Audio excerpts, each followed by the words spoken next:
Marshall Peak. Chapter 5221, Current Situation.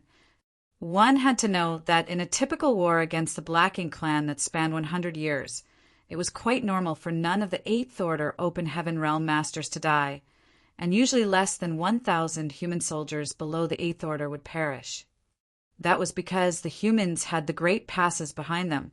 They could return to Inner Sanctum any time and recuperate to prevent a large number of casualties.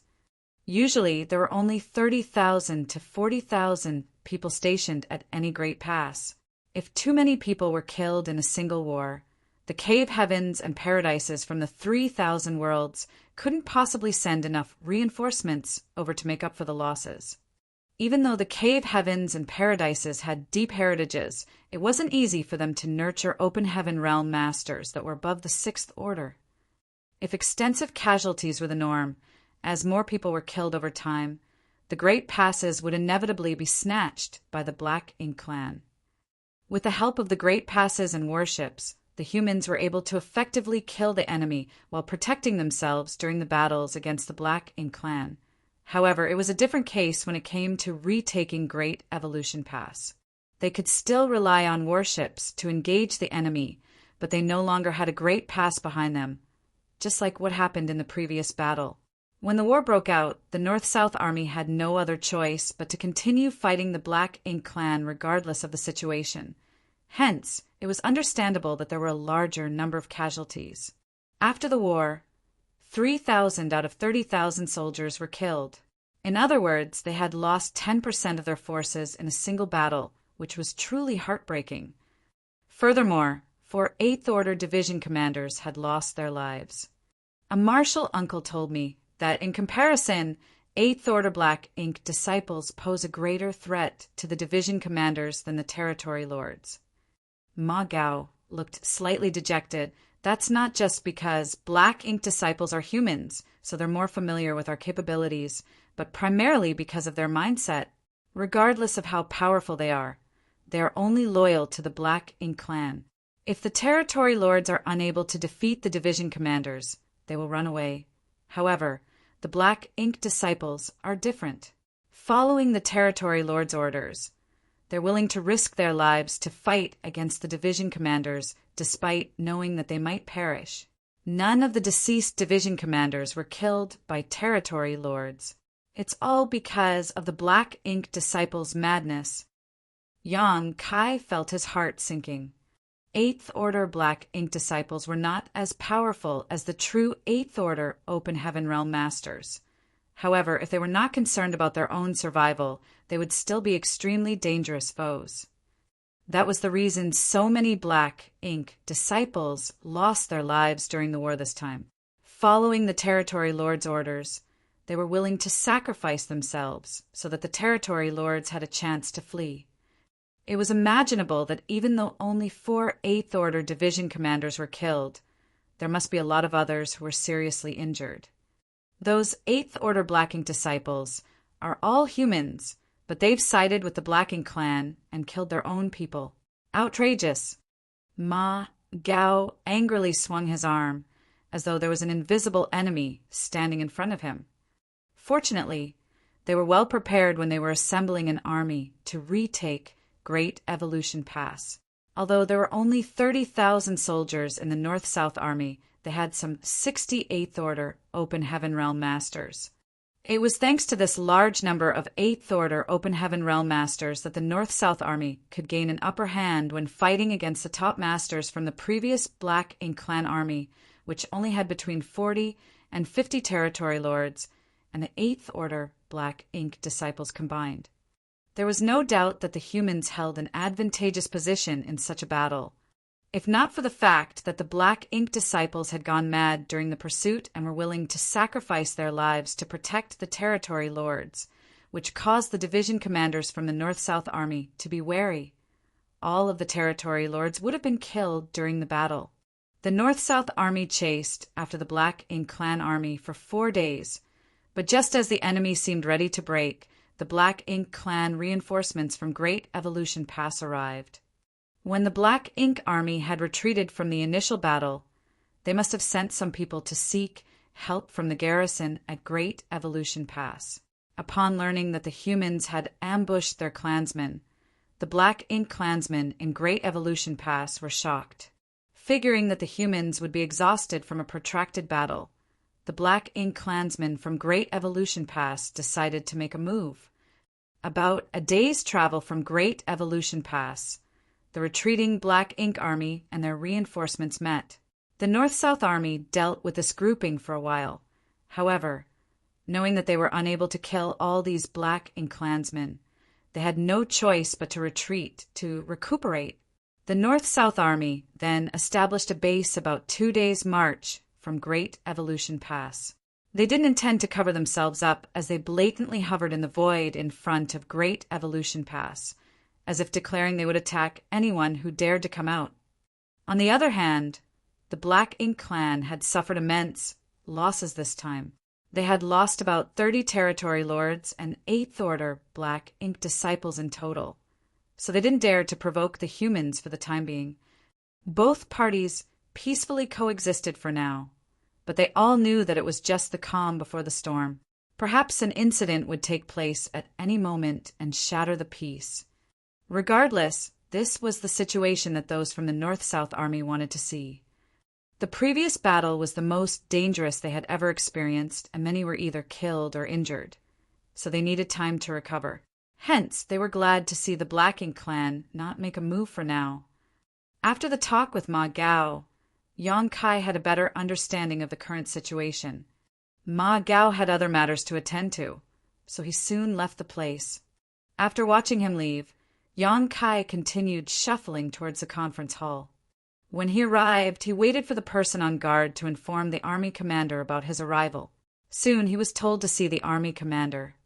Upon entering the hall, he saw that Mi Jing-Luin and Ouyang Lai were having a discussion. They soon made a decision. Then Ouyang Lai left the place in a hurry. It was only then that Mi Jing-Luin had time to attend to Yang Kai. He lifted his gaze and asked, "Why don't you rest for a bit longer? I doubt you've fully recovered."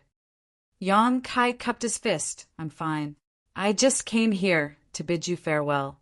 The old ancestor and the royal lord must have fought with each other, so perhaps the old ancestor will need my help." Mi Jing-Luin nodded. "I agree. In that case, you'd better get going now. Do you have a word that you want me to pass on to others?" Yang Kai asked. After giving it some thought, Mi Jing-Luin replied with a smile. "Please tell Brother Xiang and Junior Sister Lu that I won't allow the Black Ink clansmen in Great Evolution Pass to trouble the East-West Army, so they can act without constraints." "I'll be sure to tell them."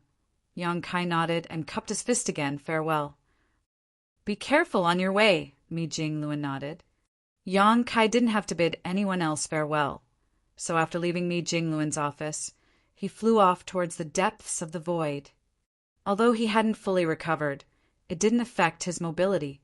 As he manipulated space principles, his figure flickered.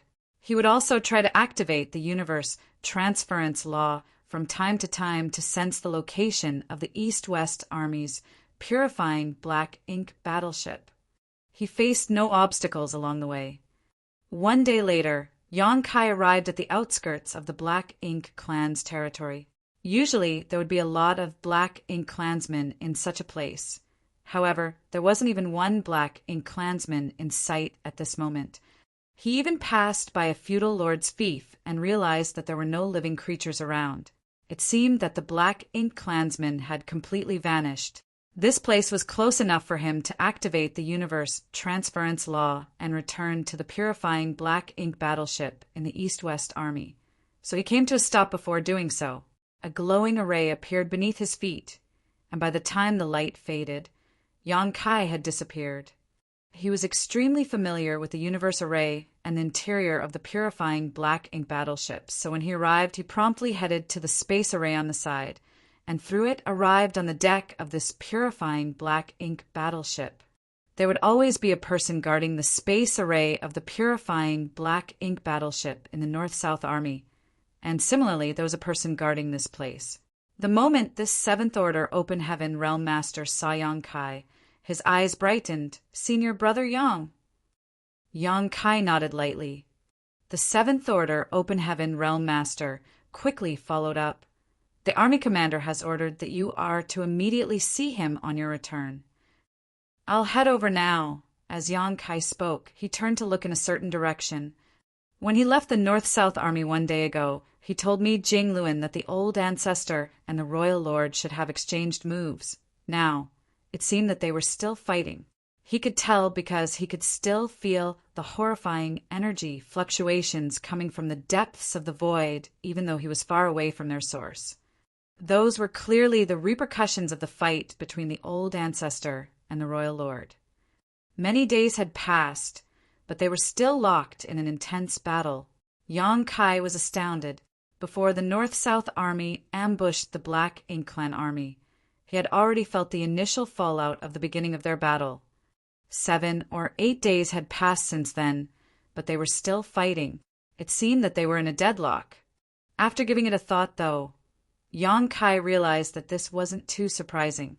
Once powerful beings like the old ancestor and the royal lord got into a fight, there wouldn't be an outcome in a short time. If they wanted, they could fight for 7 or 8 years without halting, not to mention 7 or 8 days.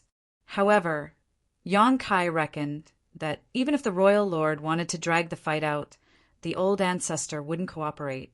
She had asked Yang Kai to join this campaign, so it was apparent that she wanted to make use of his small universe to rapidly recover from her injuries. If he were in the old ancestor's shoes, he would have found a chance to engage in an all-out clash with the royal lord with the goal of causing mutual damage. Hence, he supposed the battle would end in no time. He then cast these thoughts away and headed straight to the conference hall. This time, he didn't even need to inform the army commander about his arrival, as the moment a senior brother standing guard saw him coming over. He promptly led him inside. It seemed that the army commander had given orders in advance. Xiang Shan and Lu Jiping, as well as some 8th Order Open Heaven Realm Masters, were all inside the conference hall. Upon Yang Kai's arrival, Xiang Shan ended the discussion they were having and asked, "You're finally back. How was the trip?" Yang Kai saluted them. "Greetings, sirs. Fortunately, I've managed to complete my task." Xiang Shan nodded. "How is it going in the North-South Army now?" Yang Kai replied, "They fought an intense battle before I came back. The 30,000 soldiers of the North-South Army intercepted the Black Ink Clan army that departed from Great Evolution Pass. They managed to kill more than 300,000 Black Ink Clansmen, including 6 territory lords and over 28th Order Black Ink disciples." One of the 8th Order division commanders was elated upon hearing that. "That's wonderful." On the other hand, Xiang Shan looked at the matter from a different perspective and asked with concern, "How about their own casualties?" Yang Kai reported honestly, "4 division commanders and 3,000 soldiers below the 8th Order died in battle." Lu Jiping sighed. "That's more or less the same as what we'd estimated." Xiang Shan rubbed his forehead. "And no one could have expected there to be so many high-rank Black Ink disciples in the Great Evolution Theater. Every territory lord seems to have 2 or 3 8th Order Black Ink disciples serving them." His words suggested that they were already aware of the existence of the excess of high-rank Black Ink disciples. It showed that the East-West Army had at least exchanged moves with the Black Ink Clan already. This saved Yang Kai the trouble of explaining. He initially wanted to report to them about the Black Ink disciples as a kind of warning. But since Xiang Shan and the others were already aware of the situation, he didn't have to any more. Marshall Peak, Chapter 5222. Army approaches the city. After giving it a thought, Yang Kai realized that it wasn't surprising. The North-South Army only had to attack the Black Ink Clan coming out of Great Evolution Pass. On the other hand, the East-West Army had to charge through the enemy's territory, so there was no way that the journey would be smooth sailing. Those high-rank Black Ink disciples could be said to be the tumors left behind in Great Evolution Pass 30,000 years ago. Those tumors were the losses that the humans had suffered, and also the obstacles that the humans would face in the future. Sirmi Jingluan gave me a message to pass along, Yang Kai said. Xiang Shan replied, Go on. He said for the East-West Army to act freely, and that he will ensure that the Black Ink clansmen in Great Evolution Pass won't pose a threat. Xiang Shan nodded. Got it. He then examined Yang Kai. Are you injured? Yang Kai replied, I'm fine. Xiang Shan went on to say, Since you're injured, you should go back to recuperate now. Good work. It's my duty. Yang Kai cupped his fist and withdrew. After he was gone, Lu Jiping let out a sigh. It seems that the North-South Army will have to suffer quite a bit to deal with the Black Ink clan in Great Evolution Pass. Xiang Shan remarked, It's the same everywhere. The situation we're facing is not optimistic either. There's still a long road ahead if we want to destroy the Black Ink clan and retake Great Evolution Pass.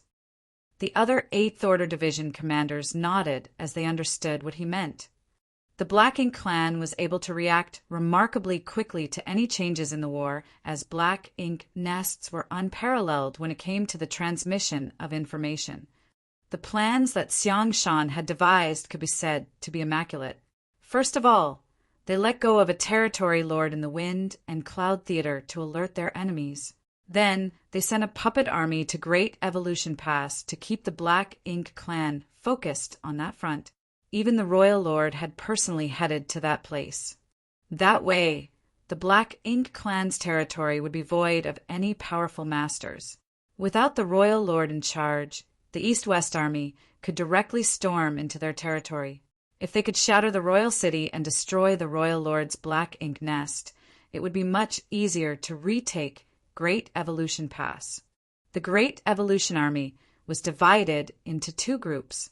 One of them headed straight to the Black Ink clan territory, while the other ambushed the Black Ink clansmen that left Great Evolution Pass. It was a well-thought-out plan.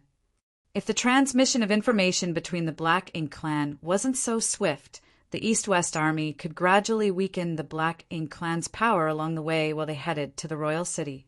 At the very least, they could weep clean a dozen territory lords' territories, killing off those territory lords and their subordinates one by one.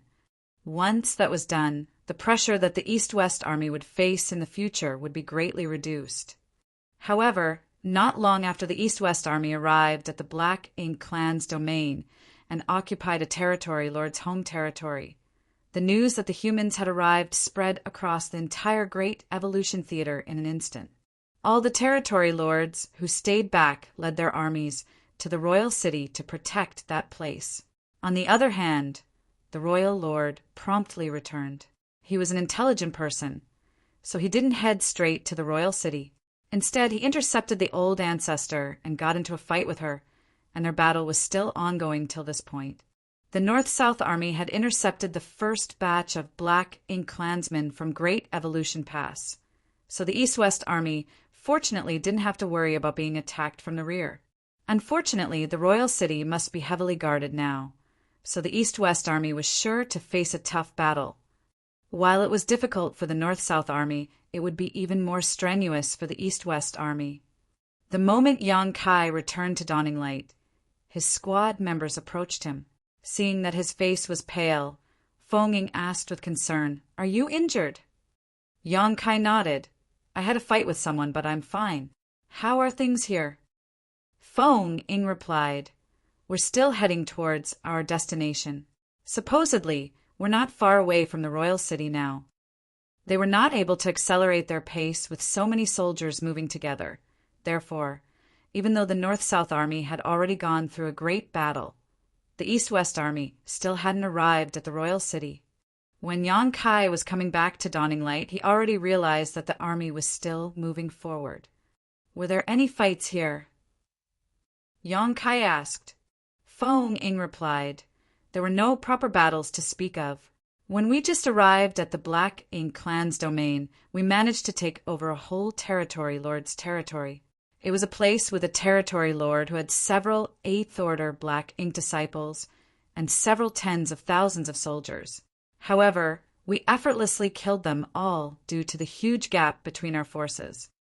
The territory lord's territory that was destroyed belonged to Jichong. Upon receiving the royal lord's order, he headed to Great Evolution Pass with his own army, and after he departed, another territory lord brought his own army to be stationed in Jichong's territory. That was because his territory was on the periphery, so the royal lord had ordered that all the territory lords had to head to the borders to get ready to lend assistance to Great Evolution Pass. After all, there were about 1 million Black Ink Klansmen in Great Evolution Pass right now, so the place couldn't accommodate any more people. To their surprise, the East-West Army never attacked Great Evolution Pass. Instead, they headed straight to the Black Ink Clan's domain. The unlucky territory lord, who had only stayed in Jichong's territory for a few days, was killed by the East-West Army. There was no doubt that luck wasn't on his side. It was peaceful at first. However, in the past 3 days, the Black Ink Clan started harassing us from time to time. It seems that they're trying to slow down our pace as we approach their royal city. As soon as Feng Ying finished speaking, Yang Kai felt some fluctuations coming from a particular direction. It was apparent that some people were in a fight, but it wasn't a large-scale battle. The exchange of moves didn't last for long. Barely a cup of tea's time later, the noises died down. The fight didn't even slow the human army down at all. The Black Ink Klansmen were not fools. There were 30,000 human soldiers, 2,000 to 3,000 warships, and 60 or so 8-order Open Heaven Realm Masters in this army. In order to deal with such a horrifying force, they had to mobilize an equal number of territory lords and 8th Order Black Ink disciples, as well as several 100,000 Black Ink Clan soldiers. If there hadn't been so many Black Ink Klansmen in Great Evolution Pass, they could have come together and intercepted the East-West Army in order to stop them from approaching the royal city. Nevertheless, there were about 1 million Black Ink Klansmen in Great Evolution Pass, with roughly an equal number of Black Ink Klansmen left in the Black Ink Clan's domain. If they sent several 100,000 people to attack the humans, the defense around the royal city would be significantly weakened. No one would dare to expose the royal city to such a huge risk. It would be wonderful if they could defeat the humans and stop them from advancing further. However, if they lost the battle, they would no longer be able to protect the royal city. It would also be unwise to divide themselves into smaller groups. Only by gathering all their forces together in the royal city would they stand a chance to deal with the humans. Therefore, the territory lords responsible for protecting the royal city told the territory lords who were on their way to hasten their pace and only send some small groups to harass the humans in an attempt to slow them down. Their strategy was indeed effective as, although there were a lot of 8th Order Open Heaven Realm Masters in the East-West Army, they couldn't be constantly on the lookout for harassment from all directions. These small groups from the Black Ink Clan ranged from 2,000 to 10,000 in number and were like vipers that were hiding in the darkness as they waited for a chance and jumped out from all directions to bite the East-West Army. The humans were initially unsuspecting, so they suffered some losses. Nevertheless, the leaders soon adapted.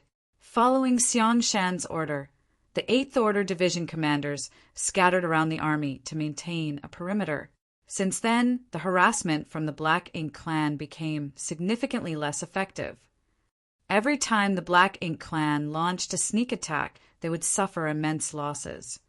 Presently, the East-West Army hadn't been greatly affected, but they were not sure what would happen when they arrived at the royal city. The leaders would have to make a decision then. Feng Ying and the others were curious about what was going on with the North-South Army, so they asked Yang Kai about it. Yang Kai didn't inform the members of Dawn when he left a while back. Nevertheless, as he remained missing for such a long time, Feng Ying and the others naturally grew curious. After asking around, they found out that Yang Kai had left their army and headed to Great Evolution Pass in order to contact the North-South Army. Since he had returned, it suggested that he had completed his task. Yang Kai told them that the North-South Army had clashed with the Black Ink Clan's army. Although they had killed a lot of their opponents, for 8th Order Division's commanders and 3,000 cultivators below the 8th Order had lost their lives. When they heard this solemn news, all of them fell silent. The moment they joined the Great Evolution Army, they knew that it would be a dangerous journey. Despite that, none of them had experienced any real danger so far. As Yang Kai brought up the number of losses, they realized that it was more dangerous than they had imagined. 4 Eighth Order Division commanders lost their lives, so how are weaker cultivators like them supposed to protect themselves? Perhaps they would lose their lives in the next battle. With that said, all of them had been cultivating for countless years, and it wasn't the first day they arrived at the Black Ink battlefield. They were all prepared for their eventual demise. As long as they didn't lose their lives meaninglessly, they would have no regrets. The demise of the Eighth Order Open Heaven Realm Masters made them feel dejected, so they were no longer in the mood to keep chatting. They returned to their own places and cultivated in an attempt to strengthen themselves. For the following days, Yang Kai detected harassment from the Black Ink clan on several occasions, but just like what happened previously, the noises soon died down. What was strange was that at a certain point, all the harassment stopped. Yang Kai had a feeling that they were not far away from the royal city now. Otherwise, the Black Ink clan wouldn't have frequently harassed them and then stopped all of a sudden. They were anxious because the humans were getting close to the royal city and frequently harassed them as a result. However, after discovering that harassment was no longer useful, they decided to stop wasting troops. Just like Yang Kai had expected, one day later, the army was given orders to stop. Yang Kai was recuperating on the deck when he received the order. The messenger was passing on the order to everyone using divine sense, and soon left to inform the soldiers at the back. If the East-West Army was compared to a dragon, Dawning Light was located in the Dragon Claw area. Hence, they were able to clearly see what was ahead of them. The moment Yang Kai received the order, he opened his eyes and gazed at the front. From afar, he could see that darkness had covered a large area of the void, and there seemed to be something magnificent in the middle of the darkness. The last time Yang Kai saw something similar, he was outside of the royal city in the Yin-Yang Theater. Therefore, he immediately realized that the darkness was where the royal city was located. At this moment, the East-West Army was in a spot that would only take a person half a day to reach the royal city. The army commanders seemed to be acting rather boldly, as though they had no regard for the Black Ink clan whatsoever. While the North-South Army was stationed 2 days away from Great Evolution Pass, the East-West Army was stationed just outside of the royal city. Marshall Peak, Chapter 5223, Older Ginger is Spicier. The distance between the armies of the two races was short, and the slightest anomaly might lead to a war. Although they were in a place where it would take half a day to reach the royal city, Yang Kai could see a lot of people moving around on the other side. However, he was unable to clearly see it as the distance was still too great. Therefore, he decided to activate the demon eye of annihilation and observed intently. Soon, he could clearly see what was going on over there. The Ice Secret technique was useful in such situations, as not only could it help the user see through all falsities and apply pressure to enemies, but it could also enhance the user's eyesight. Within the darkness was indeed where the royal city was located, and the magnificent structure there was none other than the royal lord's Black Ink nest, which looked like a giant flower that was yet to blossom. As the Black Ink nest pulsed, a lot of Black Ink strength spurted out of it and spread across the entire royal city. There was no doubt that the Black Ink clansmen living in this place had the best environment to cultivate in. It was the same for the humans who had occupied the best cave heavens and paradises that suited them. However, at this moment, the atmosphere in the royal city was pretty intense.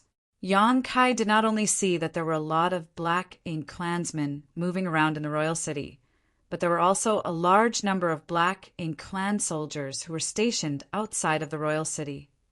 These Black Ink clan soldiers were brought to the royal city by the territory lords who had rushed over to this place in recent days. Presently, they had set up defensive positions as they prepared to deal with the human race army. The sight prompted Yang Kai to let out a sigh. Although the East-West Army had gotten off to a good start, they arrived at this place too late as the Black Ink clan had ample time to get ready. If the East-West Army had arrived at the royal city earlier, they could have easily destroyed the royal lord's black ink nest and retaken Great Evolution Pass. Once the royal lord's black ink nest was destroyed, all black ink nests in the Great Evolution Theater would wither. By then, all the black ink clansmen here would be like a tree, without roots, or a river without a source. Without black ink nests, no new black ink clansmen could be born.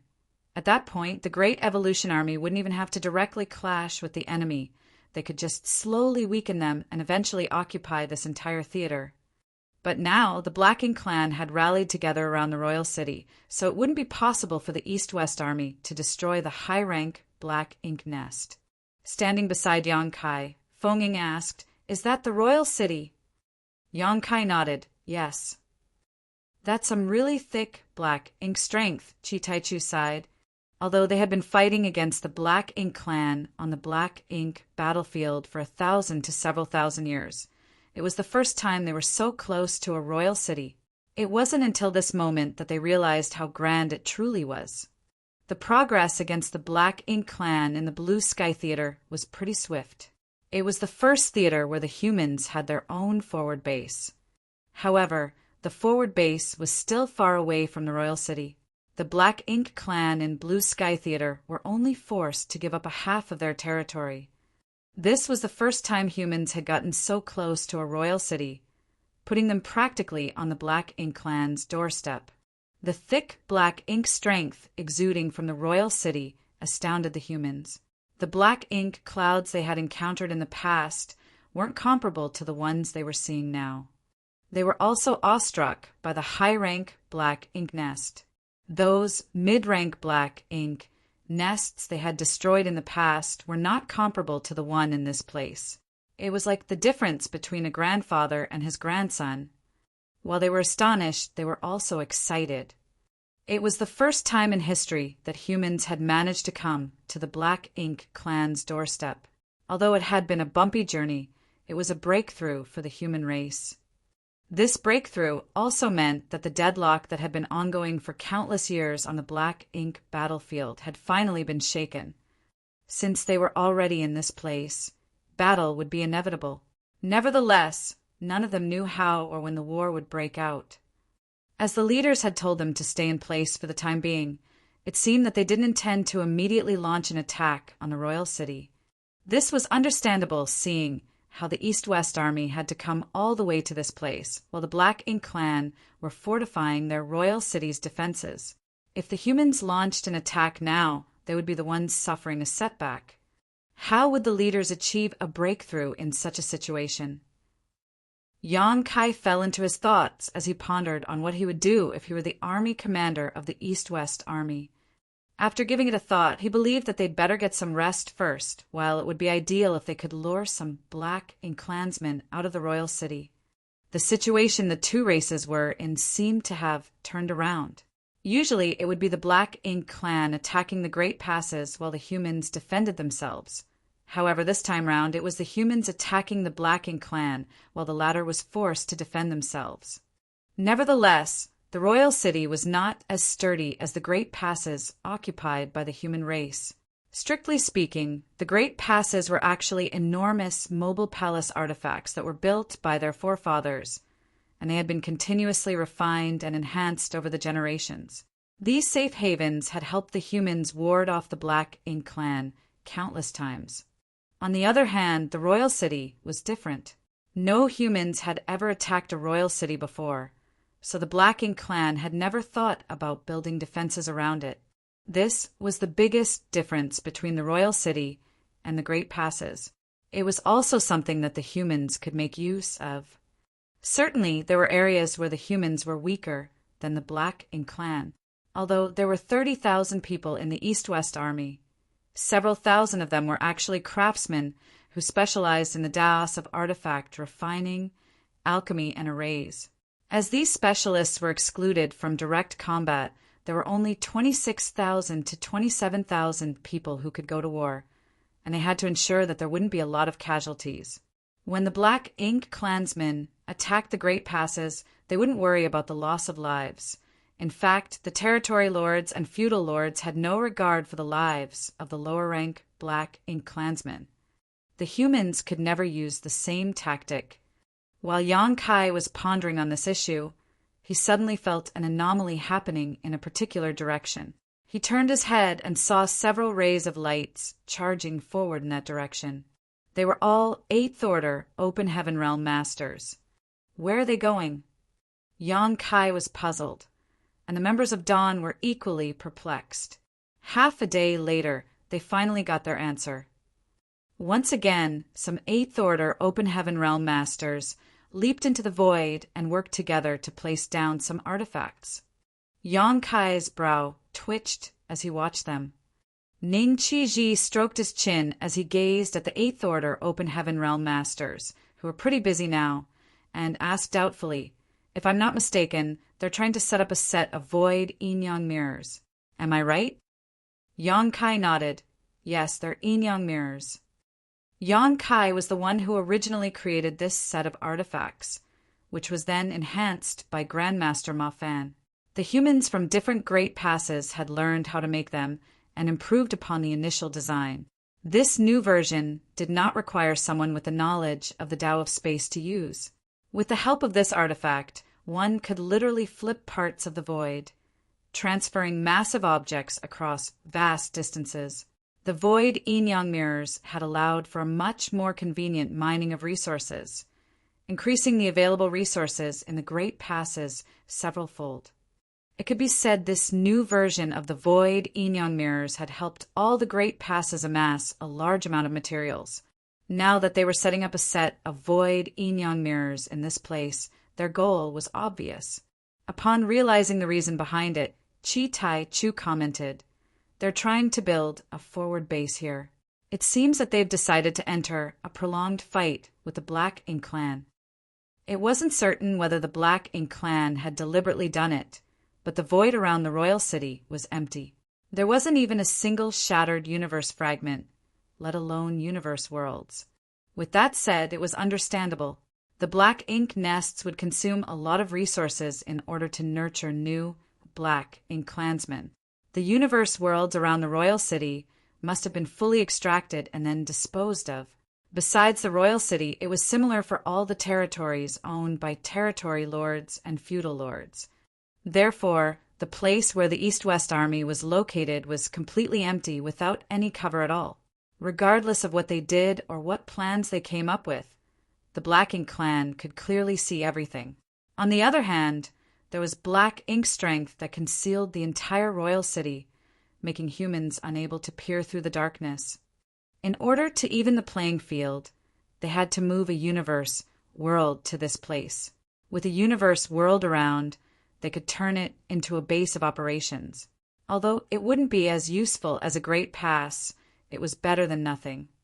By doing so, they could exert more pressure on the Black Ink clan as well. With the humans openly building a forward base right at their doorstep, would the Black Ink clan make a move? Certainly. The humans hoped that the Black Ink clan would launch an attack. Xiang Shan and the others would like nothing more than to see the Black Ink clan leave the royal city. If the enemy did not launch an attack now, it would be harder to deal with the humans when the latter finished building their forward base. The 8th Order Open Heaven Realm Masters that had left this place half a day ago must have been searching for a suitable universe world. This simple move would put the Black Ink clan soldiers in a tight spot. Yang Kai couldn't help but think that the leaders of the army were indeed like aged ginger, spicier than the young stuff. With that said, if he were the one in charge, he would have made the same decision. It was the best option. It wasn't that hard to arrange a set of void yin-yang mirrors. There were 2 sets of mirrors, namely the yin mirrors and the yang mirrors. Currently, there were 8 mirrors set up in different places in the void. When the artifacts were activated, the place that was locked by yin mirror and yang mirror would flip like a mirror, initiating an exchange between 2 places. Shortly after, the 8th Order Open Heaven Realm Masters were done setting up the artifacts. Now all they had to do was wait. When the division commanders found an appropriate universe world, they would activate the void yin-yang mirrors. The Black Ink clansmen were both furious and astounded when the human soldiers marched towards them. However, when they saw that the humans had stopped in a place that would take half a day to reach from the royal city, they breathed a sigh of relief. Certainly, what the humans had been doing couldn't be hidden from the territory lords. However, they had no idea what the humans were up to. Before they ascertained the humans' intentions, they wouldn't dare to make a rash move, nor would they be willing to do so. All the territory lords hoped that the royal lord could defeat or even kill the human old ancestor. Once the most powerful master on the human side was removed from the picture, the humans would automatically lose the fight. Having said that, it wasn't likely to happen, for it wasn't easy to deal with an old ancestor. Initially, they hoped that their fellow clansmen from Great Evolution Pass would come so that they could pincer the humans from both sides. However, the news they heard from Great Evolution Pass enraged them. The cunning humans had left behind an army just outside of Great Evolution Pass. As they clashed, the Black Ink clansmen coming out of Great Evolution Pass were either killed or seriously injured. Left with no choice, they were forced to confront the human race army there. The territory lords looked intently and saw some dots of light flickering in the void. The dots of light were already dazzling the moment they appeared. As the dots of light resonated with each other, they seemed to seal a portion of the void within them. The next instant, layers of ripples started spreading from the void that was locked by the lights. Marshall Peak.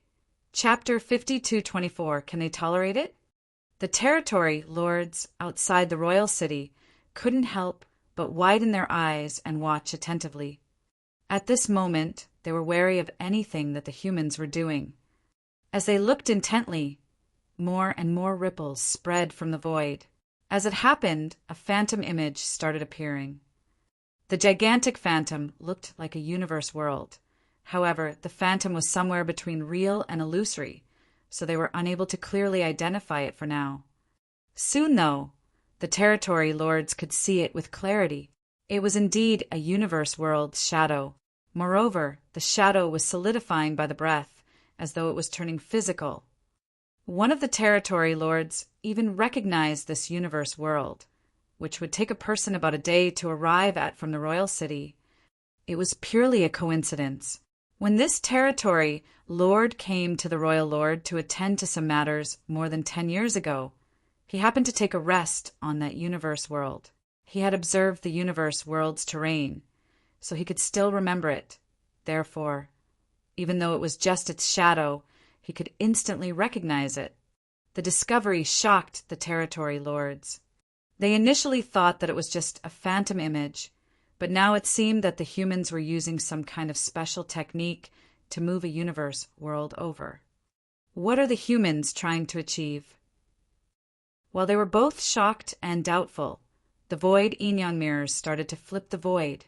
The universe world that would take a person a day to reach from the royal city now appeared in the void as it hovered in silence.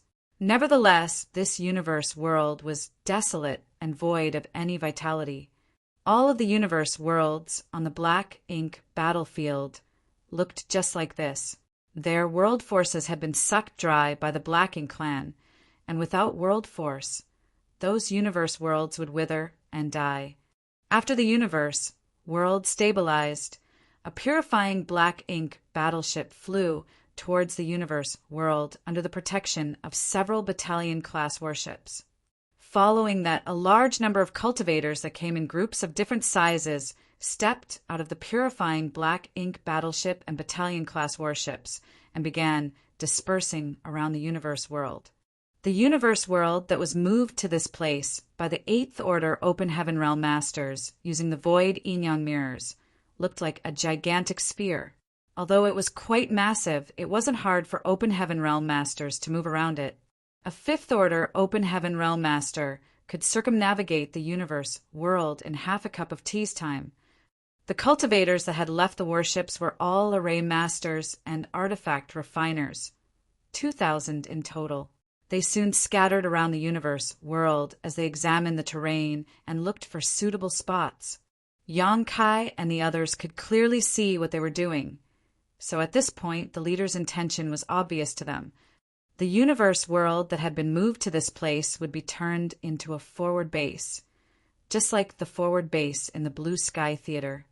They had been part of establishing the forward base in the Blue Sky Theater and suppressing the Black Ink Clan over the years, and by now it was a robust fortress.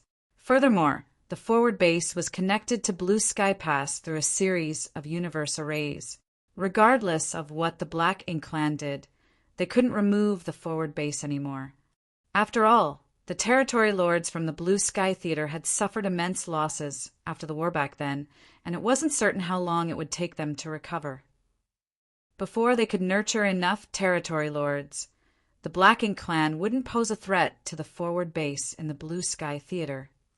Now, the Eighth Order Masters, who were the leaders of the East-West Army, had spent some effort moving a universe world to this place and were planning to turn it into a forward base, which would serve the same purpose as the forward base in the Blue Sky Theater. However, the East-West Army's current location was far more provocative. It was expected that the Black Ink Clan would be furious once they figured out what was happening. The forward base in the Blue Sky Theater was still far away from the Royal City. However, the East-West Army was camped out right at the Black Ink Clan's doorstep. It was a real question whether the Black Ink Clansmen could tolerate it. While the artifact refiners and the ray masters were busy building the new forward base, the leaders of the army told all the soldiers to be prepared for any potential attacks from the enemies. The leaders were apparently wary of what the Black Ink Clan might do. Regardless of whether the Black Ink Clan would launch an attack or not, the humans would be in an advantageous position.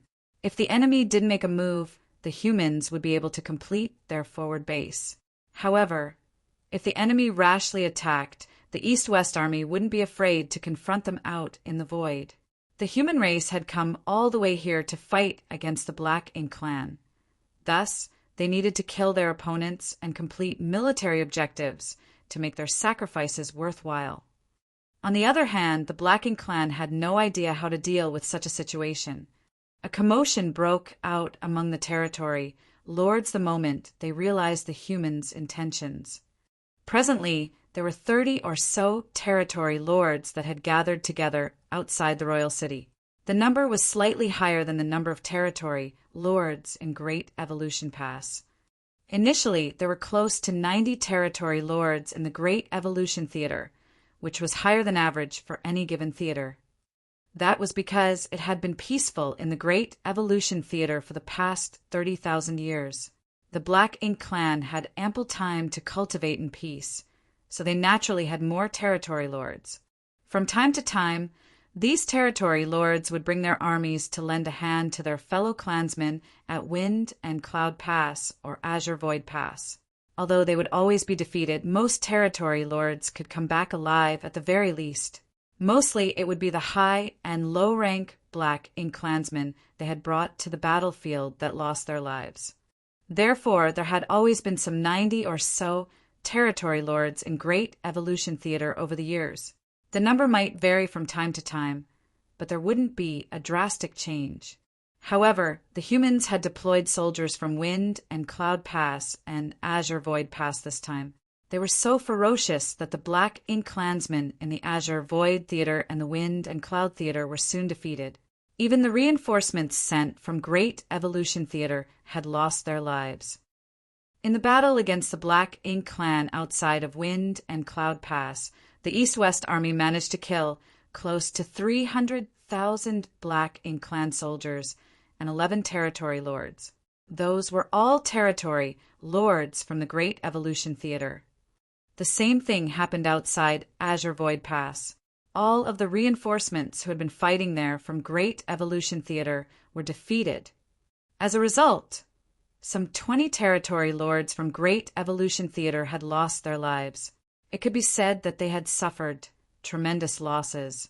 Hence, there were a total of only about 70 territory lords in the Great Evolution Theater right now, and they were divided into two groups.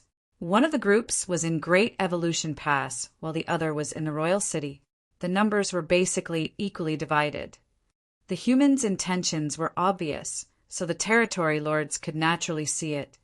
At that moment, more than 30 territory lords were locked in an argument, with two opposing points of view. One of the groups thought that the human soldiers must be exhausted from the long journey, so now was the time to attack. At the very least, they wouldn't allow the humans to provoke them by building a forward base just outside the royal city. These aggressive territory lords were the majority. This couldn't be helped, as the Great Evolution Theater had been completely ruled over by the Black Ink clan for the past 30,000 years. Over the years, they had always regarded the entire theater as their territory. Certainly, they couldn't put up with these humans who came out of nowhere and made a scene in their home. Compared to these aggressive territory lords, the other group was more conservative. Through the Black Ink nests, they had learned about the outcome of the war at Great Evolution Pass. After that war, 6 territory lords, over 28th Order Black Ink disciples, and 300,000 soldiers had lost their lives. The number of casualties was terrifying. In the Great Evolution Theater, the Black Ink clan had never suffered such immense losses over the past 30,000 years. And all this was also when they were facing far fewer human soldiers. From what they had gathered, only 30,000 humans had fought in that battle in total. Although they had a lot of 8th Order Open Heaven Realm Masters, and their warships certainly played a big role, the outcome showed that the humans were truly powerful. 30,000 humans could already kill so many Black Ink clansmen outside of Great Evolution Pass. So the same number of humans outside the royal city wouldn't be weak either. If they got into a fight, the humans would definitely suffer, but the Black Ink clan wouldn't be in a better state. They might even come out worse than before. Whatever the outcome, it was inevitable for some of the territory lords and 8th Order Black Ink disciples to lose their lives if they fought. Since the stronger Black Ink clansmen all innately feared death, they were worried that they would be the ones getting killed. The conservative territory lords knew that by not making a move now, it was like giving the humans a chance to sharpen their blades. And once those blades were sharp enough, it would pose a huge threat to the Black Ink clan. With that said, they had their own considerations. The battle between the royal lord and the old ancestor hadn't ended. Everything would be fine if the royal lord won the battle. However, if the royal lord was defeated and they didn't manage to defeat the enemy at their doorstep, the royal city would be destroyed. Therefore, they wanted to play it safe for now, so that they would remain a threat to the humans. Furthermore, it had been some time since the royal lord and the old ancestor first clashed, so they figured it would not be long before the battle came to an end. Perhaps the royal lord would return to the royal city soon, and when that happened, he would decide whether they should launch an attack or hold their lines.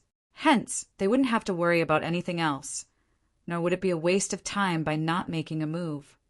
As they couldn't see eye to eye, the territory lords continued to argue. None of them could convince the other side. As a result, they were not able to launch an attack on the humans and could only watch as the enemy made their arrangements on the newly moved universe world. Certainly, the aggressive territory lords were infuriated, thinking that they had missed an opportunity. However, without the cooperation from the conservative territory lords, they wouldn't be able to launch an attack on the humans. On a barren mountain in the universe world, Xiang Shan looked into the void with his hands behind his back. His gaze seemed able to ignore the restraint of distance and clearly see what the Black Ink clansmen were doing in the royal city. "What a shame," Xiang Shan said impassively. Lu Zhiping, who was standing beside him, turned to look at him. "Senior brother Xiang, do you think the Black Ink clan won't attack us?" Xiang Shan replied, "A long time has passed already. They would have attacked us already if they wanted to. Since they don't seem to have the intention of launching an attack, they won't be coming anytime soon. It seems that none of the territory lords is authoritative enough to make a decision." Lu Zhiping replied with a smile, "The royal lord is the most powerful being among the Black Ink clan.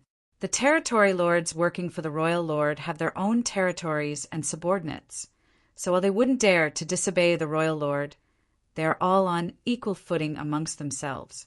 It's unlike the strict military structure we have." Xiang Shan nodded gently. Lu Zhiping went on to say, Regardless, we can seize the chance to get some rest and establish the forward base. Once we gain a foothold here and recover, we can come up with a way to lure the enemies out of the royal city. You have a point, junior sister. I share the same sentiment. All of a sudden, Lu Zhiping turned to look at him with a pair of bright eyes. Do you already have a solution? Instead of replying to her question, Xiangshan asked, Why do you think so?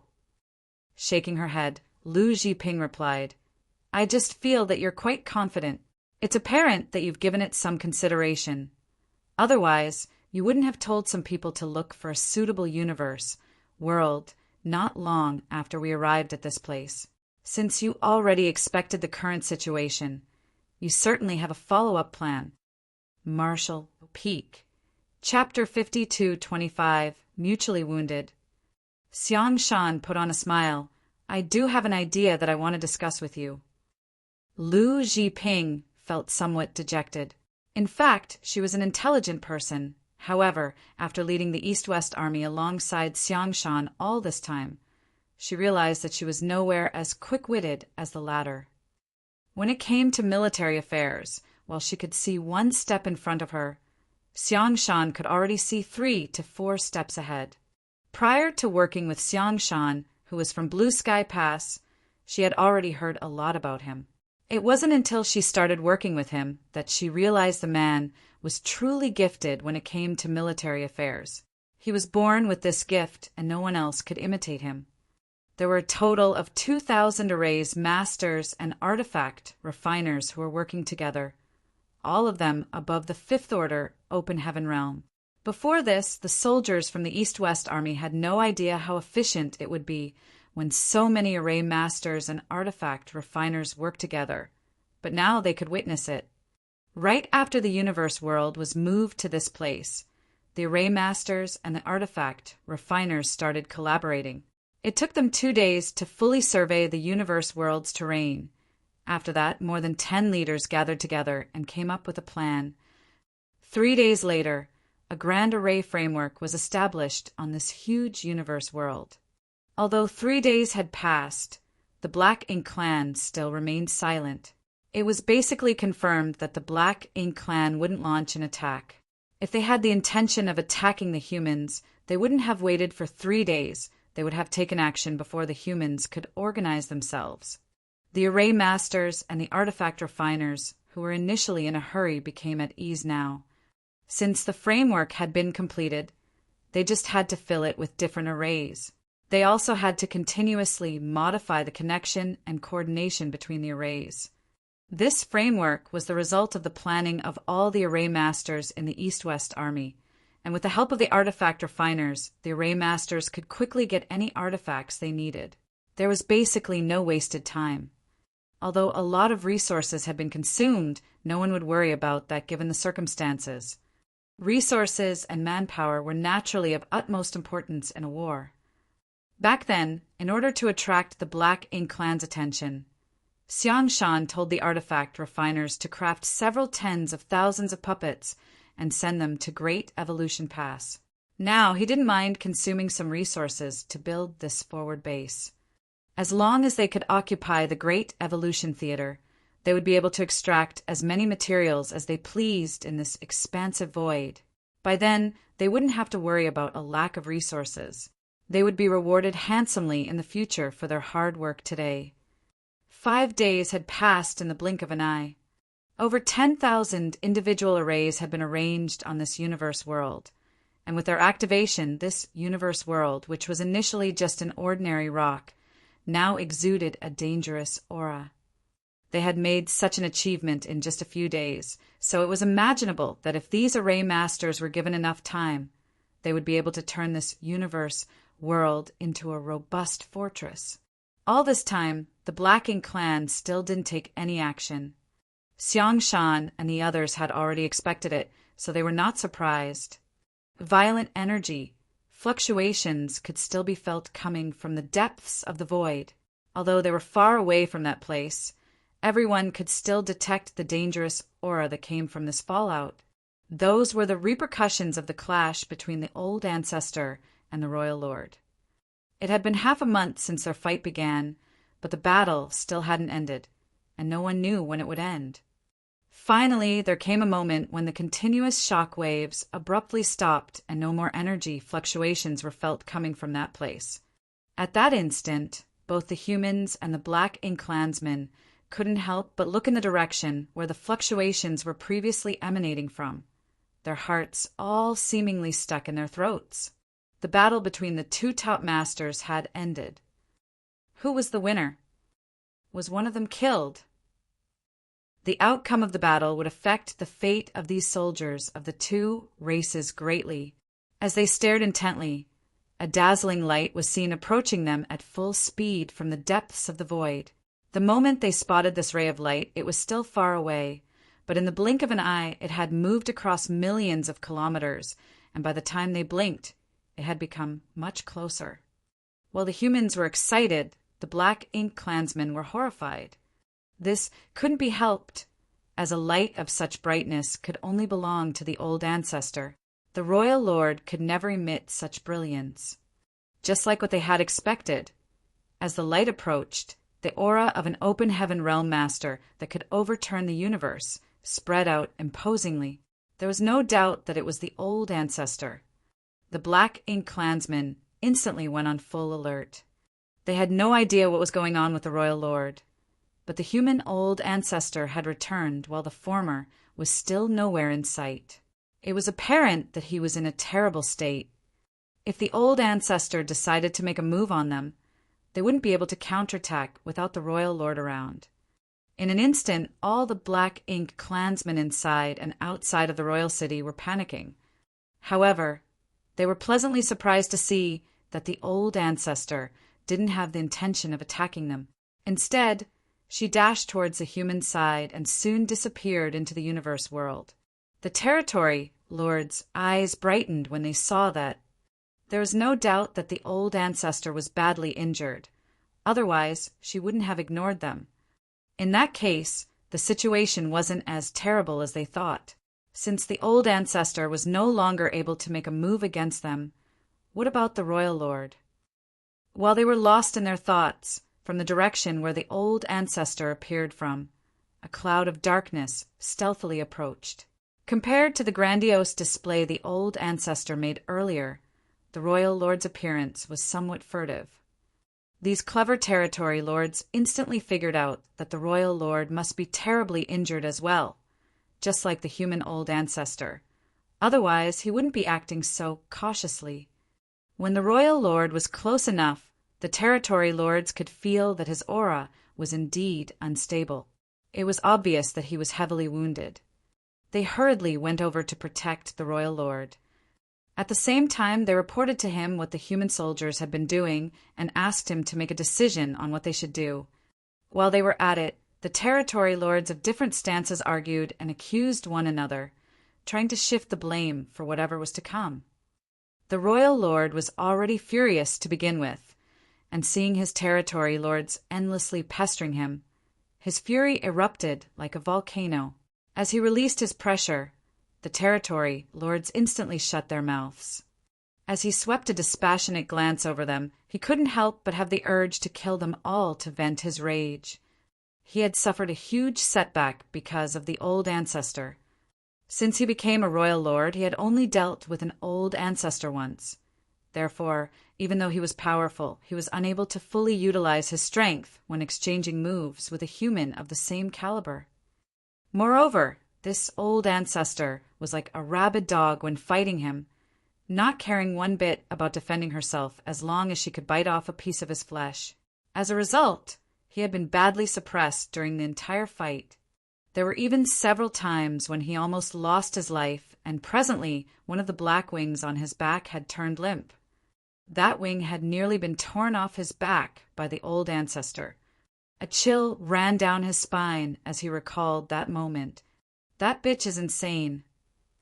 Although he had only dealt with a Ninth Order master once prior to this battle, and it happened over 30,000 years ago, he knew that the fights between royal lords and old ancestors almost never resulted in death for either side. No one would really be aiming to kill the other party. Given how strong they were, No one could intervene in their battles, and no one could guarantee that they would be the last one standing.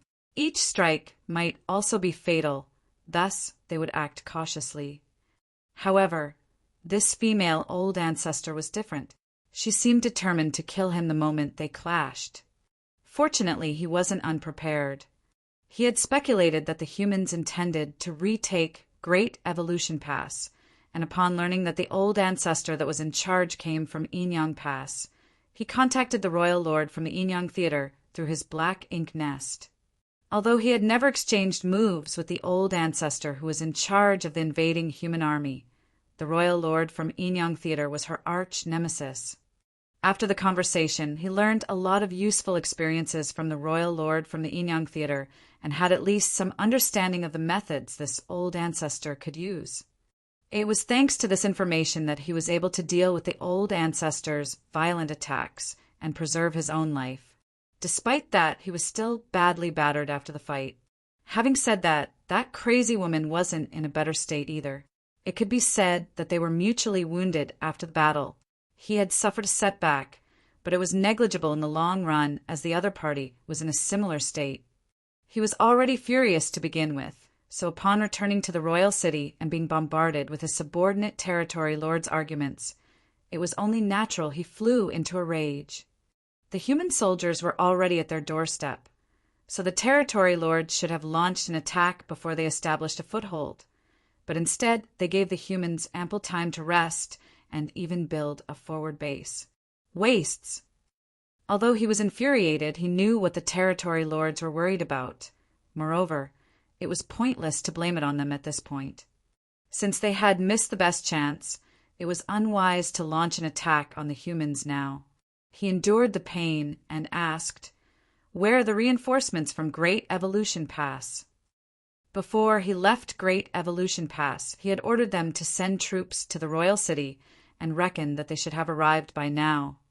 The territory lords gloomily exchanged glances before one of them, with a distinctive hunchback, making him look like an old turtle with a hard shell, reported, "Sir, the reinforcements were intercepted by the humans on their way here.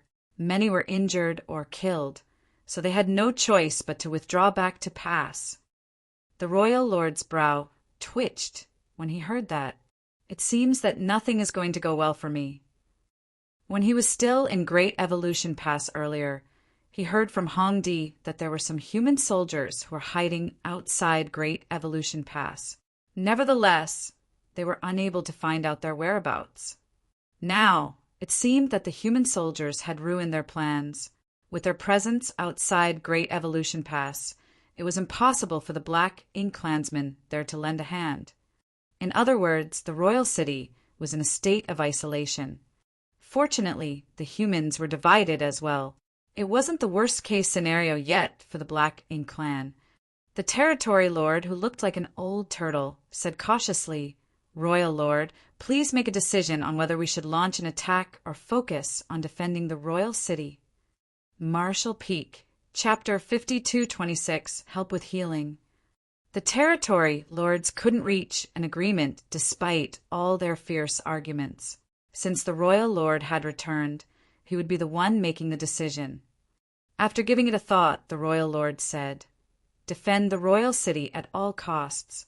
As long as the humans don't attack us, all of you shouldn't make a move."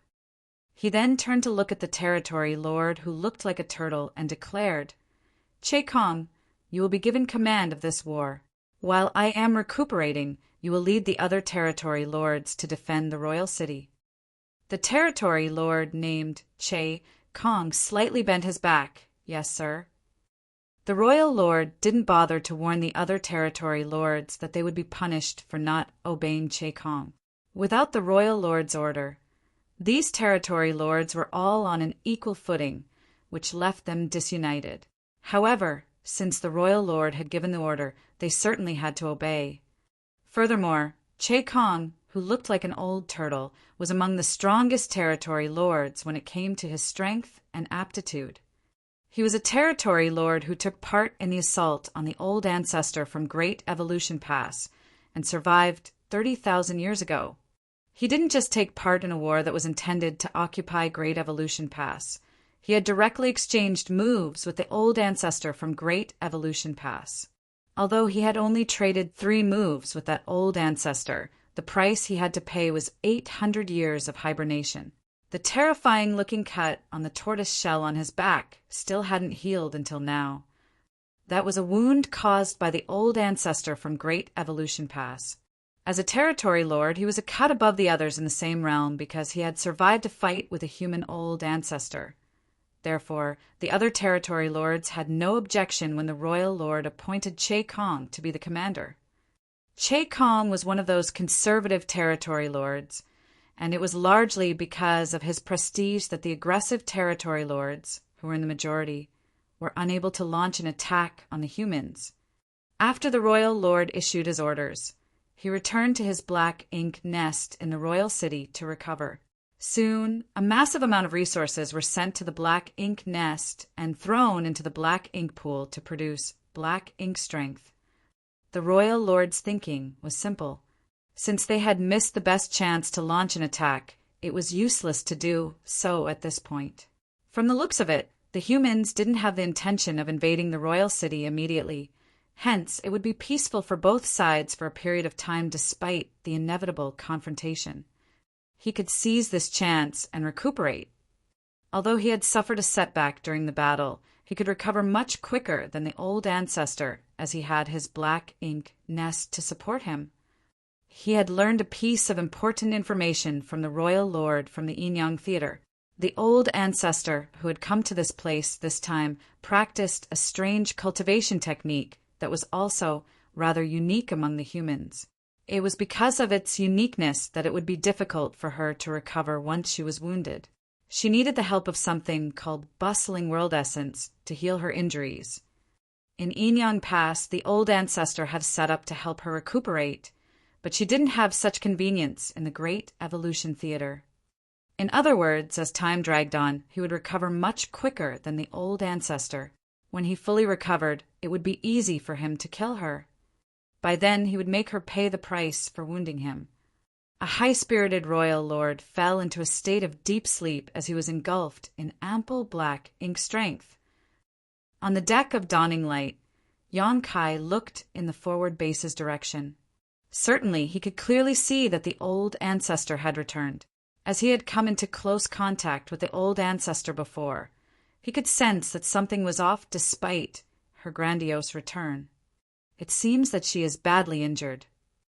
Just like he had expected, the reason the old ancestor requested he join this campaign was that she wanted to make use of his small universe to recuperate. Therefore, once the old ancestor clashed with the royal lord, she would go all out despite knowing that she would be injured. As such, the battle between them wouldn't last for a long time. Since the old ancestor had returned, Yang Kai supposed that his help would be needed. At the thought of this, he told Feng Ying to see him, then said, "When I'm not around, all of you have to stay safe should there be a battle." Feng Ying asked curiously, "Do you have a new task?" Yang Kai replied, "Maybe." The moment he finished speaking, a ray of light shot up from the forward base and dashed towards them. Upon arrival, the person revealed himself and cupped his fist. "The army commander would like to see you, Senior Brother Yang." "Understood." Yang Kai nodded. "I'll be going now." He then followed the person and flew towards the universe world. However, they didn't land on the side that was facing the royal city. Instead, they circled around the universe world and came to its other side. It was then the person started descending. Soon, they arrived at the periphery of a mountain valley where Yang Kai's guide said, "Just keep going forward, Senior Brother. The army commander is waiting for you over there." Yang Kai thanked him and stepped forward. A while later, he arrived at the entrance of the valley. Xiang Shan and Lu Jiping were waiting for him. Yang Kai saluted them and looked into the valley. However, at this moment, it was covered in clouds. The inside of the valley gave off a dangerous feeling. Apparently, it was shrouded in a grand array. "How is the old ancestor now?" Yang Kai asked. Xiang Shan replied, "Go in and see for yourself." As Xiang Shan spoke, he tossed something to Yang Kai. "This token can be used to control the grand array in this valley." Don't lose it." "Yes," Yang Kai replied, then activated his power to refine the token. A moment later, he lifted the token and waved it at the grand array in the valley. A beam of light shot into the valley, and as the clouds weltered, a portal that led inside was revealed. Yang Kai stepped into the portal, which slowly shut behind him. From the outside, the valley seemed to be filled with clouds. However, the moment Yang Kai stepped inside, he realized that there were no clouds at all. It was just a normal valley. Due to the fact that the entire universe world was desolate, this valley was pretty barren as well.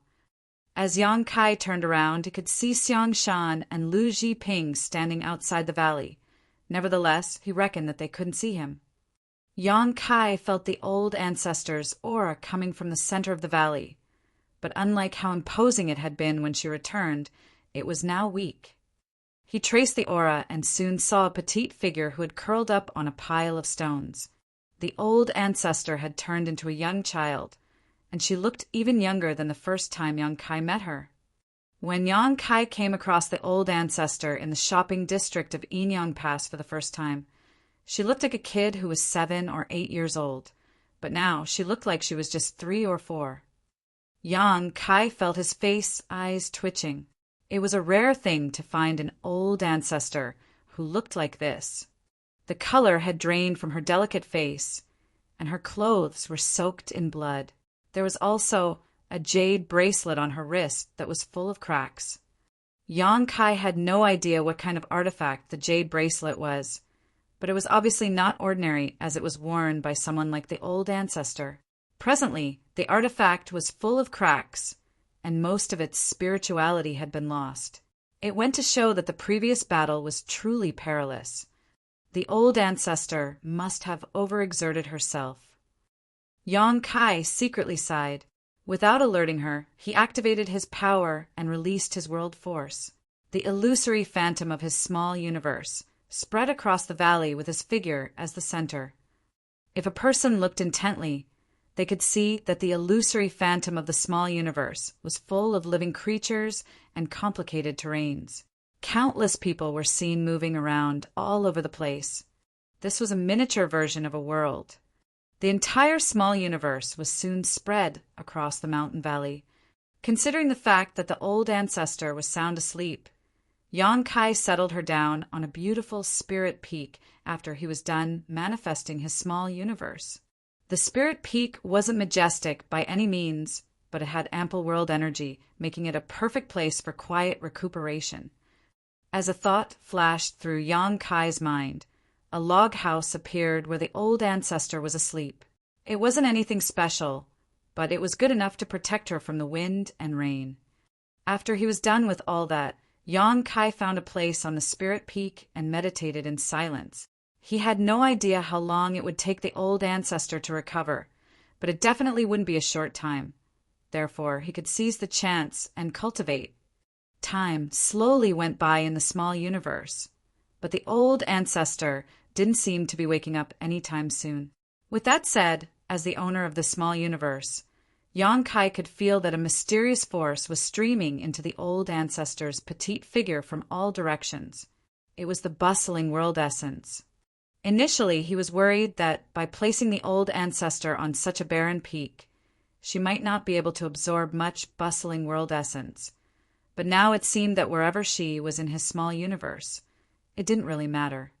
After giving it a thought, Yang Kai realized that it wasn't so surprising. The so-called bustling world essence was produced from the daily lives of all living creatures. Therefore, his entire small universe must be filled with it. Despite the fact that they were in a remote place, there was still bustling world essence in the air. Of course, the bustling world essence would be more ample if they were in a busy city. Initially, Yang Kai thought that his days would remain dull and uneventful until the old ancestor regained consciousness. However, 1 month later, he opened his eyes and looked towards the bottom of the mountain. There was a village at the bottom of this spirit peak where a dozen or so families had settled, making a living by hunting and felling trees. Hunters would go out to look for prey near the spirit peak, but Yang Kai would normally just ignore them. He didn't intend to interfere in the affairs of his small universe, although he was the ruler of this world. Any rash interference might bring about detrimental outcomes, as the world had its own way of operating. Most of the hunters would only do some hunting below the middle of the mountain, and there was a lot of prey around, so they didn't have to worry about bringing food to the table. However, there was one hunter who seemed to be unlucky this time, as he hadn't found anything to catch. Therefore, he decided to go further up the mountain. Yang Kai observed the route the hunter took and realized that if he did nothing, the person would soon arrive at the log house where the old ancestor was recuperating. When that happened, the hunter would definitely investigate.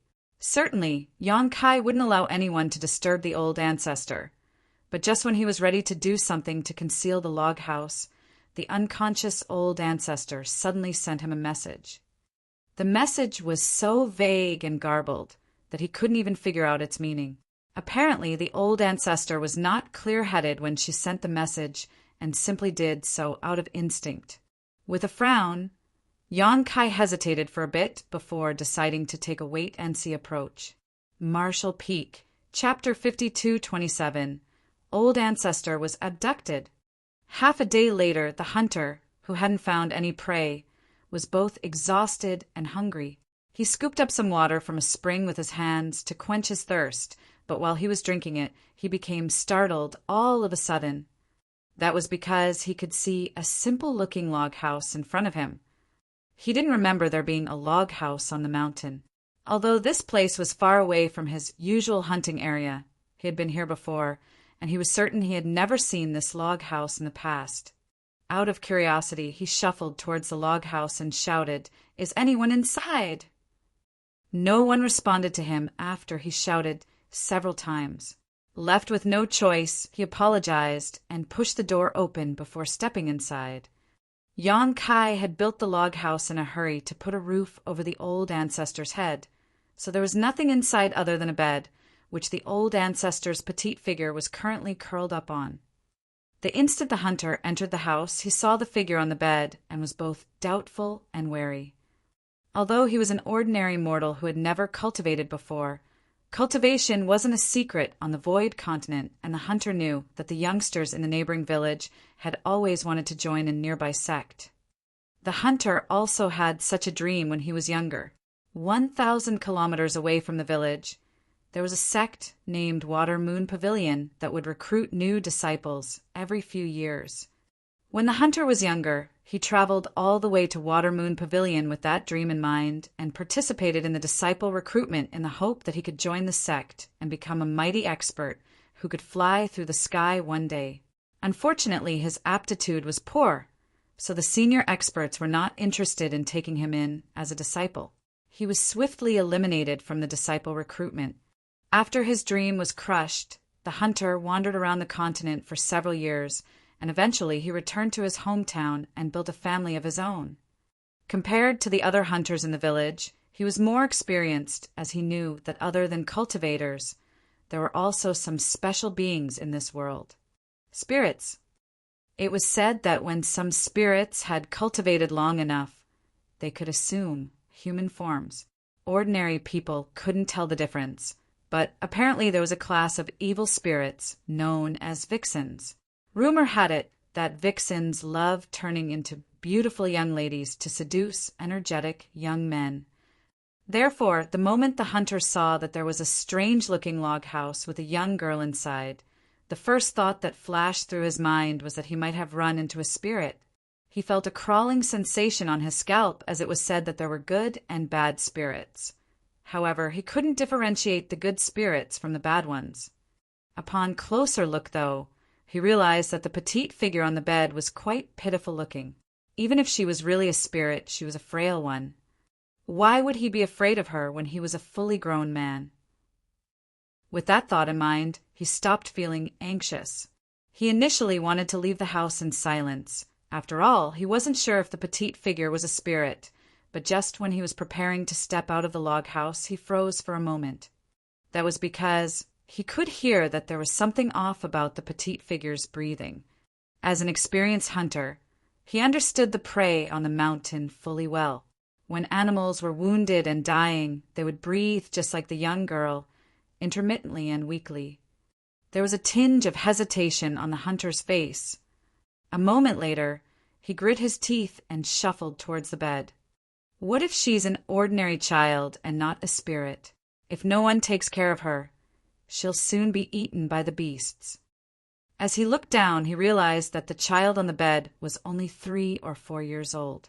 Although she was sound asleep, there was a hint of discomfort on her face, as though she was having a nightmare. Moreover, her face was unusually pale.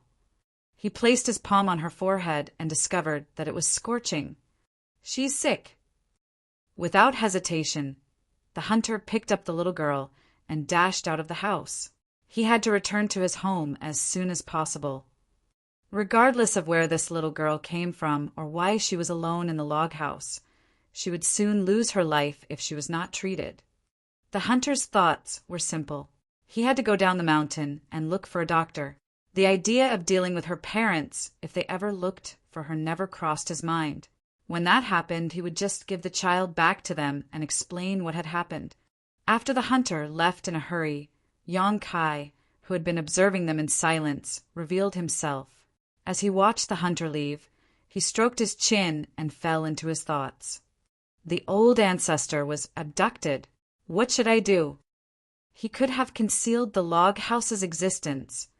That way, an ordinary mortal who had never cultivated before would never have discovered the old ancestor's whereabouts. However, at the most critical moment, the old ancestor sent him a message. He was unable to figure out the old ancestor's intentions. The message was vague and garbled, so he was unable to ascertain what it meant. It also didn't look like the old ancestor had intentionally done it. Instead, it was like she acted out of instinct while still asleep. Although the old ancestor's message wasn't clear, it was apparent she wanted to stop him from concealing the log house by sending it to him at that moment. Therefore, Yong Kai decided to let nature take its course. Then the old ancestor was taken away. Since she didn't send Yong Kai any further messages, it seemed that he had made the right choice. With that said, he couldn't just ignore her. Hence, he concealed his figure and tailed the hunter. It took the hunter half a day to go up the mountain, but it only took him 2 hours to go down. The exhausted and starving hunter tripped over and became covered in dust, but he protected the little girl well. After returning to the small village, he kicked the door of his house open and shouted, "Dear, something has happened!" Upon hearing his voice, a stout woman came out of the kitchen. An apron was wrapped around her waist, and there was a huge rolling pin in her hand. It seemed that she was preparing dinner. As the sky was turning dark, most people would supposedly have their dinner soon. The stout woman was in stark contrast with the lean hunter. As they stood side by side, the stout woman was 2 times larger than her husband. Villagers were usually straightforward people, so the moment she heard what her husband said, she roared, "What's wrong? Did that guy snatch your prey again? Don't worry, I'll beat him up for you." "No, no, no." The hunter repeatedly shook his head. "I picked up this little thing." Saying so, he dashed into the house. The moment he brushed past the stout woman, she caught a glimpse of what was in his arms. At that instant, she was rooted to the spot. After her husband entered the house, she exclaimed and followed him in a hurry. A moment later, the old ancestor was lying on a simple-looking bed in silence. There were some animal pelts on her figure, and beside the bed, the hunter and the stout woman stared fixedly at her with widened eyes. As the stout woman gazed at the petite and frail child on the bed, the ferocity on her face vanished. "Where did you pick her up?" The stout woman poked her husband with her elbow, accidentally exerting too much force with her arm and almost causing him to fall over. "On the mountain." The hunter briefly explained to her what had happened on this day. The stout woman's expression changed slightly. Why would there be such a thing on the mountain? Could she be a spirit? They had been a married couple for quite some time, so sometimes before they fell asleep at night, the hunter would tell her stories, including ones about spirits. "I don't think so." The hunter lifted the pieces of animal skin. "Look, she doesn't have a tail." He then brushed back the little girl's hair. There are no strange-looking ears either. I don't think she's a spirit. The stout woman nodded in agreement. Since the little girl didn't have a tail or some strange-looking horns or ears, she shouldn't be a spirit. The hunter then said, "The clothes she's wearing suggest that she's from a wealthy family. Moreover, she has been unconscious since I discovered her. I guess that she suffers from some kind of incurable disease, so her family members dumped her on the mountain." Tears started streaming out of the stout woman's eyes. She's such a pitiful little thing. How could her parents have the heart to abandon this beautiful baby? "Dear, please get Dr. Kai to come over now and examine this child. It's a life after all. Since we found her, we can't possibly watch her die without doing anything." "You're right." The stout woman wiped her tears away as she put down the rolling pin and took off her apron. Then she turned around and left the house. There wasn't a doctor in the village, but there was a doctor surnamed Kai in a village that was about 20 kilometers away. Although he wasn't really an expert in medicine, he was already the best doctor in this area. The sky had turned completely dark when the stout woman stepped out of the house, and since the two villages were so far apart, Dr. Kai certainly wasn't willing to go over. However, the stout woman never gave him a chance to resist. She picked up the thin doctor with one hand and dashed across the 20-kilometer gap to return home. It only took her an hour to go back and forth between the villages. After the doctor was invited into their house, the couple repeatedly apologized to him in order to appease him so that he could examine the little girl. The couple anxiously watched them on the side. After Dr. Kai was done feeling her pulse, the stout woman asked nervously, "What sickness does she have, Dr. Kai?" Although Dr. Kai wasn't an expert in medicine, he had gained some experience and had sharp eyesight after practicing medicine for years. So he replied doubtfully, "She doesn't seem to be sick." The stout woman rolled her eyes. "What are you talking about, doctor? Look how pale her face is. How could you tell me she's not sick?"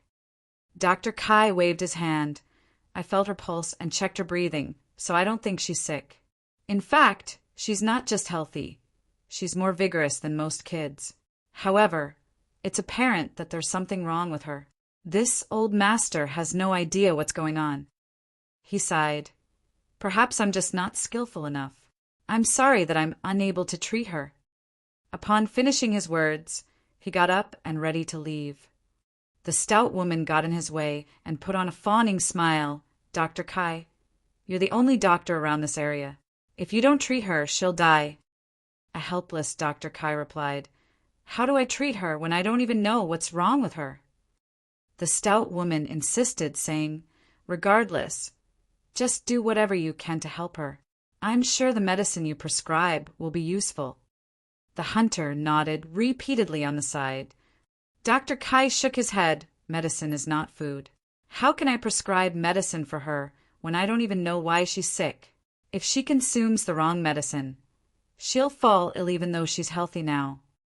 The stout woman begged him to treat the little girl, but Dr. Kai firmly turned her down.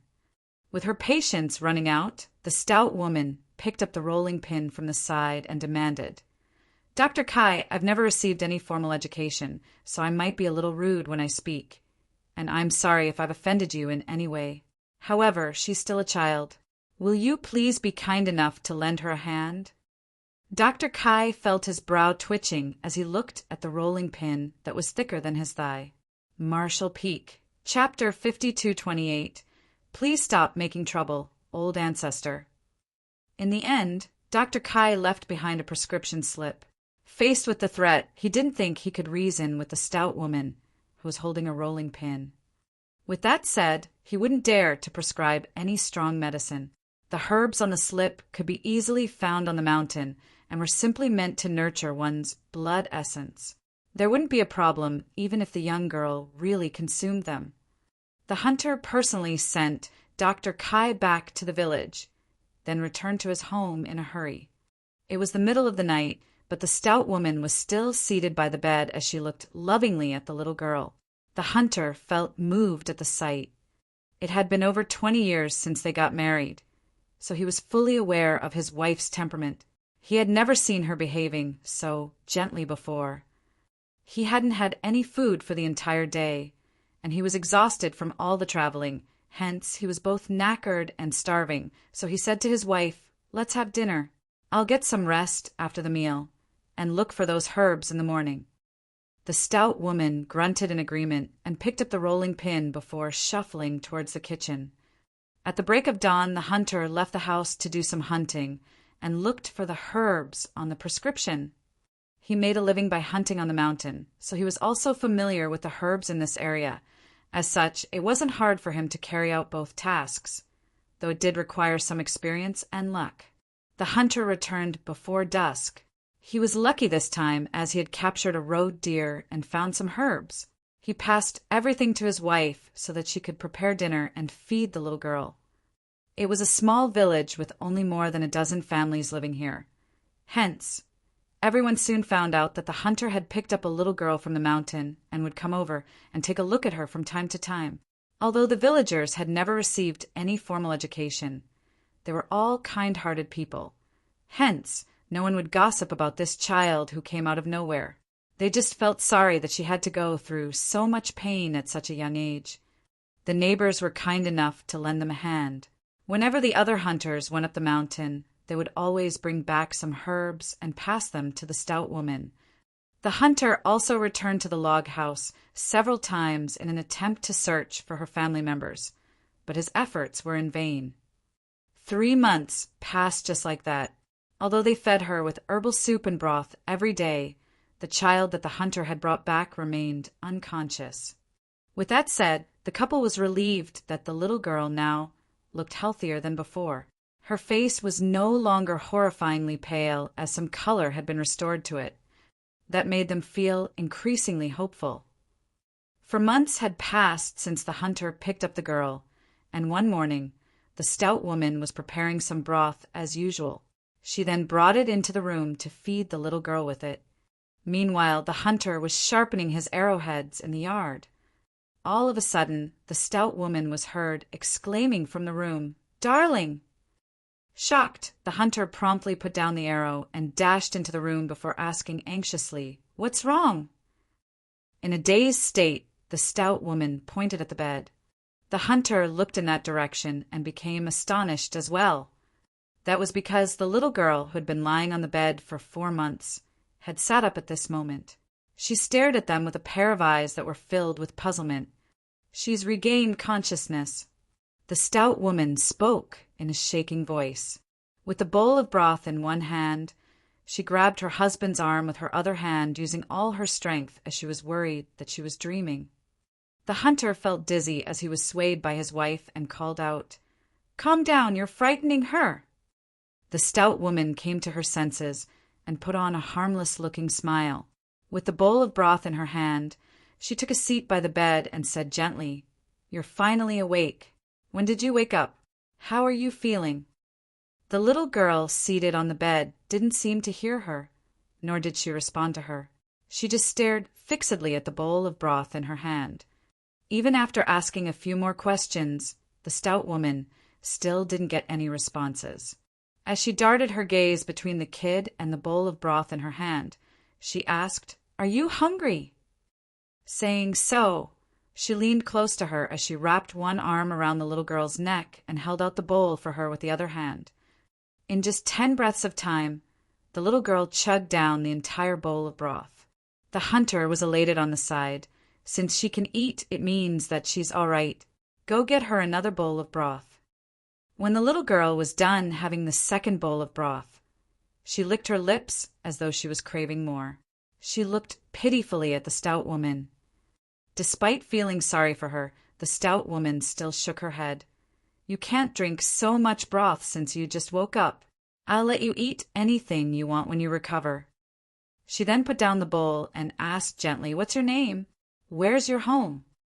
The little girl appeared perplexed. After asking several questions, the stout woman still didn't get any replies. She turned to look at her husband and asked worriedly, "Darling, do you think she might be a mute?" The hunter replied, Perhaps she's just too young to understand what you're saying. Regardless, she's awake now. It seems that Dr. Kai's prescription is useful. We'll have to thank him then." The hunter nodded. "That's for sure. Since the herbs are useful, I'll get more from the mountain now." He then went up the mountain while the stout woman told the little girl to stay in the house while she put together a gift. Although the gift wasn't valuable, it could show her sincerity. She then headed to Dr. Kai's house, which was 20 kilometers away. After the couple was gone, the little girl remained seated on the bed in silence. She looked up at the ceiling with her eyes, but no one knew what was on her mind. Yang Kai abruptly appeared beside the bed and looked down at her. A moment later, the little girl in the bed realized that something was off, and she turned her head and met Yang Kai's eyes.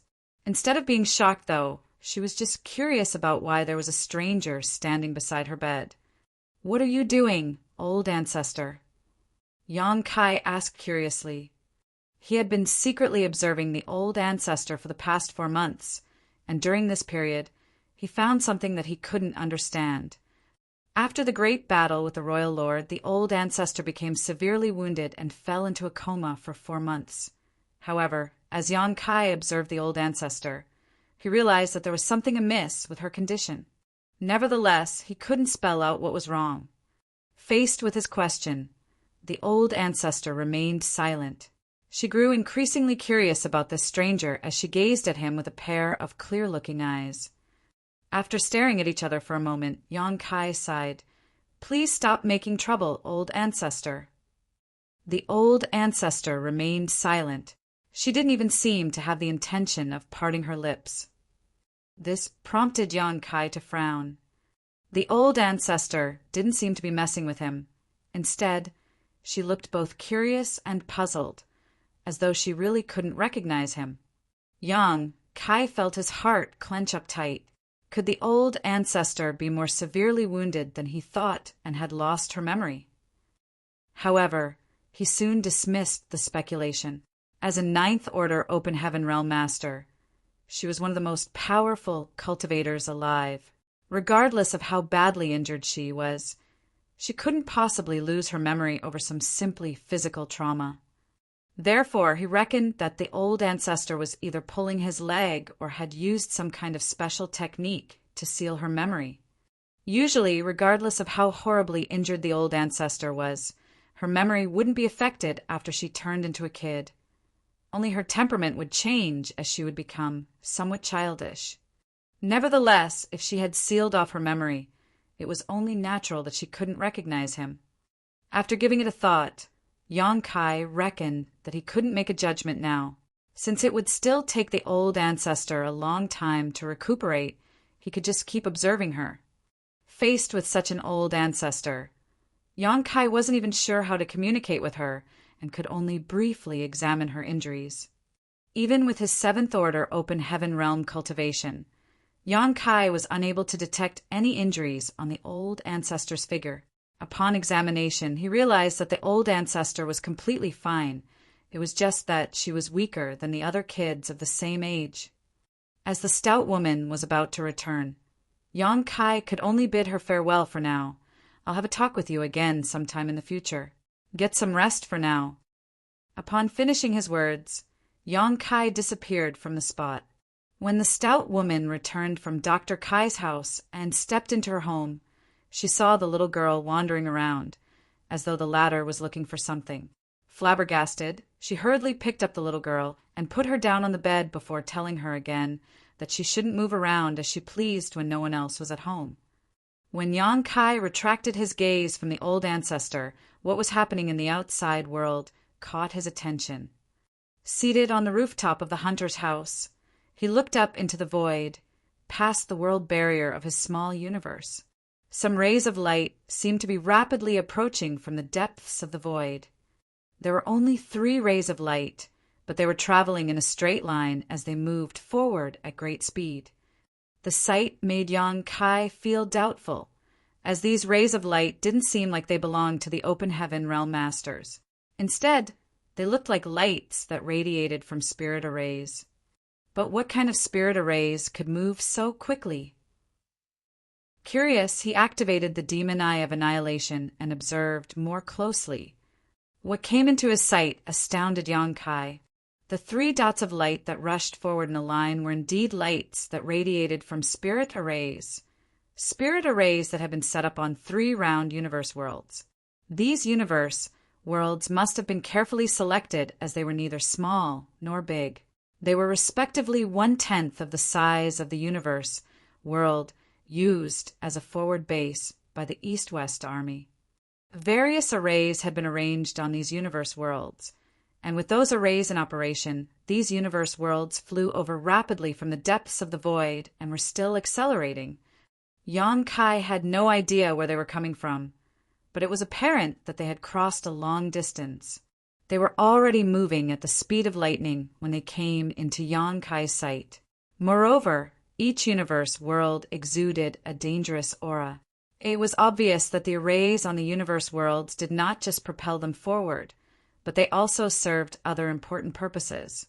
After examining the universe worlds for a time, Yang Kai figured out what those arrays were for. His face twitched upon that realization. Needless to say, it was another plan that Xiang Shan had come up with to deal with the Black Ink clan. However, this plan was rather devious, and he wondered if the Black Ink clansmen could bear it. Additionally, Yang Kai also discovered something that piqued his interest, which was the differences between the sizes of these universe worlds.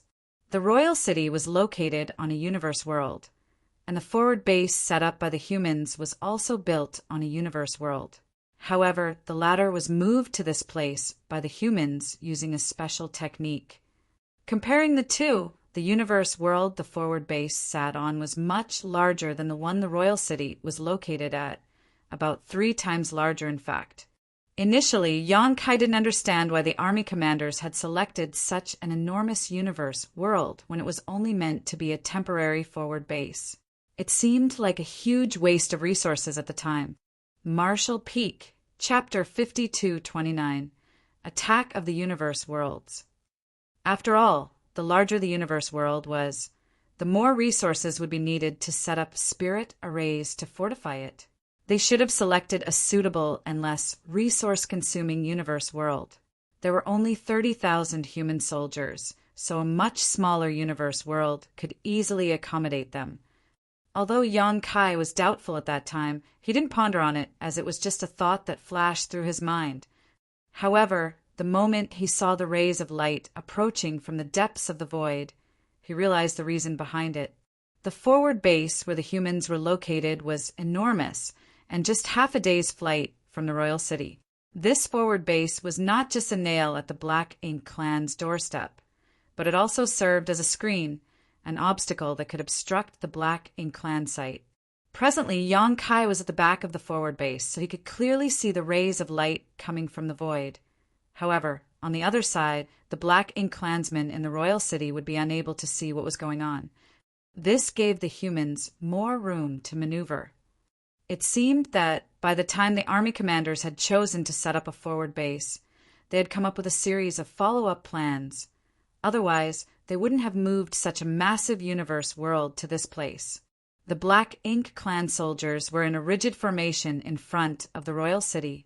Since Che Kong was told to take command, it had only taken him a month to reorganize the entire army. Presently, there were 1 million Black Ink clan soldiers surrounding the royal city tightly. Regardless of how the humans launched an attack, they could immediately deal with the enemies. Che Kong had no idea how he should take the initiative to attack the humans, but it wouldn't be hard for him to defend the royal city with this setup. Defense had always been his forte. As the commander of 1 million Black Ink clansmen, Che Kong was located in the middle of the army so that he could easily react to any potential threats from the humans. After a month of silence, Che Kong all of a sudden felt his chest tightening as an ominous feeling washed over him. This caused him to feel alerted as he lifted his gaze to look at the human side. There were a lot of warships moving around the forward base, but he had no idea what the humans were up to. However, it didn't seem like the humans had the intention of attacking the royal city at that moment. This made Che Kong feel doubtful. Since the humans didn't intend to attack, why did he feel a sense of unease all of a sudden? Could it be a false alarm? He sincerely hoped that it was just his nerves. Before the royal lord started recuperating in the Black Ink nest, he appointed Che Kong to be the commander of the Black Ink clan soldiers and entrusted him to protect the royal city. Certainly, Che Kong could not disappoint the royal lord. While he was lost in his thoughts, a dazzling light suddenly radiated from the back of the humans' encampment. The unease Che Kong felt intensified at that moment. The next instant, the light flashed into his sight. It was so dazzling that he couldn't help but narrow his eyes. Initially, he couldn't make out what the light was, but as the distance shortened, he quickly realized its true nature. Che Kong, who had been seated at the time, leapt to his feet with widened eyes. The next moment, his roar reverberated across the entire void. Enemy attack! Over the past month that he had been leading the Black Ink army, Che Kong had repeatedly pondered on what kind of strategy the humans would use to assault the royal city. He had also put himself in the shoes of the leaders from the humans' side and inferred how the war would unfold. He came to the conclusion that regardless of what devious plans the humans had come up with, they wouldn't achieve their goal as long as he steadfastly protected the royal city. There was no doubt that he was pleased with the expected outcome. However, it wasn't until the humans finally revealed their move that Che Kong realized he had underestimated how cunning his enemy truly was. It never crossed his mind that the humans would attack them using a universe world. The universe world was full of arrays, which were obviously arranged by the humans. After shooting past the forward base, the universe world came straight at the royal city. Che Kong had no idea where this universe world came from, but it had obviously moved across a long distance in the void as it was moving at incredible speed. By the time Che Kong alerted the other Black Ink clansmen, the ray of light was only 1,000,000 kilometers away from the royal city. If they did nothing, the universe world would smash into the royal city in 10 breaths of time. The consequences would be dreadful. The location of the royal city was also a universe world, and although it was gigantic, it didn't have any powerful defenses. It wasn't comparable to Great Evolution Pass in this respect. Great Evolution Pass was an enormous mobile palace artifact, so even without any active arrays, it was still significantly sturdier than a mere universe world. Moreover, be it the humans or the Black Ink clan who controlled Great Evolution Pass, there were various arrays in Inner Sanctum that could enhance its defenses. The approaching universe world that was full of spirit arrays appeared to only be a third the size of the universe world the royal city was situated upon. But if it really crashed into the royal city, everything would be smashed to pieces. By then, not only would the royal lord be disrupted from his recuperation, but the high-rank Black Ink nest would also be destroyed upon impact. If that happened, the royal lord would never let Che Kong off. If they had detected the universe world that was coming at the royal city earlier, they could have easily warded it off, given the forces available to them. However, Che Kong was caught off guard as the despicable humans obstructed their line of sight using their forward base. By the time he discovered the strange attack, Che Kong was only left with 10 breaths of time to react. He had no time to mobilize his soldiers, so he personally charged towards the universe world. At the same time, over 30 territory lords took action along with him. All of the territory lords knew that they had to do their best to fend off this universe world attack, for the slightest impact on the royal city would surely disturb the royal lord's recuperation. Black Ink clansmen recuperated by falling into a state of deep sleep. It was the same for the royal lord as it was for everyone else. Once they were disturbed, though, their recuperation would be disturbed, resulting in backlash that could undo their recovery progress or possibly even make their condition worse. The royal lord was the most powerful master they had to rely on, so they naturally wouldn't allow anything to disturb him. All the territory lords shot into the sky. The sight was magnificent as their auras were menacing. Meanwhile, countless feudal lords followed closely behind them. On a barren mountain in the forward base, Xiang Shan, Lu Jiping, and other 8th Order Division commanders looked on intently and saw that the Black Ink clansmen from the royal city were charging forward like the moths to a flame. Before they even arrived, they had started sending out violent attacks at the universe world that was coming at the royal city. One 8th Order Division commander asked, "Do you think they can ward it off?"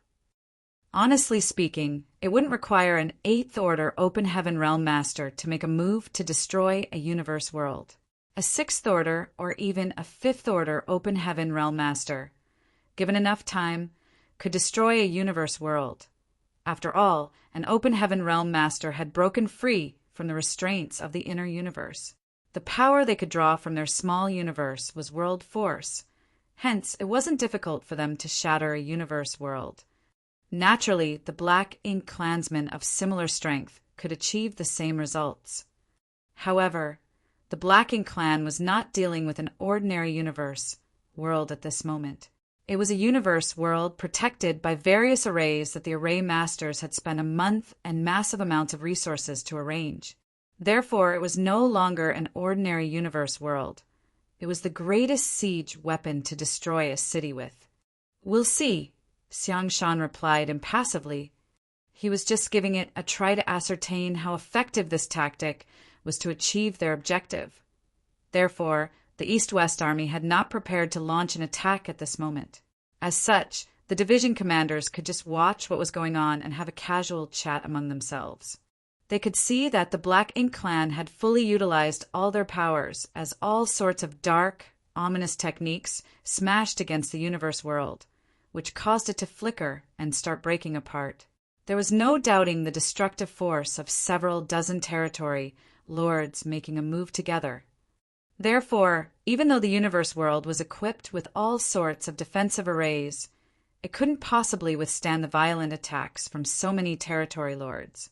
Before the feudal lords could even make a move, the universe world had turned dim. The next instant, it exploded into countless fragments that scattered around.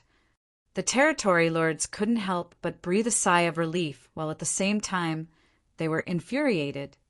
It seemed they had been frightened over nothing, as it was just a universe world, after all.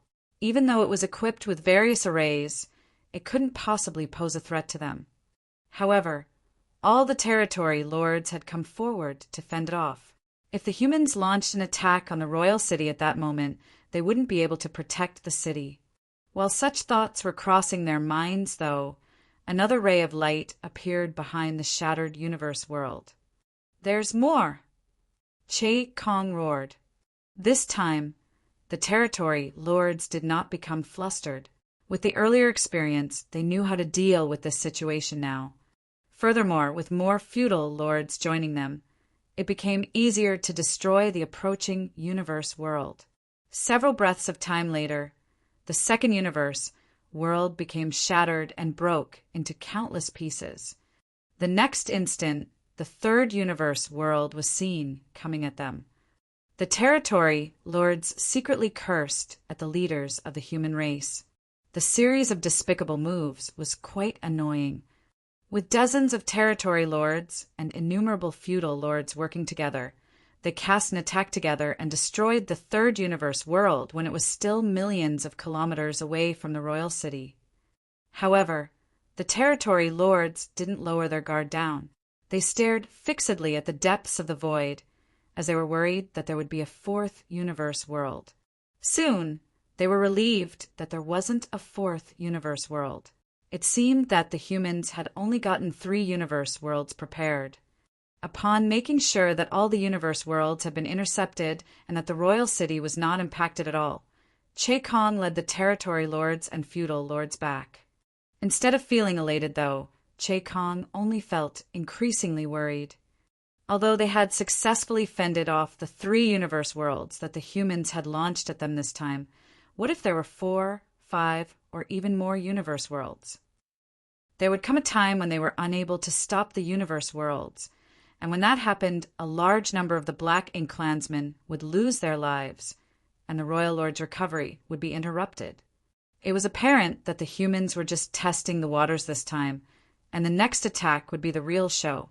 Che Kong believed that after the test this time, the human leaders would continue to use such a tactic. Damn it, Che Kong thought.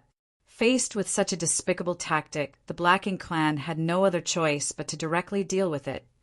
They couldn't even imitate it, as they didn't have so many skillful array masters on their side. Marshall Peak, Chapter 5230, Xiao Zhao's Relative. Since Yang Kai had cultivated the Tao of Time and learned a few things from his third disciple, time flowed 4 times faster in his small universe than the outside. Therefore, even though the old ancestor had been recuperating in his small universe for 4 months, only 1 month had passed in the outside world. In just 1 month, the East-West Army was able to carry out such a plan. Yang Kai couldn't help but admire Xiang Shan and the others' farsightedness. After the 3 universe worlds circled around the forward base, Yang Kai was unable to see what happened next, as his sight was obstructed. With that said, even though he was in a desolate valley on the opposite side of a universe world, he could still feel the violent energy fluctuations coming from the royal city. He reckoned that the expressions on the territory lords' faces would be interesting when they saw the universe worlds, which were equipped with various arrays coming at the royal city. However, he didn't think it would be difficult for the Black Ink clan to fend off these universe worlds. After all, there were some 30-plus territory lords, not to mention that they had many 8th Order Black Ink disciples with them. It was unlikely that the universe worlds could harm them. That was indeed the case. The energy fluctuations coming from the royal city only lasted for about 10 breaths of time before they vanished. Again, days went by peacefully. From the looks of it, the human soldiers didn't seem to have the intention of invading the royal city at all. Meanwhile, inside the small universe, the old ancestor was still recuperating in the hunter's home. The couple treated her very well. Although they were not related by blood, they took care of her as though they were her biological parents. Half of the food brought back by the hunter from the mountain found its way into the old ancestor's stomach.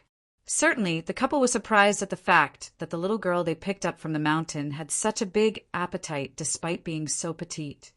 Moreover, she seemed to truly love eating. The only thing that concerned the couple was that the little girl hadn't grown much in size despite her big appetite. She looked like she was 3 to 4 years old when they picked her up back then. For years had passed, but she hadn't changed one bit. This was unusual, for kids normally grew very quickly at such a young age. For years was long enough for a toddler to become a child that could freely run around. However, that wasn't the case for Xiao Xiao. Yes, after raising the little girl they picked up from the mountain for 4 years, the couple had given her a name.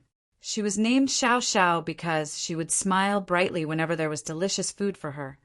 Considering the fact that Xiao Xiao was abandoned by her family back then because she was critically ill, the couple believed that her illness was the reason she hadn't grown much.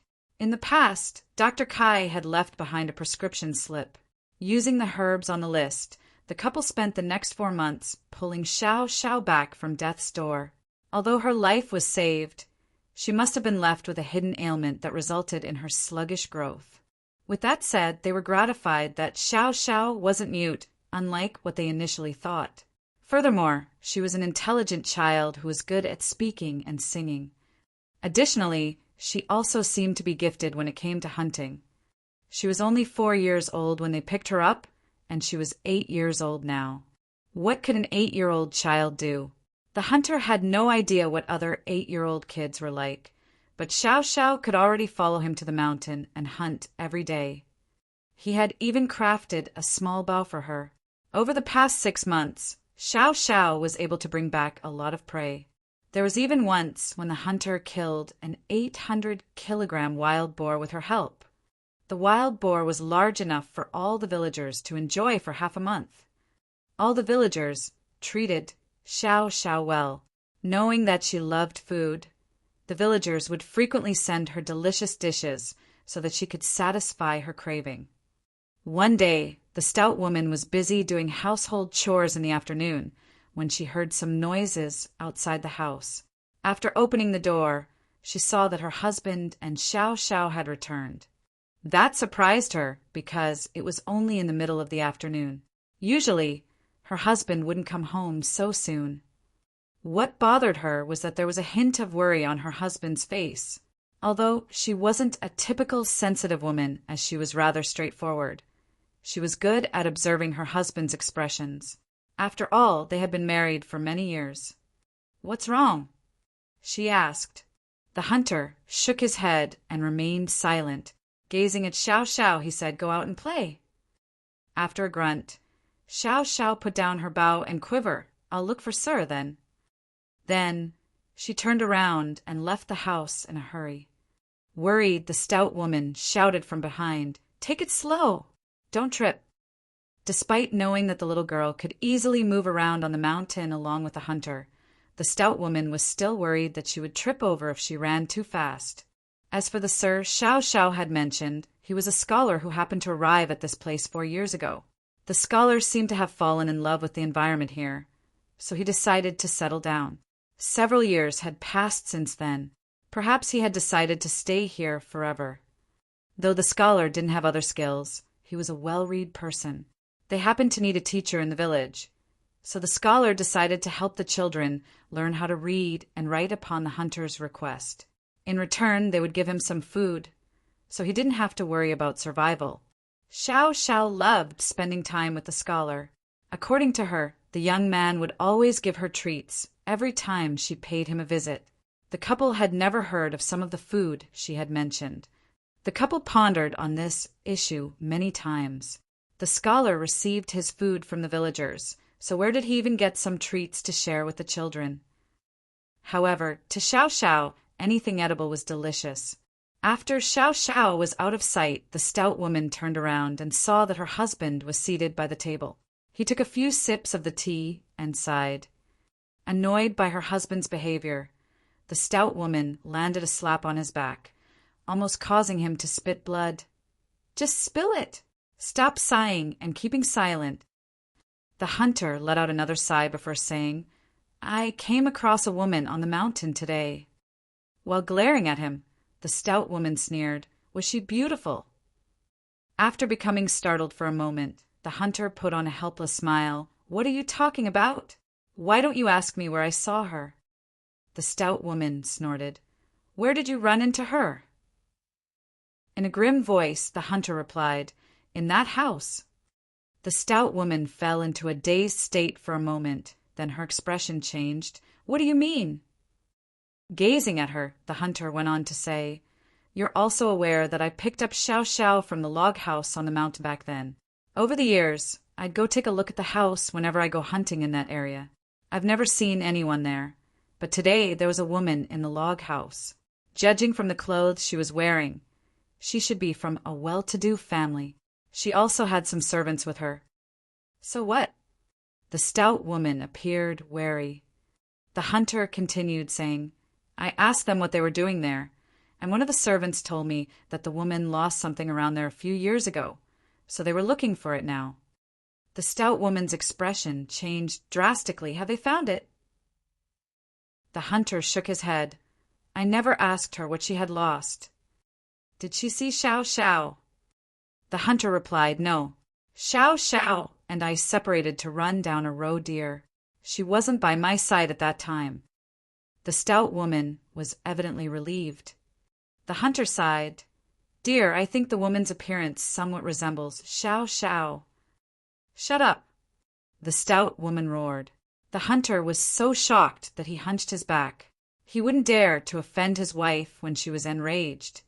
Relentless, the stout woman walked up to the door and placed her hands on her hips before shouting at the clearing outside the house, "You have lost her!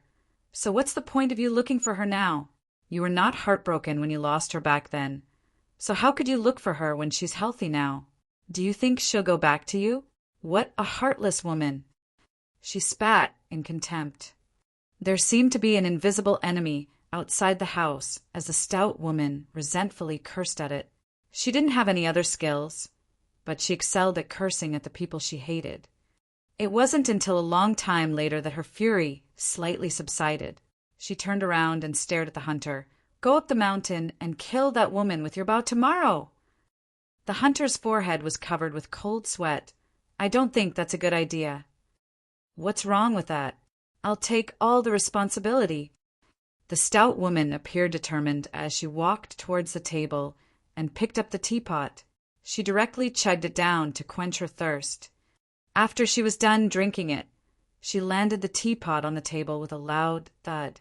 Then, she sat on the chair with a listless expression. She was no longer as feisty as earlier when she cursed at the invisible enemy. A moment later, she covered her eyes with her hands. The hunter stole a glance and asked, "Why are you crying all of a sudden?" The stout woman was trying to suppress her sorrow when she heard her husband's words. Unable to take it any more, she started bawling her eyes out. "Darling, don't you think that Xiao Xiao is a gift to us from the heavens? No one can take her away from us, right?" It had been over 20 years since the couple got married. They were pretty hardworking when they were younger, but for some reason she couldn't bear a child. When the hunter brought Xiao Xiao back from the mountain 4 years ago, the stout woman thought that the heavens had finally had mercy on her by sending this child to her. Initially, she still hoped that her husband could find Xiao Xiao's relatives so that she could return to her family. However, for years had passed, and the couple already regarded Xiao Xiao to be their daughter. They were not willing to part ways with her now. At the thought of the possibility of Xiao Xiao leaving her, the stout woman was heartbroken. The hunter placated her by saying, "Well, I simply chanced upon a wealthy woman who lost something several years ago. She's just looking for it now. She might not necessarily be Xiao Xiao's relative." The stout woman's vision had turned blurred from all the crying. While sobbing, she said, "You said that the woman resembles Xiao Xiao, and she's looking for something she lost. Who else could she be if she's not Xiao Xiao's mother?" At that, the hunter fell silent. In fact, such a thought sprang into his mind the moment he saw the woman. That was because Xiao Xiao indeed took after her. While the stout woman continued bawling, the hunter remained silent. A moment later he said, "The child has her own parents. The woman is from a wealthy family. If Xiao Xiao goes back to her, she'll have a bright future. It's much better than staying with us here. In the future, she'll be able to marry a good man." Marshall Peak. Chapter 5231. I'll bring you something delicious. The stout woman abruptly stopped crying and stood straight up. Glaring at the hunter, she threatened, "If you dare to send Xiao Xiao back to her, I'll break your legs." Saying so, she turned around and shuffled towards her room. When she brushed past the hunter, she landed a kick on the bench that he was seated on. In an instant, the bench broke apart with a crack. The hunter lost his balance and fell to the ground. Gazing at the broken bench, he gulped. Although he knew that his wife was strong, he hadn't expected her to be this strong. Undoubtedly, his leg was not as robust as the bench. As he recalled what she had told him before she left, he decided to keep his mouth shut. There was a simple-looking house at the bottom of the mountain, despite that it was jointly built by the villagers and was sturdy enough to fend off rain and wind. This was the residence of the scholar who happened to visit this place 4 years ago. It also served as a school in the village. Other than the kids in the village, the hunters from the neighboring villages would also send their children to this school when they learned that there was a scholar who could teach children how to read and write. Therefore, more than 10 kids would frequently gather together in this small school for lessons. The kids from the mountain villages were reckless and naughty. Initially, the hunters were worried that this frail-looking teacher wouldn't be able to discipline them. They wouldn't want to see their kids causing any trouble. However, they were surprised to learn that regardless of how mischievous the kids were, they would become obedient and studious the moment they stepped into this school. The teacher didn't seem to have any special ways of disciplining the kids. He simply taught them how to read and write. This strange revelation amazed the hunters. At this moment, the teacher, who was giving the kids a lesson, cracked a smile all of a sudden, as though he had discovered something funny. The students were puzzled, but none of them dared to ask him about it because he always had this strange sense of authority about him. With that said, there was still a kid who raised her hand and asked in a clear voice, "Sir, Why are you smiling all of a sudden?" The person who asked this question was none other than Xiao Xiao, who looked smaller than the other children. Instead of feeling afraid, the kids all respected the teacher. He had never punished them in any way. However, as soon as they stepped into this school, they would become obedient. Nevertheless, Xiao Xiao was the only one who didn't seem to revere the teacher, and she was the only one who had the audacity to interrupt the teacher when he was giving a lesson. Upon hearing that, the teacher lifted his head and revealed a stalwart-looking face. He replied with a smile, "Nothing. I just thought of something funny." With a tilted head, Xiao Xiao appeared puzzled. The teacher continued with the lesson. The reason he put on a smile was that he had detected what happened in the hunter's home. The way the stout wife reacted was hilarious. In fact, he was aware that there was a wealthy woman in the log house on the mountain. Strictly speaking, she indeed resembled Xiao Xiao in a way. However, one wouldn't have thought so if he didn't have such a preconceived idea. He knew that the wealthy woman had nothing to do with Xiao Xiao. After all, Xiao Xiao was a ninth-order old ancestor, while the wealthy woman was just one of the many living beings in his small universe. It was just a coincidence, and the couple was being too sensitive. When the hunter brought the old ancestor back to his home, Yang Kai followed behind them. Despite realizing that there was something wrong with the old ancestor, he didn't have a way to deal with it. Therefore, he could only pretend to be a poor wandering scholar and settle down in this village, so that he could keep in contact with the old ancestor and observe her. Over the past 4 years, he had noticed some things that concerned him. First of all, the old ancestor was terribly injured. Otherwise, she would have grown in size after such a long time. Her injury was so deep, though, that even Yang Kai was unable to detect it. When the old ancestor started growing, it would mean that she was on the road to recovery. It was the second point that especially puzzled him, though. It seemed that the old ancestor had indeed lost her memory. It had been 4 years since he started approaching the old ancestor, but she always regarded him to be the teacher in the village. She didn't remember anything that had happened in the past. Yang Kai had a feeling that the old ancestor had sealed her memory voluntarily, but he had no idea why she had done so. Now he could only cooperate with the old ancestor by giving her the best environment to recuperate and hope that she would recover soon. After the lesson ended, the kids returned to their homes. Yang Kai remained seated in the classroom. A moment later, a petite figure stuck her head out from the door and flashed a smile at him.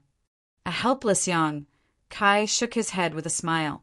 Although the old ancestor's memory had been sealed off, it seemed being a foodie was innate to her. He beckoned to Xiao Xiao, who then skipped towards him and obediently stood there. Then he turned his palm over and revealed a skewer of candied hawthorns before passing it to her. An elated Xiao Xiao said sweetly, "Thank you, sir." In the middle of the night, Xiao Xiao realized that something was off. She extended her hand and discovered that her mother, who was hugging her, was crying. Puzzled, she asked, "Why are you crying, mother? Did father bully you?" The stout woman shook her head repeatedly. "No, I was just having a nightmare." Oh, believing her statement to be true, Xiao Xiao turned over and snuggled up to the stout woman. As she patted the stout woman's back, she placated her by saying, "Don't worry, mother. I'm here for you." Whenever she had a nightmare in the past, her mother would always pat her back, and she would fall asleep again soon. "I'm not afraid because I know you're here for me," the stout woman replied and hugged the little girl even tighter. The next day, the stout woman dressed Xiao Xiao up and helped her put on the clothes she was wearing 4 years ago when they picked her up. As Xiao Xiao hadn't grown over the last 4 years, she could still fit into those clothes. It wasn't certain what the clothes were made of, but they still looked brand new even after 4 years. The stout woman was on the brink of breaking into tears as she dressed Xiao Xiao up. On the other hand, the hunter squatted outside the house in silence. The couple had not talked about this, but the hunter knew what his wife's intention was the moment he saw what she was doing. Xiao Xiao still remained joyful. After the stout woman was done with it, She looked at the sweet and innocent smile in the mirror and let out a sigh. Xiao Xiao said, "Mother, it'll be hard for me to go hunting in such clothes." The stout woman forced a smile. "You're not going to go hunting today." With her head tilted, Xiao Xiao asked curiously, "Am I not? I'll look for the teacher, then." "You're not looking for the teacher, either." The stout woman took Xiao Xiao's hand and rose from the chair. "Your father will bring you to a place. Just follow him." And, despite feeling perplexed, Xiao Xiao nodded. The hunter stepped into the house and exchanged glances with his wife before looking away. He beckoned to Xiao Xiao, "Let's go." "Yes." Xiao Xiao skipped forward, and the hunter followed behind her. All of a sudden, the stout woman shouted from behind, "Xiao Xiao!" By the time Xiao Xiao turned around, the stout woman had approached her and pulled her into her arms. Trying her best to stop her tears from sliding down her face, the stout woman said, "You must stay safe no matter what." "I know, Mother. Wait for me. I'll bring you something delicious." Xiao Xiao nodded repeatedly. "Go now." The stout woman forced herself to release Xiao Xiao and turned around. She didn't dare to take another glance at her, for she was worried that she wouldn't have the heart to let her go. Behind her, Xiao Xiao's laugh faded into the distance. A while later, the stout woman whirled around, but Xiao Xiao was no longer in sight. She raced forward, but the next instant she stopped in her tracks and grasped the doorframe as she fell into a dazed state. A long time later, she fished out a skewer of candied hawthorns from her clothes and carefully unwrapped the paper before taking a bite. She swallowed it along with her tears. "It's sweet." The hunter had walked along the rugged mountain paths countless times, but this time it was the most difficult walk in his life. They took a break from time to time, and it wasn't until the afternoon that they arrived at the log house. Initially, he hoped that the wealthy woman would have left by now so that he no longer had to feel conflicted. However, he came just as the woman was about to leave. The woman was surprised to see the hunter, but what surprised her even further was that he had brought a young child, who was wearing expensive clothes, with him. While the servants were vigilant, the woman let the hunter get closer to her. "Is there something you want to tell me?" the woman asked. She had a feeling that the hunter had come all the way here to look for her. As she spoke, she took a glance at the child beside him. At that instant, she couldn't move her eyes away. That was because the young child was truly adorable. It wouldn't be an exaggeration to say that she was beautiful. The woman came from a well-to-do family, and she had seen many young children from wealthy families, but none of them was comparable to the little girl before her eyes. If the child before her eyes was like a skylark, the ones she had seen in the past were no different from the mud on the ground. She couldn't believe that such a child lived in this remote mountain. The hunter felt heartbroken when he realized that the woman was staring fixedly at Xiao Xiao. I suppose she can recognize Xiao Xiao. After all, Xiao Xiao hadn't changed one bit over the past 4 years. If this woman is her relative, it was expected that she could recognize her. He parted his lips in an attempt to say something, but he couldn't bring himself to say anything in the end. Xiao Xiao was a friendly and outgoing young girl, so she flashed a sweet smile at the woman and asked, "How are you, madam?" The woman put on a smile as well, such a good child.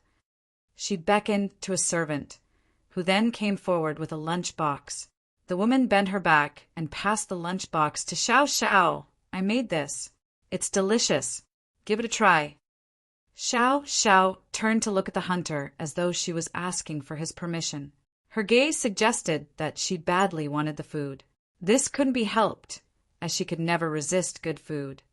However, the hunter had fallen into a dazed state. This was different from what he had imagined. Although the woman seemed to be fond of Xiao Xiao, it didn't look like she had identified the latter to be her relative. Could it be? Agitated, the hunter asked, "Madam, you told me that you'd lost something the day before. Have you found it yet?" The woman shook her head. "I lost it several years ago, and I don't remember where I lost it. I just feel that this place looks familiar to me. so I thought I'd lost it around here. Unfortunately, it seems I was mistaken. In any case, it's not something so important, so I've decided to give up looking for it." The hunter, whose figure was stiff, became at ease in an instant. Marshal Peak, Chapter 5232, Attacking the Royal City. Inside the house, the stout woman was seated on a chair as she embraced Xiao Xiao with a bright smile. She was so ecstatic that it was as though she had retrieved something irreplaceable she had lost. Xiao Xiao felt that her mother was strange on this day, but she was too young to understand the myriad of things in the world. Therefore, she couldn't specify what was odd. Presently, there was a lunch box in front of her. It was given to her by the wealthy woman on the mountain.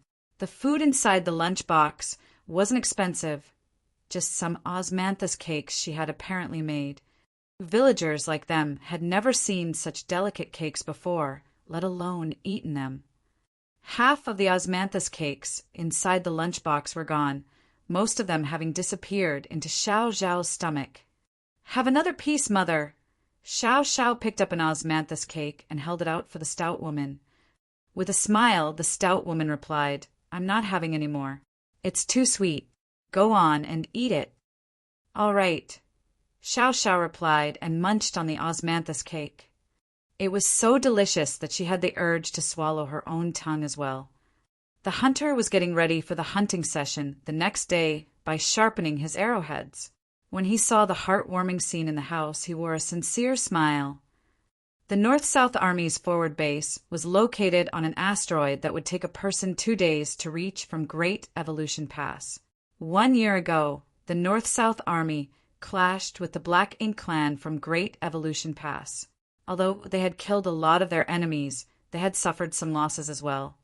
The defeated Black Ink clansmen fled back to Great Evolution Pass and received help from their companions. Since then, they had not left Great Evolution Pass. 1 year had passed, and the North-South Army was now locked in a staring contest with the Black Ink clan stationed at Great Evolution Pass. They were like two beasts that bared their fangs at each other from a distance, but neither could kill the other party, so they didn't attack. After suffering a setback previously, the Black Ink clansmen wouldn't dare to make a rash move again. They were worried that there would be no turning back once they launched an attack. On the other hand, the North-South Army didn't have a way to deal with the Black Ink clansmen who refused to leave Great Evolution Pass.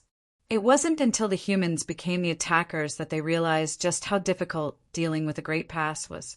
Great Evolution Pass provided the best defense for the Black Ink clansmen. So if the North-South Army rashly launched an attack, many of their soldiers would lose their lives. Given the collective power of the North-South Army now, it would be hard for them to retrieve Great Evolution Pass in short order, and once they launched an attack and failed, they would lose their advantageous position. The army commander of the Southern Army, Ouyang Lai, was an irascible person, so the deadlock they were faced with was giving him a headache. Therefore, he urged Mi Jingluan on a daily basis to come up with a way to lure the Black Ink clan out of Great Evolution Pass so that they could meet them in battle. Of course, Mi Jingluan didn't have a solution to this problem, or he would have used it already. As long as the Black Ink clan refused to leave Great Evolution Pass, there was little he could do. "Please calm down, Brother Ouyang. We're faced with a stalemate here. Since the Black Ink clan won't leave the pass, it's hard for us to launch an attack. We have no other choice but to maintain the status quo." Mi Jingluan appeased Ouyang Lai, who had repeatedly looked for him to discuss the plan to deal with the enemy. Undoubtedly, Ouyang Lai could understand what the other man was talking about. He was an 8th Order Open Heaven Realm Master, as well as an army commander after all, so even if he was a hot-headed person, he wouldn't have attained such achievements without being able to understand the bigger strategic picture. Despite that, he could never change his irritable temperament. How long will the confrontation last? For eternity? Ouyang Lai said furiously. He thought that the Black Ink clansmen were too timid. Despite their vast army, they didn't have the courage to launch an attack and only knew how to hide. It was expected that he was annoyed. Mi Jingluan comforted. We certainly can't let the confrontation go on for eternity, but the breakthrough we need can't be achieved here by us. For now, we'll have to depend on the East-West Army. Ouyang Lai darted his gaze around and gave it a thought. He then said, "Brother Mi, you mean?" Mi Jing Luen nodded. If the East-West Army can deal a heavy blow to the Black Ink clan at the royal city, the royal lord will surely become flustered. When that happens, the Black Ink clan occupying Great Evolution Pass won't be able to keep hiding. They certainly have to head to the royal city upon receiving the royal lord's order, and will be able to take action. Upon hearing that, Ouyang Lai nodded repeatedly. You have a point. Brother Mi, when do you think the breakthrough will be achieved? Mi Jing Luen replied, That will depend on how long those from the royal city can persevere. However, I don't think it'll happen in a short time. The number of soldiers in the East-West Army is roughly the same as ours, although they have the old ancestor with them. The Black Ink clan over there have a royal lord. It won't be easy to achieve a breakthrough. Now, what we should do is find a way to contact the East-West Army. It would be best if we could communicate instantly so that it would be easier for us to carry out any following plans. Ouyang Lai shook his head. That will be difficult. This place is too far away from the royal city. It's not hard to contact them, but the exchange of information will be sluggish. We can't make it instantaneous. Mi Jing Luen nodded. It would be best if we could let Marshal Nephew Yang build several universe arrays between Great Evolution Pass and the royal city. However, I'm afraid he's busy right now as he has to help with the old ancestors' healing. Otherwise, given Xiang Shan's farsightedness, he would have told Yang Kai to do so already. Still, sluggish or not, being able to share information is essential. Ouyang Lai said, In that case, we should send someone to the East-West Army. Mi Jinglin put on a smile. I've already done so. He should have arrived by now. Upon hearing that, Ouyang Lai couldn't help but roll his eyes. This guy only told me about it after he'd done it. It makes me look ignorant. It's taxing to work with such a scheming person. Mi Jingluen looked to the depths of the void. There were two reasons why he had sent someone to the East-West Army. First of all, he really did need to exchange information with them. Secondly, he wanted to find out how the East-West Army was planning to attack the royal city. The royal city was protected by a large number of Black Ink clansmen, and the royal lord was around, so it wouldn't be easy for the East-West Army to attack given their current strength. Mi Jingluen had put himself in the shoes of the army commanders in the East-West Army and pondered on what he could do. He had come up with some possible solutions, but he didn't think they would be very effective. Therefore, he wanted to find out how Xiang Shan would act. Meanwhile, the East-West Army was mobilizing at their forward base. The warships, which were initially docked on the universe world, rose into the sky and soared towards the void. When the 8th Order Division Commander Cha Pu, who was standing on a mountain, saw that, he appeared surprised and asked the person beside him, "Are you going to attack the royal city?" Cha Pu was the division commander of Northern Army's 4th Division. He was also the person Mi Jingluen had sent to this place to contact the East-West Army. Just like Mi Jingluen had expected, Cha Pu had arrived at this place 3 days ago. He came at a time when the East-West Army was about to carry out a grand plan, so he decided to stay and observe so that he could bring more details back to Mi Jingluen. The reason an 8th Order Open Heaven Realm Master was asked to come to this place was that it was a long journey that was paved with danger. If a 7th Order Master was told to come here, he might not make it. Therefore, Mi Jingluen could only send an 8th Order Division Commander. It had been peaceful on the North-South Army's side recently, so it would be fine even though Cha Pu wasn't around. Additionally, he was the one who came to Yang Kai's rescue after the latter killed an 8th Order Black Ink disciple. Presently, the person standing beside him was Xiang Shan's adjutant Li Xing. Xiang Shan had ordered him to keep Cha Pu company and answer his questions. Now, the soldiers of the East-West Army had been mobilized as though they were going to attack the royal city. Anyone who wasn't blind could see that. This made Cha Pu feel worried. He had seen the defensive formation around the royal city. Given the East-West Army's current power, it would be unwise to directly attack the royal city. Once the two parties clashed, the East-West Army would suffer immense losses. Although he knew Xiang Shan wouldn't do something so foolish, he couldn't help but feel worried.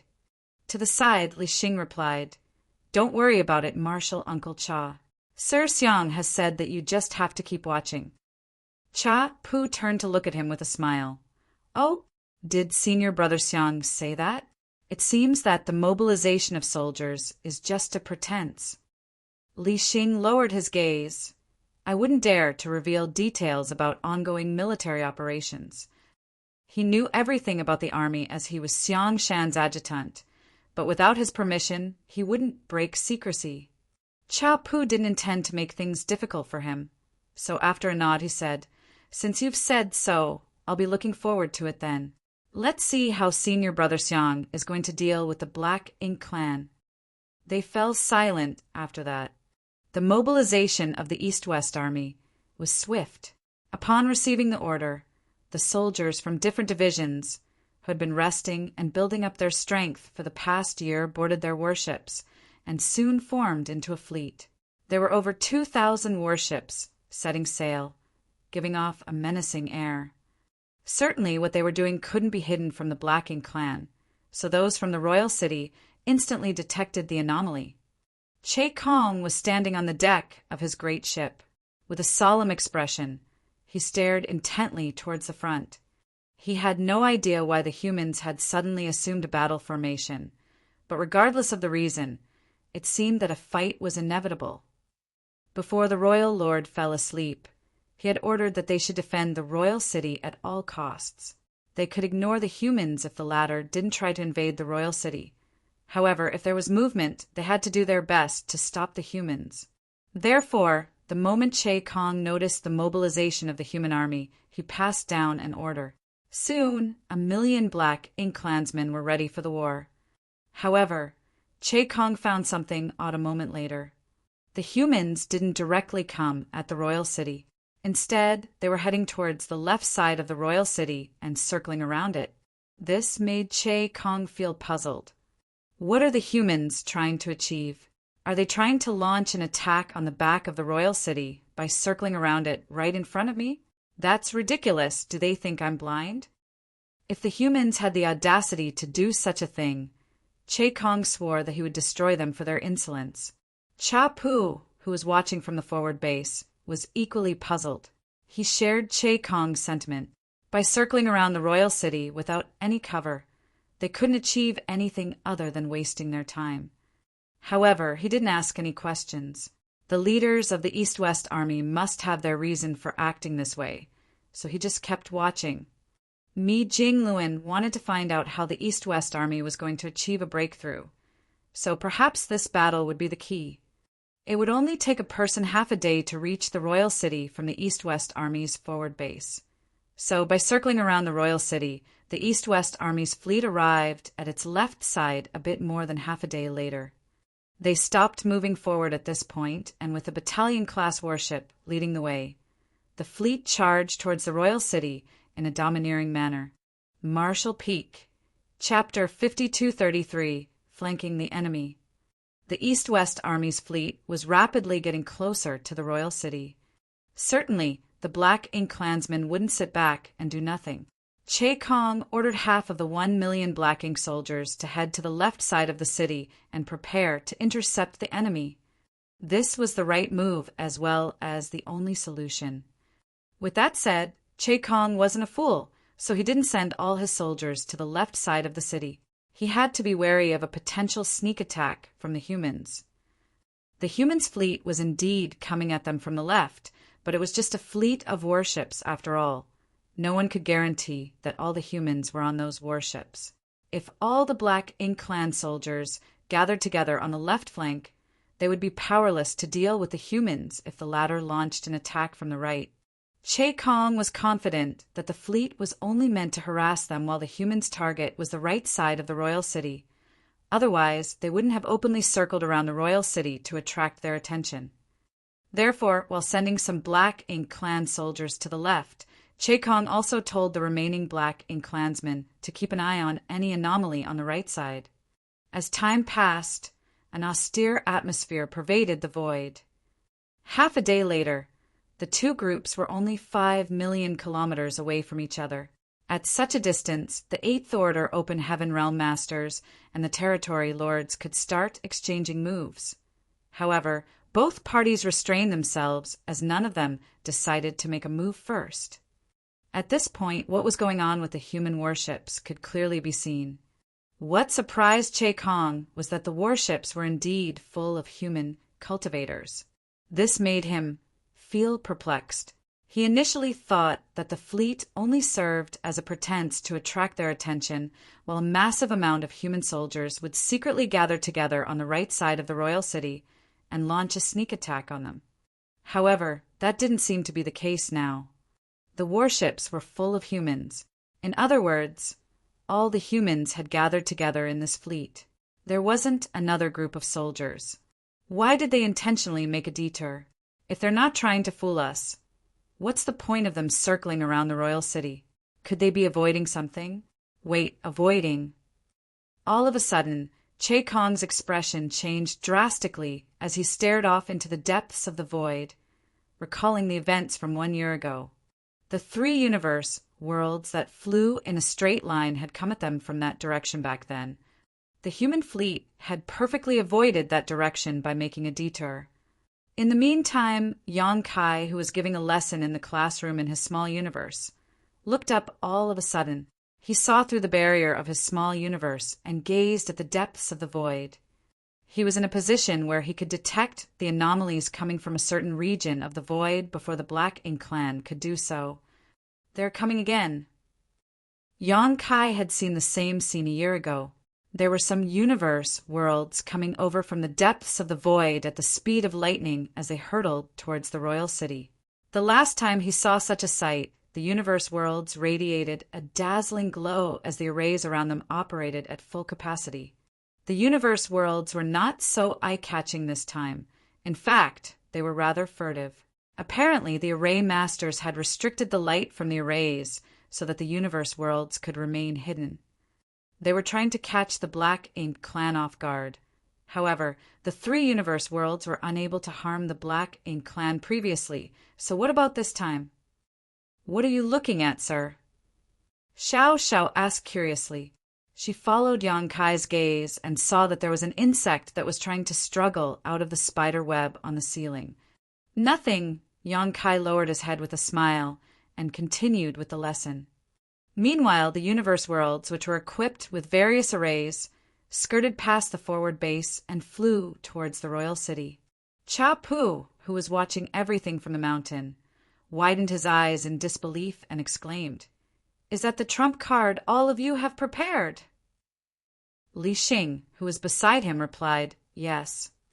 As Cha Pu gazed at the universe worlds and the place where the East-West army was located, he gasped, "The soldiers and the universe worlds are flanking the enemy. The Black Ink clan can't possibly deal with both sides at the same time. That's indeed an ingenious plan." It was no wonder that Mi Jing Luan regarded Xiang Shan highly. It seemed that the man indeed lived up to his fame. The universe worlds were equipped with various arrays, so even an Eighth Order Open Heaven Realm Master like Cha Pu could feel the dangerous auras exuding from them. It could be expected that if these things smashed into the Black Ink clan's lines, many of them would lose their lives. The only way to deal with these universe worlds was to destroy them before they could get close, which required the powerful masters from the Black Ink clan to make a move. But when they did so, the East-West army could launch an attack and hit the Black Ink clan's exposed flank. However, faced with this situation, could the masters from the Black Ink clan sit back and do nothing? That was impossible. Furthermore, the timing was immaculate. The East-West army was only 5 million kilometers away from the royal city, so they could launch an attack at any moment, and there was no way the Black Ink clan could ignore them. They would have their hands full as they had to deal with an attack from 2 sides. An idea suddenly sprang into Cha Pu's mind. Since the East-West army could use such a method to deal with the Black Ink clan here, could the North-South Army imitate them. However, he soon dismissed the idea and let out a sigh. The North-South Army couldn't do the same because Great Evolution Pass was different from the Royal City.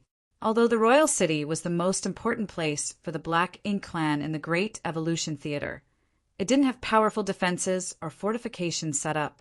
Therefore, faced with the Universe Worlds, the Black Ink Clan couldn't ignore them. Great Evolution Pass was different as it was extremely sturdy. If the North-South Army wanted to do the same by leveraging Universe Worlds to attack the enemy, the Black Ink Clan in Great Evolution Pass could simply ignore them. Even if the Universe World smashed into Great Evolution Pass, it was questionable if it would suffer any damage at all. To the side, Li Xing explained, "In fact, we sent 3 Universe Worlds over 1 year ago." "Oh." Cha Pu arched his brow. What was the outcome? Li Xing replied, "It wasn't effective. There are many masters on the Black Ink Clan side. Before the Universe Worlds could get close to the Royal City, they were shattered." Upon hearing that, Cha Pu said, "Ineffectiveness was the outcome you all wanted to see, right?" Li Xing nodded. "You're indeed intelligent, Martial Uncle Cha." Cha Pu chuckled. "I'm afraid I don't deserve your compliment.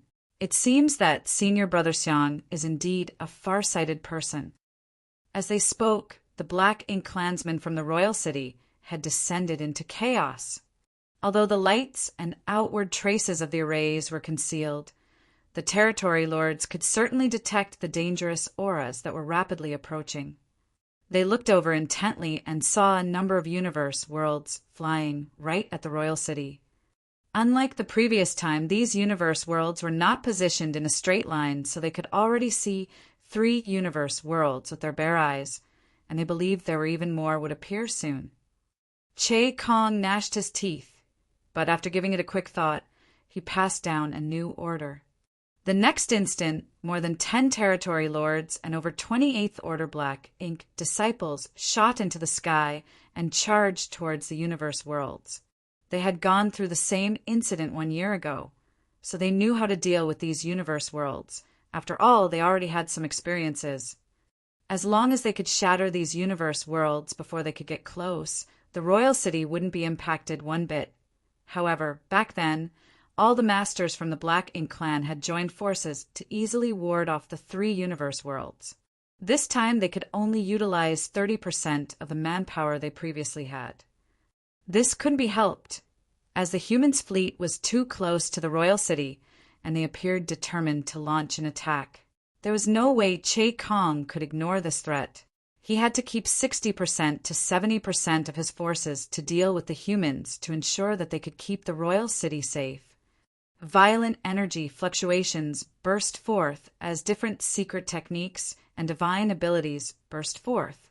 The moment these territory lords and 8th Order Black Ink disciples made a move, they easily shattered the surrounding space.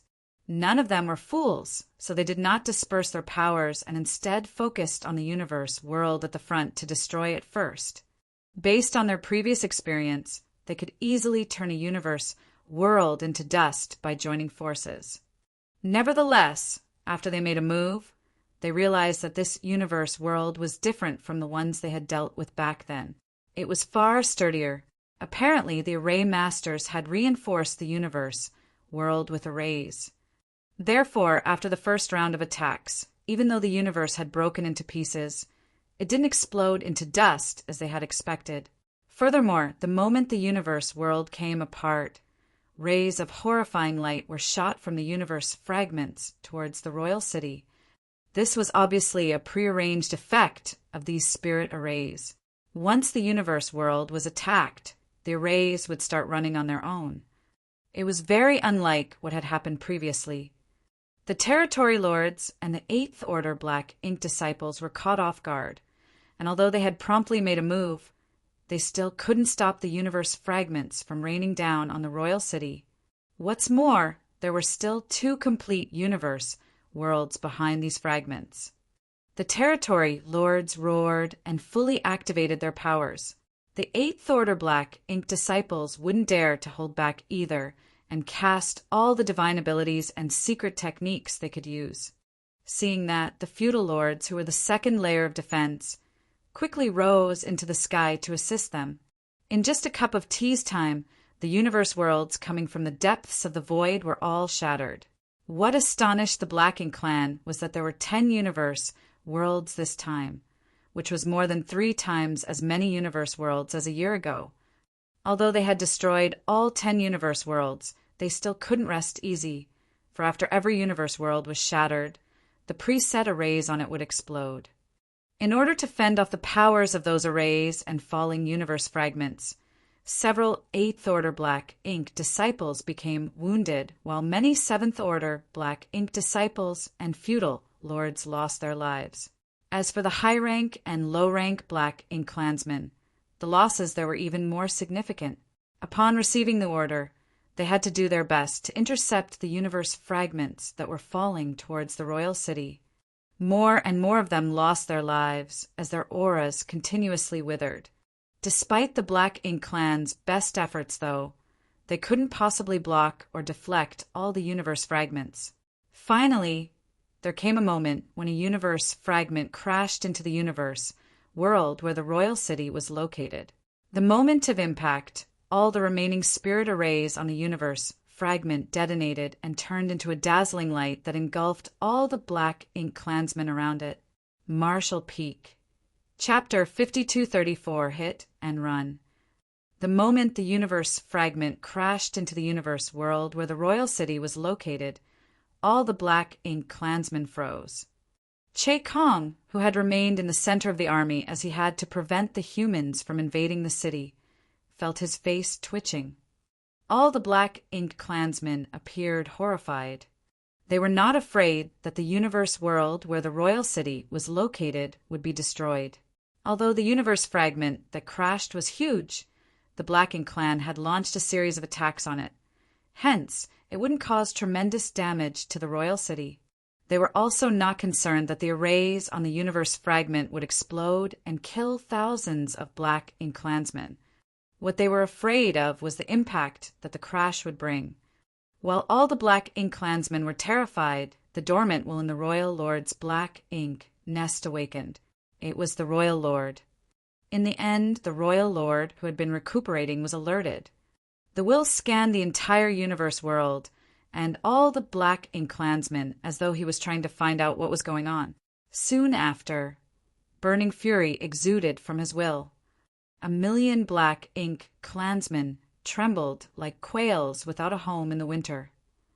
The royal lord's fury was obviously targeted at them, blaming them for their uselessness in allowing him to be disturbed when he was in a state of deep sleep.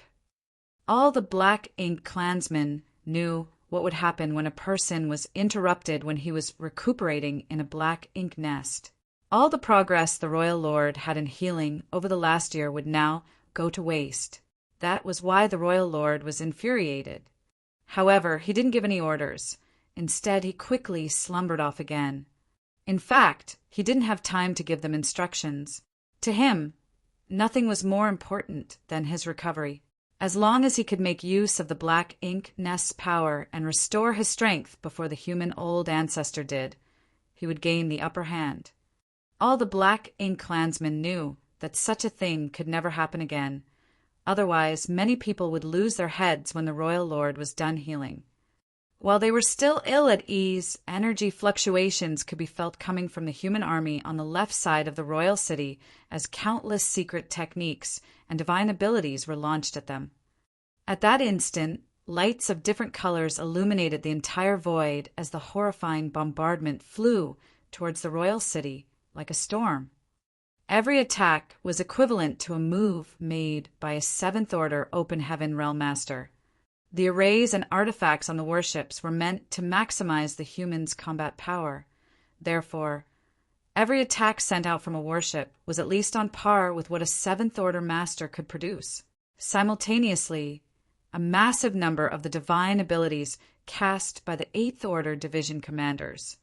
Che Kong roared as the 600,000 or so Black Ink clansmen on the left of the royal city intercepted those attacks. Although the number of Black Ink Clan outnumbered the humans 20-1, and they had fully activated their powers, they still couldn't intercept all the attacks.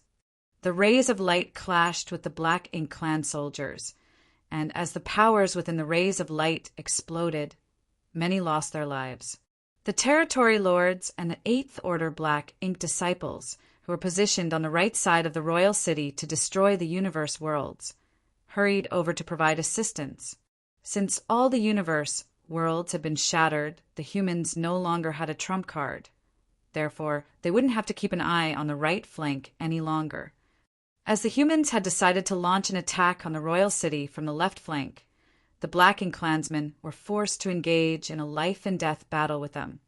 However, the moment these Territory Lords and Eighth Order Black Ink Disciples arrived, they were dumbfounded by what they saw. As the lights of the secret techniques and divine abilities subsided, the humans, who were supposed to be just 5 million kilometers away from the royal city, had actually retreated under the cover of the explosions. Moreover, they didn't seem to have the intention of coming back as they were leaving in a hurry. The Territory Lords were astounded. Che Kong felt his fury burning in his chest, like a volcano that was about to erupt. He was so vexed that he almost coughed up blood. Although he was unresigned, he didn't dare to order a pursuit and was forced to watch the human soldiers swagger away. Ha ha ha. On the mountaintop, Cha Pu, who had witnessed everything, guffawed. He was so ecstatic that he almost cried tears of joy. What a brilliant move! You all have deceived the Black Ink Clan. It's indeed terrifying to deal with someone like Brother Xiang. He gave such a remark from the Black Ink Clan's perspective. Like the Black Ink Clan, he too believed that the East-West Army would make use of the universe world's attack to launch an offensive against the royal city. After all, it was indeed a good opportunity. Faced with such an emergency, about 30% of the Black Ink Clan's forces had been forced to move to the right flank to deal with the incoming universe worlds. If the humans had initiated an attack at that point, they would surely have gained the upper hand. Furthermore, the human soldiers on the warships seemed ready to engage in an all-out battle with the Black Ink Clan then and there. However, none of them could have expected that the East-West Army's move was just a pretense. Although they appeared menacing by stopping just 5 million kilometers away from the royal city, they only launched one salvo before running away. They actually ran away, just like that. Cha Pu wouldn't have believed it if he hadn't seen it with his own eyes. It was like the humans had arrived at the Black Ink Clan's doorstep and slapped them in the face. Then, before they could react, the humans had scampered off. The Black Ink Clan was not even able to counterattack. Anyone would have felt extremely vexed if such an incident happened to them. It was expected that the Territory Lords were not too happy at this moment. With that said, such a surprising move was the best decision. The humans wouldn't have suffered a setback if they had launched an attack on the royal city at that point and could even deal a heavy blow to the enemy in a short time before withdrawing. However, the humans would inevitably suffer some losses that way. Moreover, the battlefield could be unpredictable. If the fight dragged on, the advantage they had gained by attacking the enemies with the universe worlds would gradually diminish. When that happened, they might not be able to retreat so easily. There were 1 million Black Ink Clan soldiers, some 30 or so Territory Lords, and 2 to 3 times that amount of Eighth Order Black Ink Disciples. That was more than the East-West Army could handle. By launching one round of attacks and retreating, the humans could still achieve their objective while preventing any losses. This time, the humans only pretended to have the intention of attacking the royal city. Their only goal was to strike the Black Ink Clan with the universe worlds. But what about next time, and the time after that? With enough time and resources, the humans could repeatedly use this tactic. On the other hand, as long as the Black Ink Clan couldn't leave the royal city, they could only passively defend. Cha Pu was certain that if the Black Ink Clan diverted too many soldiers to intercept the universe worlds next time, the East-West Army wouldn't mind launching an attack on the royal city and catching them off guard. The Black Ink Clan were aware of this as well, so as long as the East-West Army made a move, the majority of the Black Ink clan would stay back to prevent any potential incursion. However, with only 30% of their army available to be mobilized, the Black Ink clan might not be able to protect the royal city from the universe worlds without suffering from any damage, as proven by what had happened earlier. The humans had only mobilized 10 universe worlds this time, but that wasn't necessarily their limit. Perhaps the Black Ink clan would be greeted with 15 or even 20 universe worlds next time. The East-West Army had devised a solid plan, and as long as they continued implementing it, it was just a matter of time before they could deal a crippling blow to the royal city, if not destroy it outright. Upon learning everything that he needed to know, Chapu said, "Marshal Nephew, since the battle has ended, I'll head back and report to Army Commander me." Li Xing was slightly surprised and asked, "Don't you want to wait for Sir Xiang's return, Marshal Uncle?" Pu shook his head. "There's no need for that. Please tell Senior Brother Xiang that the North-South Army will not let the efforts of all of you go to waste, nor will we allow the Black Ink clan in Great Evolution Pass to come to this place." With a solemn expression, Li Xing nodded. "I'll definitely pass on your words."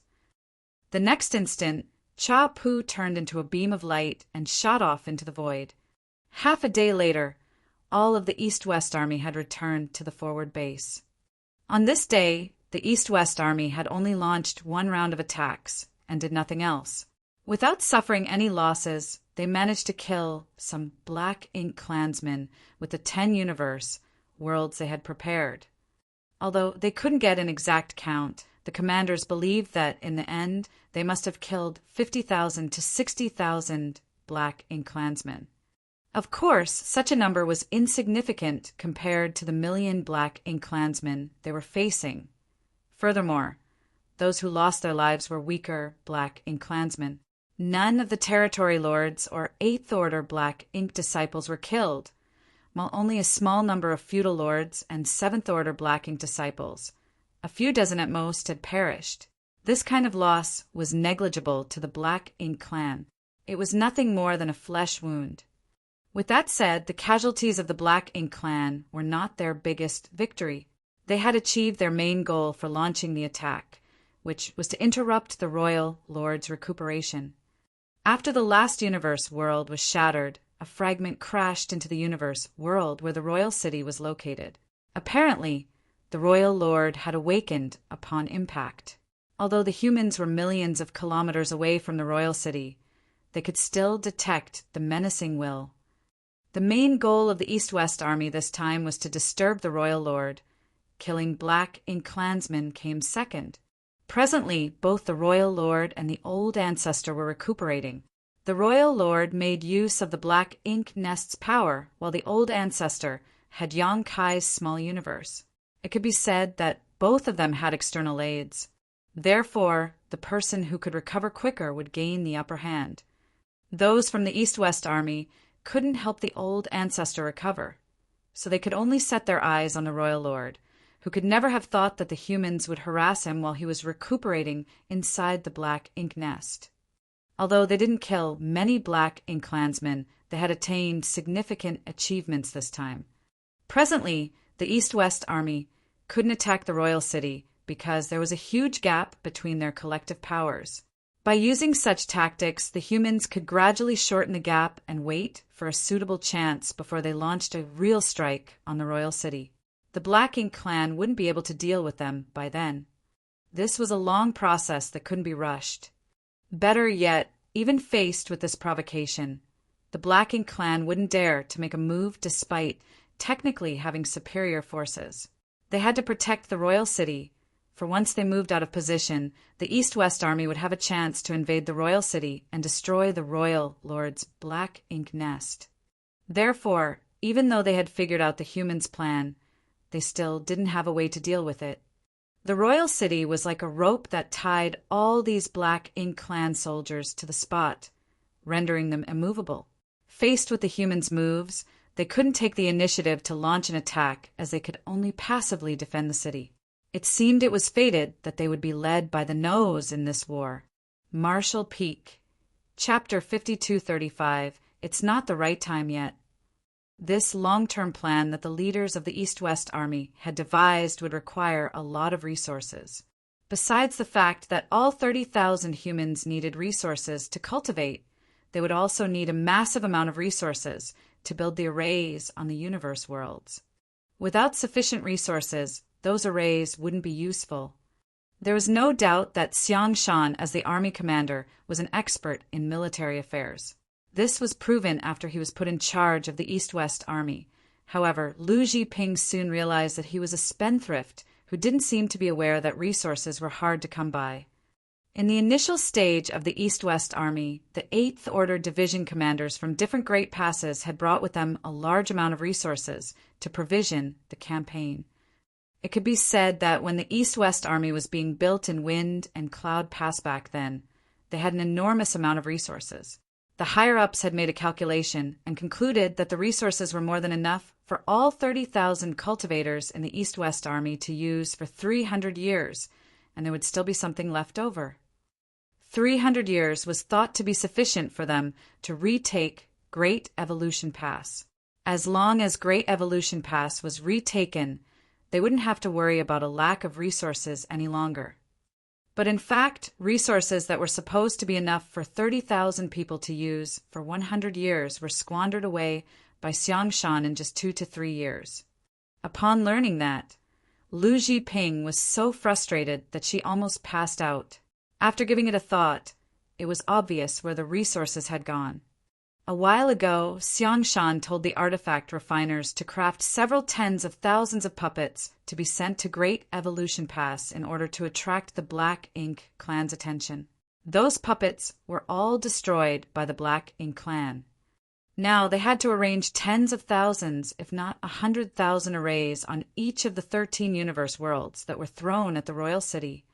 All of those projects required a lot of resources. Regardless of how many resources they brought with them, it wouldn't last long given Xiang Shan's wanton spending. Xiang Shan was the epitome of a man who had no qualms about killing or spending money like water. This man, who had been dormant for 3,000 years and eventually returned to the 8th Order Open Heaven Realm, had both qualities. Lu Zhiping was no match for Xiang Shan when it came to her aptitude in warfare. Therefore, since the East-West Army departed from Wind and Cloud Pass, Xiang Shan had been the one who made all the decisions. Lu Zhiping only assisted him from the side by analyzing the pros and cons of each plan. But this army commander of the Western Army was a woman at the end of the day, so she was naturally an expert in doing accounts and keeping a house in order, which was shown in how delicious the steamed stuffed buns that she made in the marketplace back in Yinyang Pass were. Therefore, she directly decided to take control of the East-West Army's finances. Now, all 30,000 soldiers in the East-West Army faced a conundrum. At the rate they were using them, the resources they had could only last them 10 years. None of them could have expected that the first problem they faced in their mission to retake Great Evolution Pass would be about resources. After all, the resources sent to them from various Great Passes were supposedly enough to last them 300 years. They had speculated on what sorts of problems they might face except for the lack of resources. Without resources, they wouldn't be able to cultivate, and the damaged warships couldn't be repaired. Not to mention that their plan to attack the royal city with universe worlds would have to be stopped. Therefore, the first thing Lu Zhiping did after she took control of resource management was to order the soldiers to begin mining the nearby universe worlds. It seemed that the Black Ink clan was determined to defend the royal city, so they wouldn't initiate an attack. Therefore, those in the East-West Army would have enough time and energy to do such a thing. It wasn't hard for the humans to extract resources. They just had to look for suitable universe worlds in the void and use the void yin-yang mirrors to move those universe worlds back to somewhere near the forward base. That way, they could extract resources easily without spreading their manpower over too wide an area. There were 30,000 soldiers in the East-West Army. Even if they took turns, they could mobilize about 10,000 people at any given time.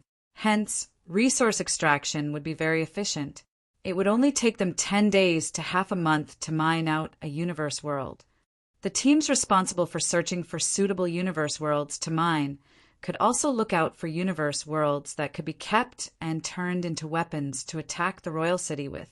It was like killing two birds with one stone. Therefore, when Yang Kai looked out of his small universe, he soon saw shattered universe worlds in the void after they were fully mined, as well as the people busy mining new universe worlds. 10 years had passed since he arrived at this village at the bottom of the mountain. Of course, that was the amount of time that had gone by in his small universe. In fact, only 2.5 years had passed in the outside world. To a successful cultivator, 10 years was a very short time, but to an ordinary mortal, 10 years was an appreciable amount of their lifetime. The world energy in Yang Kai's small universe was ample, with rich vitality and a peaceful environment. Even ordinary mortals could live up to 100 years without too many problems. Some mortals lived up to 150 years old. However, to the hunter and his wife, they had reached the middle stage of their lives. The arrival of Xiao Xiao let them enjoy the happiness of raising a child as they didn't have one of their own. They had thus given all their love and attention to this daughter of theirs. There was no doubt that Xiao Xiao was intelligent, as she could learn anything fast. At school, she would always be praised by the teacher. She was also a filial child who would always help her mother do some household chores and follow her father to go hunting. The couple had no more regrets in life, as they already had such a wonderful daughter. However, what concerned them was that Xiao Xiao hadn't grown one bit due to the illness she had since she was younger. When the hunter picked her up from the log house on the mountain, she looked like she was only 3 to 4 years old. Now, 10 years had passed, but Xiao Xiao hadn't changed one bit. She didn't look like the other kids her age who were now in their teens. While the hunter was grateful to the heavens that they were blessed with a child, he and his wife also prayed for mercy and hoped that they would be punished in Xiao Xiao's stead as long as she could grow up to be a healthy person. However, their prayers were unanswered. To be precise, it wasn't the right time yet. Others had no idea what was wrong with Xiao Xiao's body, but Yang Kai had somewhat figured it out. The old ancestor's recovery this time was quite odd. Not only did she seal off her own memory, but she also instinctively stopped Yang Kai from concealing her whereabouts. It seemed that she had the intention of truly becoming a part of this bustling world, with a local identity and all. The couple's child was her identity. Yang Kai speculated that the reason she hadn't changed one bit after 10 years was that it had something to do with her injury. Before she recovered, her body would not change. In other words, when she started growing, that would mean that she was on the mend. Yang Kai felt that it was such a shame. He had secretly examined the old ancestor's body, but he couldn't discover any kind of injury. Perhaps the old ancestor had concealed her wounds using a secret technique. This couldn't be rushed. The old ancestor must have gone all out to deal with the royal lord, so she must be terribly injured. It was expected that it would take her quite some time to recover. It was a small village with only a dozen or so families living here. They were all kind-hearted hunters, and the neighbors would always help each other out. However, in this bustling world, it was expected that there were devious people out there. The anomaly with Xiao Zhao's body eventually caused trouble for her. Yang Kai had already detected it, but he decided to ignore it. Since the old ancestor had to experience life in this bustling world to recuperate, it would be beneficial to her if she could go through some of the things ordinary mortals would experience. There were still a little more than 10 kids in the small classroom. The first batch of children had grown up and stopped studying here. They had returned to their homes to help their families earn a living. These kids were the new batch of students. Xiao Xiao was still one of the students, and her appearance didn't look different from those of the other kids. Nevertheless, after all these years, she was now just as capable and intelligent as the other teenagers. Therefore, she was like the teacher's assistant now. Whenever the teacher became dazed and stared off into space, she would be the one who taught the kids how to read and write. Every morning, she would come over to help him out for 2 hours. Then she would follow her father to go hunting. With the book in her hand, She told the kids to repeat after her. Then she took a glance at the teacher, who was asleep on a chair with a book covering his face, and sighed in a way as though she was a mature person. The teacher was too indolent. She revered him when she was a child because he would always give her some delicious food. However, as time passed, she eventually discovered the teacher's true colors. The light was shaded at the door all of a sudden, and the kids stopped reading out loud. Xiao Xiao turned her head and saw two people standing at the door. One of them prompted her to frown as a look of disgust appeared on her face. This couldn't be helped, as the person was a hunter who lived in a village that was 30 kilometers away. She and her father came across this person on the mountain on multiple occasions. The last time they ran into him was several days ago. They were chasing after the same prey at the same time. In the end, Xiao Xiao was agile enough to kill it first with an arrow. However, that person insisted that he was the one who discovered the prey.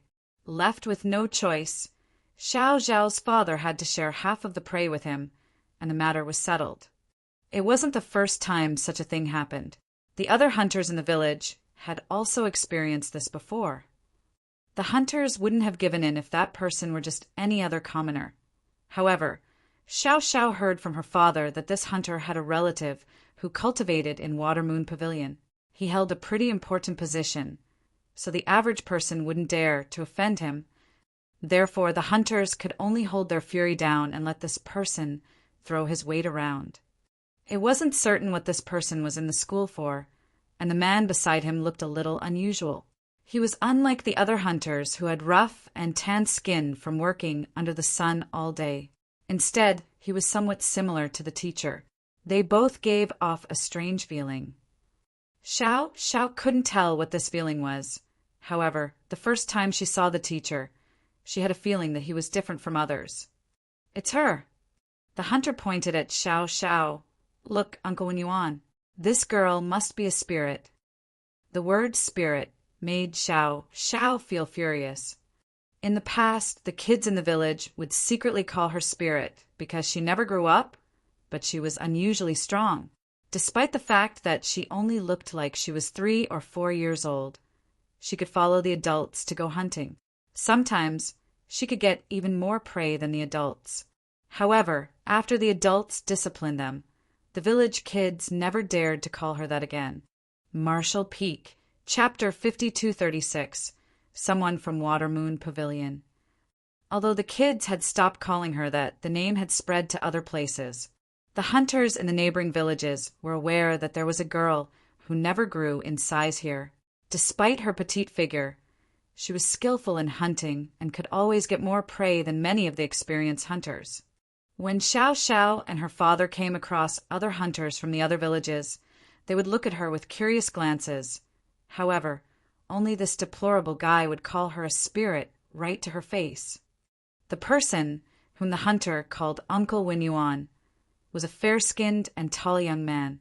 He was clad in a green robe, and standing beside the young man, the rough-looking hunter looked like a chicken beside a swan. From the looks alone, the hunter appeared to be the older one, but in reality, the young man was his elder. As a cultivator, the young-looking man was constantly nurtured by world energy, so he didn't age at the same rate as a mortal would. He swept a glance over Xiao Xiao and shook his head. Although the young girl in front of him was adorable, she didn't exude any evil chi. It was obvious that she wasn't a spirit. He was confident in his ability to make such a judgment. After all, he was fairly powerful now, after years of cultivating. Seeing that the young man shook his head, the hunter said anxiously, "Uncle Wenyuan, don't be fooled by her appearance. Although she looks like she's 3 years old, she already looked like this 10 years ago. No one knows how old she really is. Perhaps she's a very old spirit." It's said that powerful spirits are able to assume human forms. Xiao Xiao couldn't help but bare her teeth at the hunter. The moment she was called an old spirit, she was furious for some reason. She had the urge to tear his mouth apart. It wasn't certain why, but she seemed sensitive to the word old. "Oh."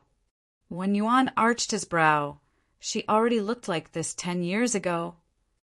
"It's true." The hunter nodded repeatedly. Everyone around this area knows this. You can ask around. Wen Yuan stroked his chin. That's interesting.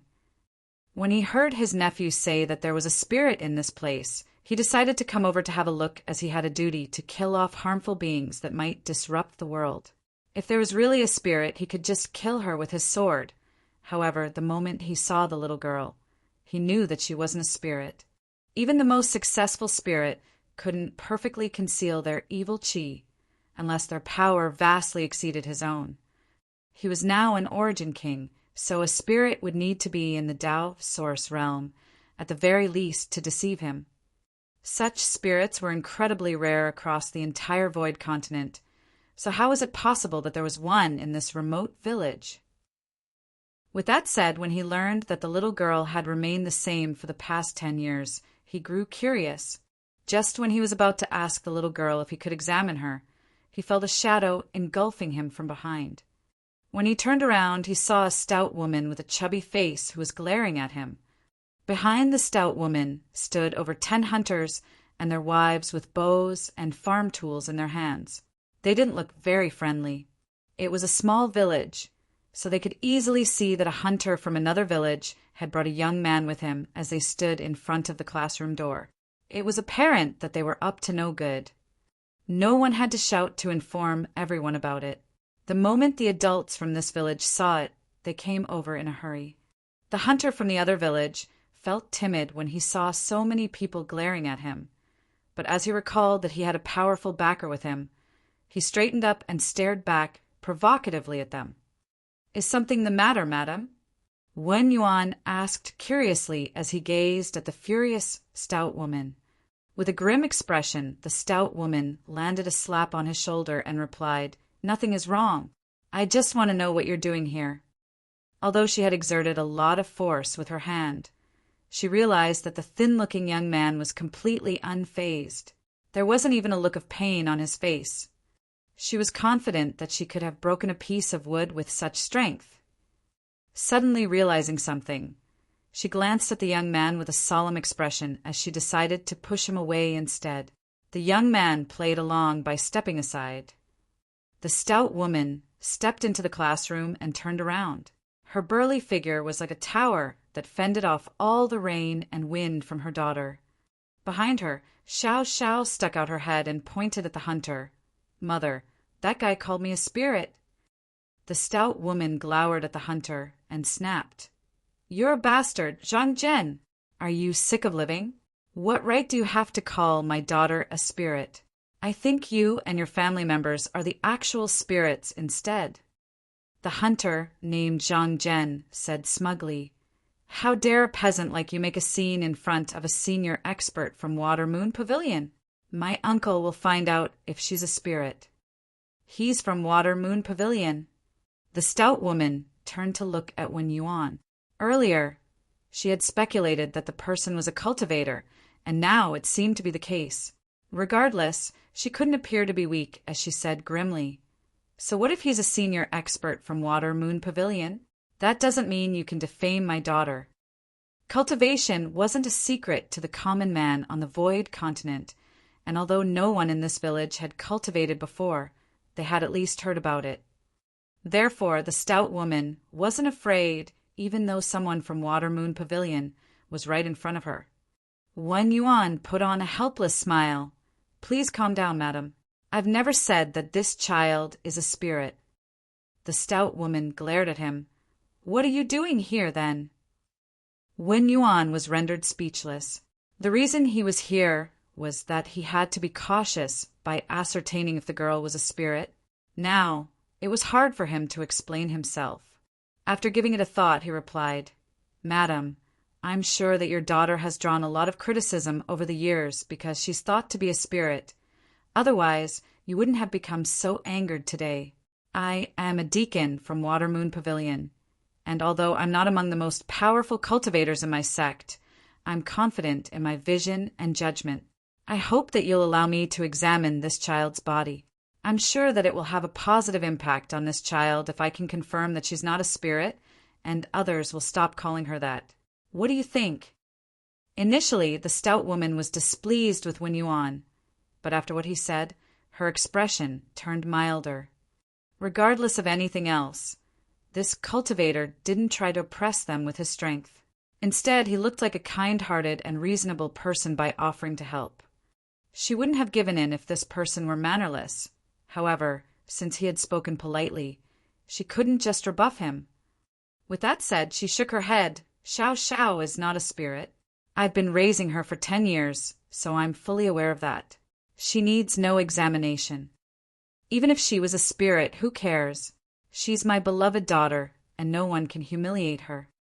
Surprisingly, the moment she finished speaking, Xiao Xiao pulled the stout woman's clothes and lifted her face. Mother, I'd like to be examined. The stout woman looked down at her and crouched down. With a benevolent expression, she asked, Why do you want to be examined? You're the best child in the world. Xiao Xiao turned to look at Wen Yuan. What if anyone still calls me a spirit after you examine me and confirm that I'm not? With a solemn expression, Wen Yuan replied, I'm sure my judgment will trump all the rumors. As an origin king, he had full confidence in his authority. Xiao Xiao nodded. Go ahead then. With a smile, Wen Yuan said, Show me your hand. Xiao Xiao obediently extended her hand. Wen Yuan stuck out 2 fingers and felt her pulse before circulating his Saint Qi to examine her. A moment later, a myriad of expressions came over his face. The stout woman was extremely nervous, as she was worried that the young man would say something that might harm her daughter's reputation. She secretly decided that if this guy dared to say something unpleasant, she would give him a punch in the face and break his teeth. It only took Wen Yuan a little effort to examine the little girl, but his expression was somewhat awkward. With her head lifted, Xiao Xiao asked, Am I a spirit? Wen Yuan shook his head no. In an instant, Xiao Xiao stared at the hunter named Zhang Zhen, who was standing at the door. Did you hear that? If you dare call me that again, I'll shoot you with my arrows. An anxious Zhang Zhen said, Uncle, please look carefully. There must be something off about this girl. Upon hearing that, Wen Yuan, who was busy with his own thoughts, turned to look at Zhang Zhen with a solemn expression and declared, I have determined she is not a spirit, so stop slandering her like this from now on. Zhang Zhen had never expected the helper he had found would clear the annoying little girl's name instead. At that instant, he could only remain silent in embarrassment. Wen Yuan was his elder as well as a cultivator, so he couldn't disobey him. The stout woman and the hunter outside the classroom breathed a sigh of relief at the same time. What's your name, little girl? Wen Yuan gazed at Xiao Xiao with an amiable expression. Xiao Xiao replied, Mother named me Xiao Xiao. Xiao Xiao, Wen Yuan nodded gently. Just then, the stout woman said sheepishly, Sir, since you're a cultivator, can you tell what's wrong with Xiao Xiao's body? Why hasn't she grown over the years? She had asked Dr. Kai about it, but the latter only said that it was due to the illness Xiao Xiao had suffered from when she was younger, so it was incurable. Since Wen Yuan was a powerful cultivator, though, perhaps he had a solution. After pondering on it for a moment, Wen Yuan replied, There's nothing wrong with her body. As for why she has never grown in size, I have no idea. However, she might have the aptitude to cultivate. Huh. The stout woman was astounded. The hunter outside the classroom appeared agitated. He had a dream of becoming a cultivator when he was young, and he had taken part in the disciple recruitment of Watermoon Pavilion. However, he was eliminated quite early on in the process as he didn't have the necessary aptitude. After his dream was crushed, he returned to his hometown and became a hunter. Upon learning from Wen Yuan that Xiao Xiao might have the aptitude to cultivate, he was naturally excited. The reason Wen Yuan insisted on examining Xiao Xiao after already confirming that she wasn't a spirit was that he felt she might have an extraordinary aptitude. Nevertheless, he wouldn't dare to make a quick judgment when it came to this matter, so it required further examination. Although he had already checked, he still couldn't confirm if Xiao Xiao had an extraordinary aptitude or not. That was why he said, she might have the aptitude to become a cultivator. It was because after the examination he realized that Xiao Zhao's aptitude was somewhat odd. It seemed that she had an excellent aptitude, but it also felt as if she had a terrible aptitude. He had never come across such a strange situation before. Xiao Zhao might have the aptitude to cultivate.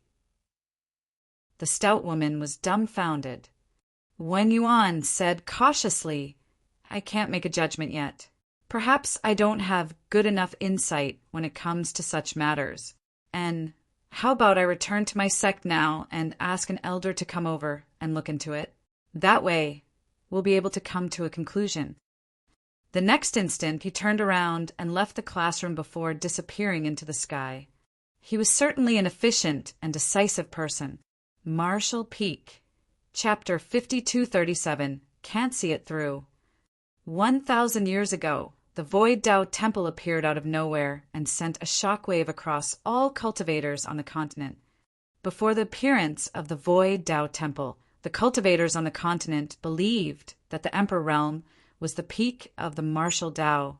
Any sect with an Emperor Realm Master assuming command could be considered first class. If there were 2 Emperor Realm Masters in charge, it could be considered a top sect.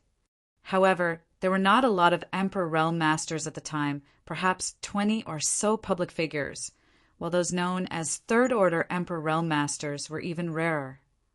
Therefore, in the past, cultivators believed that the Emperor Realm was the end of the martial Dao, and it became every cultivator's dream to reach this highest realm. Nevertheless, only those third-order Emperor Realm Masters had a feeling that there was an even higher realm above the Emperor Realm. Unfortunately, regardless of how hard they tried, they were unable to spy upon the secrets above the Emperor Realm. Suddenly, there came a day when the world energy on the Void continent changed drastically. No one knew why such a change took place, but all the cultivators benefited from it.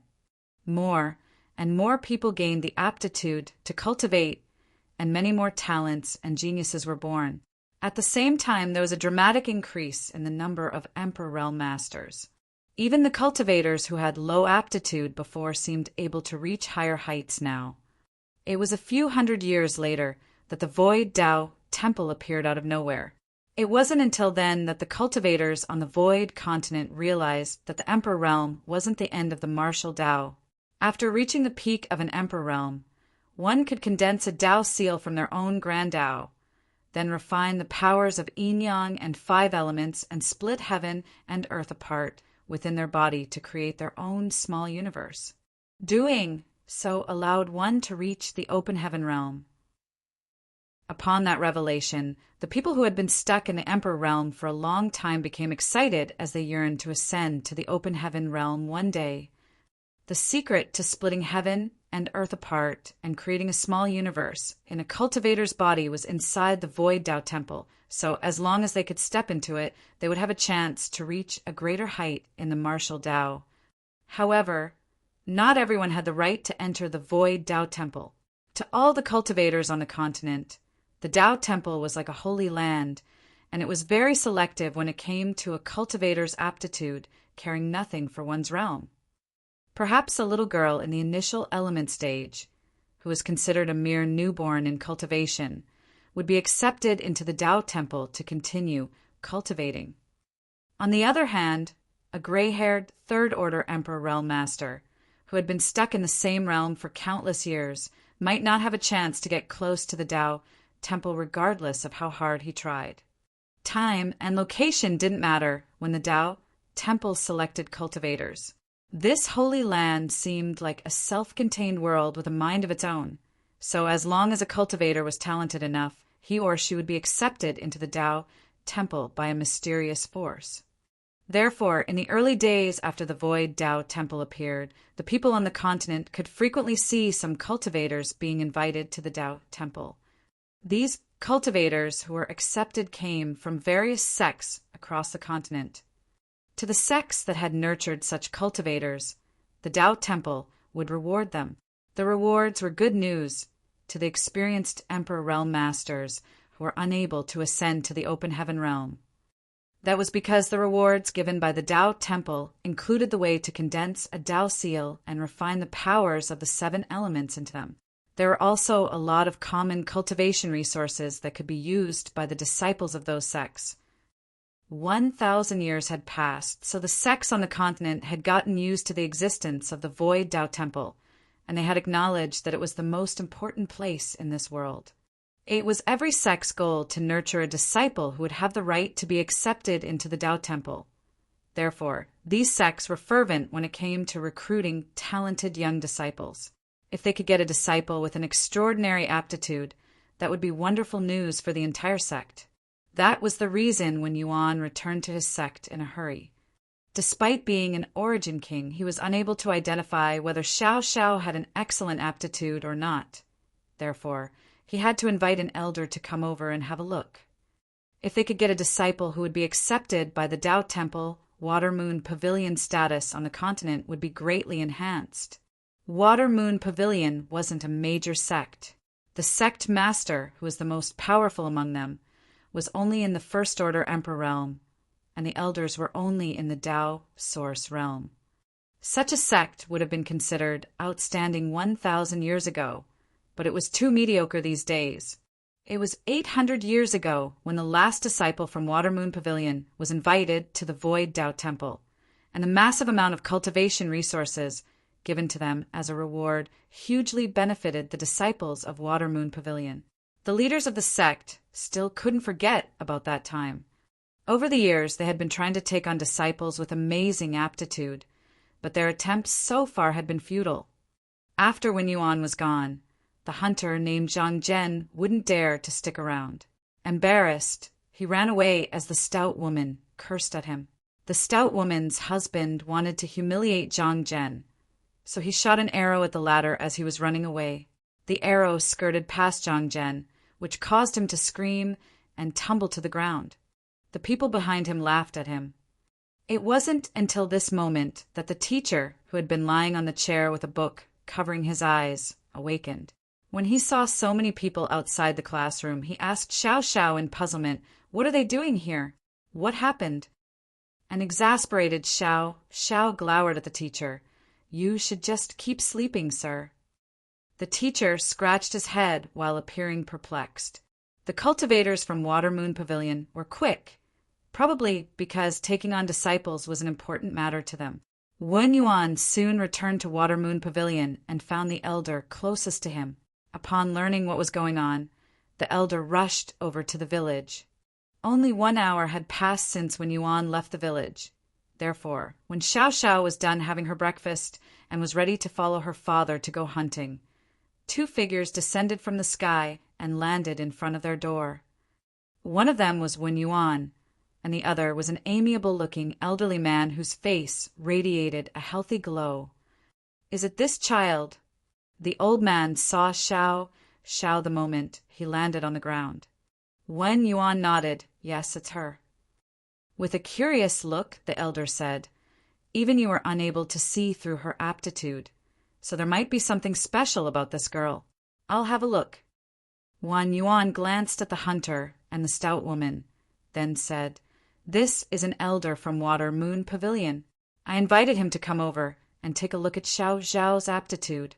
Please rest assured that she won't be harmed in any way." The hunter nodded gently. "Many thanks for the effort." Upon getting the hunter's permission, the elder said to Xiao Xiao, "Little girl, show me your hand." Wen Yuan had done the same thing to her before, so Xiao Xiao directly extended her hand. The old man stuck out 2 fingers and felt her pulse. As he ran his fingers through his beard, he focused on examining her. A moment later, he opened his eyes and gazed at Xiao Xiao. "Little girl, are you willing to join Water Moon Pavilion?" Xiao Xiao directly shook her head, no. The old man was surprised. He initially thought that since he had said so, the little girl would readily accept his invitation. After all, most mortals yearn to be cultivators. It never crossed his mind that the young girl would directly turn him down. This had never happened to him before. Nevertheless, she was just a young child who didn't know the benefits of becoming a cultivator. So after giving it a thought, he asked, Why don't you want to join our sect? Xiao Xiao turned to look at the couple. I want to be with my father and mother. I don't want to leave them. Upon hearing that, the couple felt warmth in their hearts. The elder nodded gently, I see. However, you'll grow up one day. It's not possible that you can stay with your parents forever. Xiao Xiao tilted her head. I don't want to grow up then. That way, I won't be separated from my father and mother. The couple felt their hearts melting, thinking that they had no more regrets in life by having such a daughter. The elder broke into laughter and thought that this child was indeed innocent. Regardless, he kept persuading her by saying, How are you going to provide for your parents when they grow old if you don't want to grow up? I can go hunting. Xiao Xiao lifted the petite bow in her hand. It was specifically made for her by the hunter. The old man shook his head. You might fall into danger one day by frequently wandering around on the mountain. Moreover, the amount of prey on the mountain is not infinite. However, if you can cultivate, you won't have to hunt with a bow and arrows. You can easily capture prey by using a secret technique. When you're able to fly, you can go around the continent and take in different views. You'll have a brighter future that way. Isn't that better than if you stay in this village? There was no doubt that his reasons were sound, but Xiao Xiao still shook her head. The elder wasn't in a rush. Although he was speaking to Xiao Xiao, he knew that her parents would be the ones who would make a decision. Despite the little girl's lack of interest in cultivation, it was apparent that her parents were tempted. As parents, they certainly wanted the best for their child's future. The right to cultivate was the best gift anyone on the Void Continent could have. Therefore, he wasn't only reasoning with Xiao Xiao, but also her parents. He believed that the couple would make the right choice. He decided to stop persuading her and passed her something. Take this. When you decide to start cultivating one day, you can burn it. Someone will come over to pick you up. Upon finishing his words, he turned around and left. Wan Yuan cupped his fist at the couple, then left with the elder. After leaving the village, Wan Yuan asked, Elder, does the child really have an extraordinary aptitude? The elder shook his head. It's embarrassing to admit, but I can't see through her either. Wan Yuan was astounded. You can't see through her aptitude? Then he asked in puzzlement, In that case, why did you decide to take her on? The elder chuckled. That's exactly the reason I have to recruit her. Since we can't see it through, we can only let her prove her worth. If her aptitude is truly excellent, we'll gain a gifted disciple. However, if her aptitude is terrible, we won't lose anything but a few resources. Upon hearing his reason, Wan Yuan replied, You're indeed intelligent, elder. He was still in a dilemma over the little girl's aptitude, but the elder had already come up with a solution. Regardless of whether the young girl had an amazing aptitude or not, they just had to accept her into their sect. They would find out the truth in the future. As long as she was a part of Water Moon Pavilion, her aptitude would no longer matter. After the elder and Wan Yuan were gone, Xiao Xiao looked down at the thing in her hand. It was an incense stick that didn't look special at all, but it was significantly shorter than the commonly seen incense sticks, as it was only as long as an adult's finger. Moreover, it seemed that half of it had been burned. Only half of it is left. That old man is stingy. How could he give me something that someone else had used before? Marshall Peak. Chapter 5238, Emotional Parting. Xiao Xiao eventually decided to join Water Moon Pavilion. She wasn't willing to part ways with her parents, but a conversation with her father changed her mind. When she became a successful cultivator who could fly freely through the sky, not only could she take in all the different sights of the continent, but she would also be able to enjoy all kinds of rare delicacies from all over the world. Her father had explored different parts of the world when he was young, and his descriptions of the food that Xiao Xiao had never heard of before were very tempting to her. She was unable to resist enjoying delicious food. Therefore, she decided to become a part of Water Moon Pavilion in the end. Her thinking was simple. She just had to cultivate in the sect for several years and come back. By then, she wouldn't have to be separated from her parents again. Furthermore, when she became a successful cultivator, she could bring her parents to different places and buy them delicious food. Despite being reluctant to part ways with Xiao Xiao, the couple kept their emotions to themselves as they wanted the best for their child's future. The incense stick, with only half of it left, was lit, and soon, when Yuan rushed over from Watermoon Pavilion and picked Xiao Xiao up, watching the petite figure, who had stayed with them for the past 10 years, leave, the stout woman squatted and broke into tears. The hunter came over to console her, but his eyes had reddened as well. Standing in front of the school, Yang Kai felt somewhat speechless as he looked up. If Xiao Xiao wanted to cultivate, he could have taught her. However, considering the fact that the old ancestor was here to recuperate, it would be good to let her live freely to experience the bustling world as a mortal would.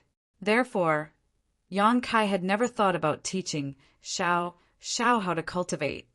It never crossed his mind that those from Watermoon Pavilion would have a hand in this. He didn't find it appropriate to interfere, though, so he decided to watch in silence. Nevertheless, Yang Kai was certain that Xiao Xiao's future performance would shock those from Watermoon Pavilion. She was an old ancestor, after all.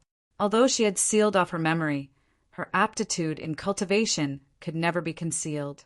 When Yuan and the elder couldn't see it through because their vision was simply too limited to understand what they were seeing. The secrets within the old ancestor's body were far beyond what they could comprehend. Those from Watermoon Pavilion were unable to judge if Xiao Xiao had an extraordinary aptitude. Therefore, even though when Yuan had invited her to the sect, he just let her cultivate along with the other new disciples with no special treatment for her. These new disciples ranged from 7 to 10 years old. So Xiao Xiao seemed to be the youngest, as she looked like she was only 3 years old. Xiao Xiao suffered a huge setback at the start of her cultivation journey, but it had nothing to do with her aptitude. Since she was a child, she had never been separated from her parents. Therefore, she wasn't used to it as her parents were no longer by her side. Watermoon Pavilion was far away from her village, so whenever she thought about her parents at night, she would secretly weep. This kind of melancholy stayed with her for an entire month. Although Yang Kai could easily settle this issue, he decided to sit back and watch. That was because he had discovered something interesting. Xiao Xiao, who had never grown in size for the past 10 years, grew a little 3 days after she arrived at Watermoon Pavilion. The growth was so negligible that even her parents wouldn't have noticed it, but it wasn't hard for Yang Kai to. The revelation allowed him to relax. Based on his previous observation, the reason the old ancestor hadn't changed one bit over the years was that her injury was too severe. Her body was currently using all its power to treat her wounds, which was the reason she never grew bigger. Once she started growing, that would mean that she was truly starting to recover. Therefore, the moment Yang Kai noticed this, he knew that the old ancestor was fine, and it was just a matter of time before she would fully recover. This kind of change couldn't just be a coincidence. Otherwise, it wouldn't have happened at this exact moment. Initially, Yang Kai thought that it was because the old ancestor had been living in the village for far too long, but after an investigation, he realized it wasn't the case. This kind of change had nothing to do with where she lived, be it the village or Watermoon Pavilion. It had to do with her emotions.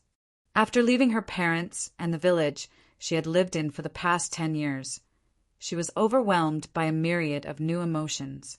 That was the reason that prompted her to start growing. Parting with one's loved ones was something everyone in the bustling world had to experience. Yang Kai had never expected that such a change would take place after Xiao Xiao joined Watermoon Pavilion, but it seemed that he was right to refrain from interfering in this matter. Now, it seemed that it would be useful to the old ancestor's recuperation to let her experience more of life. Xiao Xiao went on to be dejected for a month, but at the same time, she started showing her remarkable aptitude in cultivation.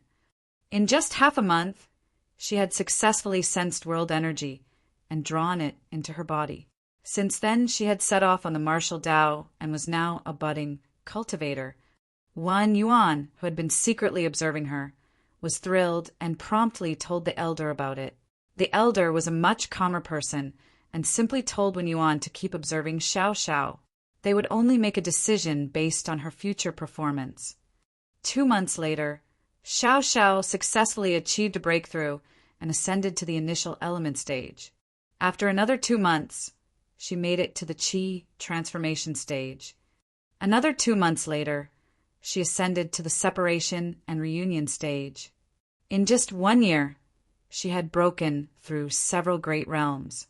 Her cultivation grew from 0 to the immortal ascension boundary at an unimaginable speed.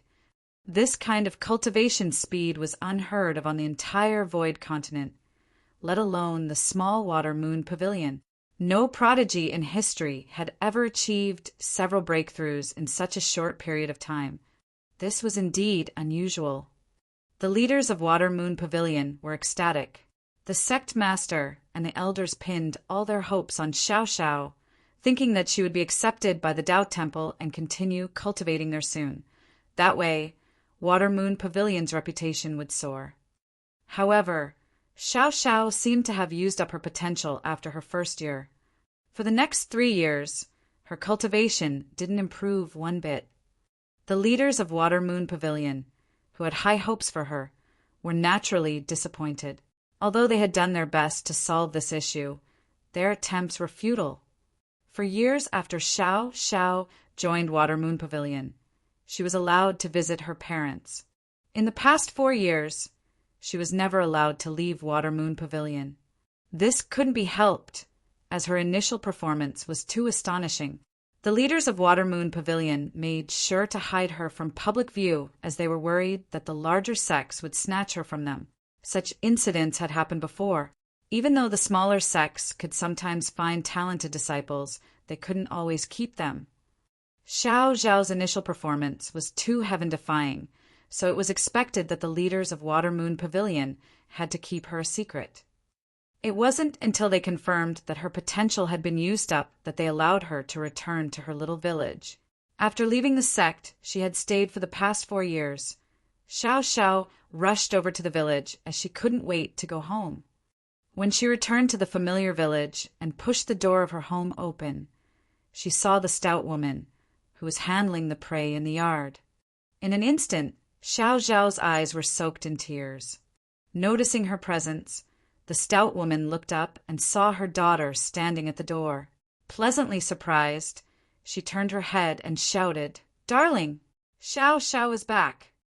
The next instant, Xiao Xiao crashed into the stout woman's arms and hugged her tightly. Upon hearing the noises, the hunter left the house and saw this heartwarming scene. All 3 of them were celebrated that night. A pot of broth was made from the prey the hunter had caught that day, and they enjoyed their meal together. The hunter chugged down the wine that Xiao Xiao had brought back from Water Moon Pavilion and soon became intoxicated. Since Xiao Xiao was now a disciple of Water Moon Pavilion, she would never get rid of this identity. However, she was no longer treasured by the leaders of the sect. Moreover, she was currently just in the immortal ascension boundary, so the leaders didn't bother trying to restrain her.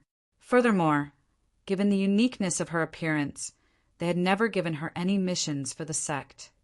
Although she had started growing in size since she became a part of Water Moon Pavilion, only 4 years had passed. Presently, she only looked like she was 7 or 8 years old. It wasn't like they could expect such a child to carry out any important tasks. Therefore, even though Xiao Xiao was still a disciple of Water Moon Pavilion on paper, she could stay in this village for as long as she wanted, and no one would criticize her for that. This was exactly what she had always wanted.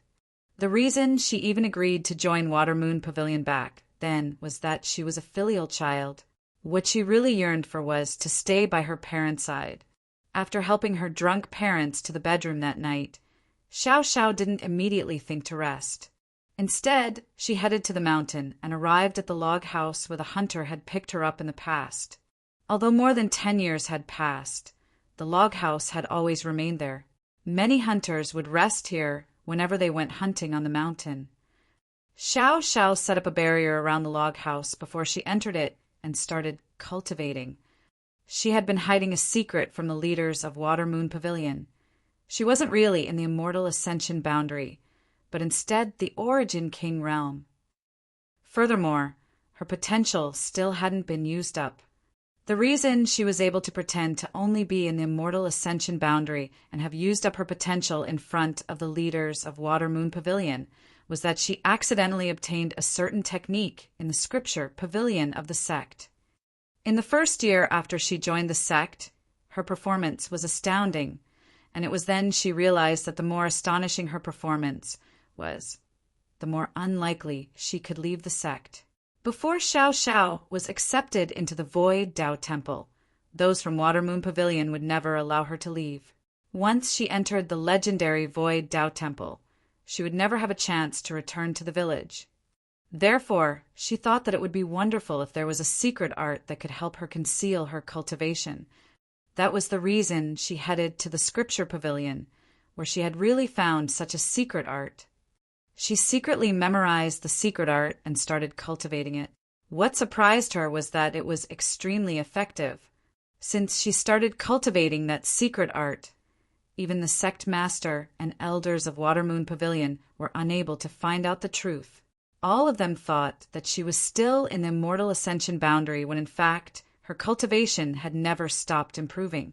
Instead, it increased significantly day by day. It never crossed Xiao Xiao's mind that the secret art she had discovered would be so amazing.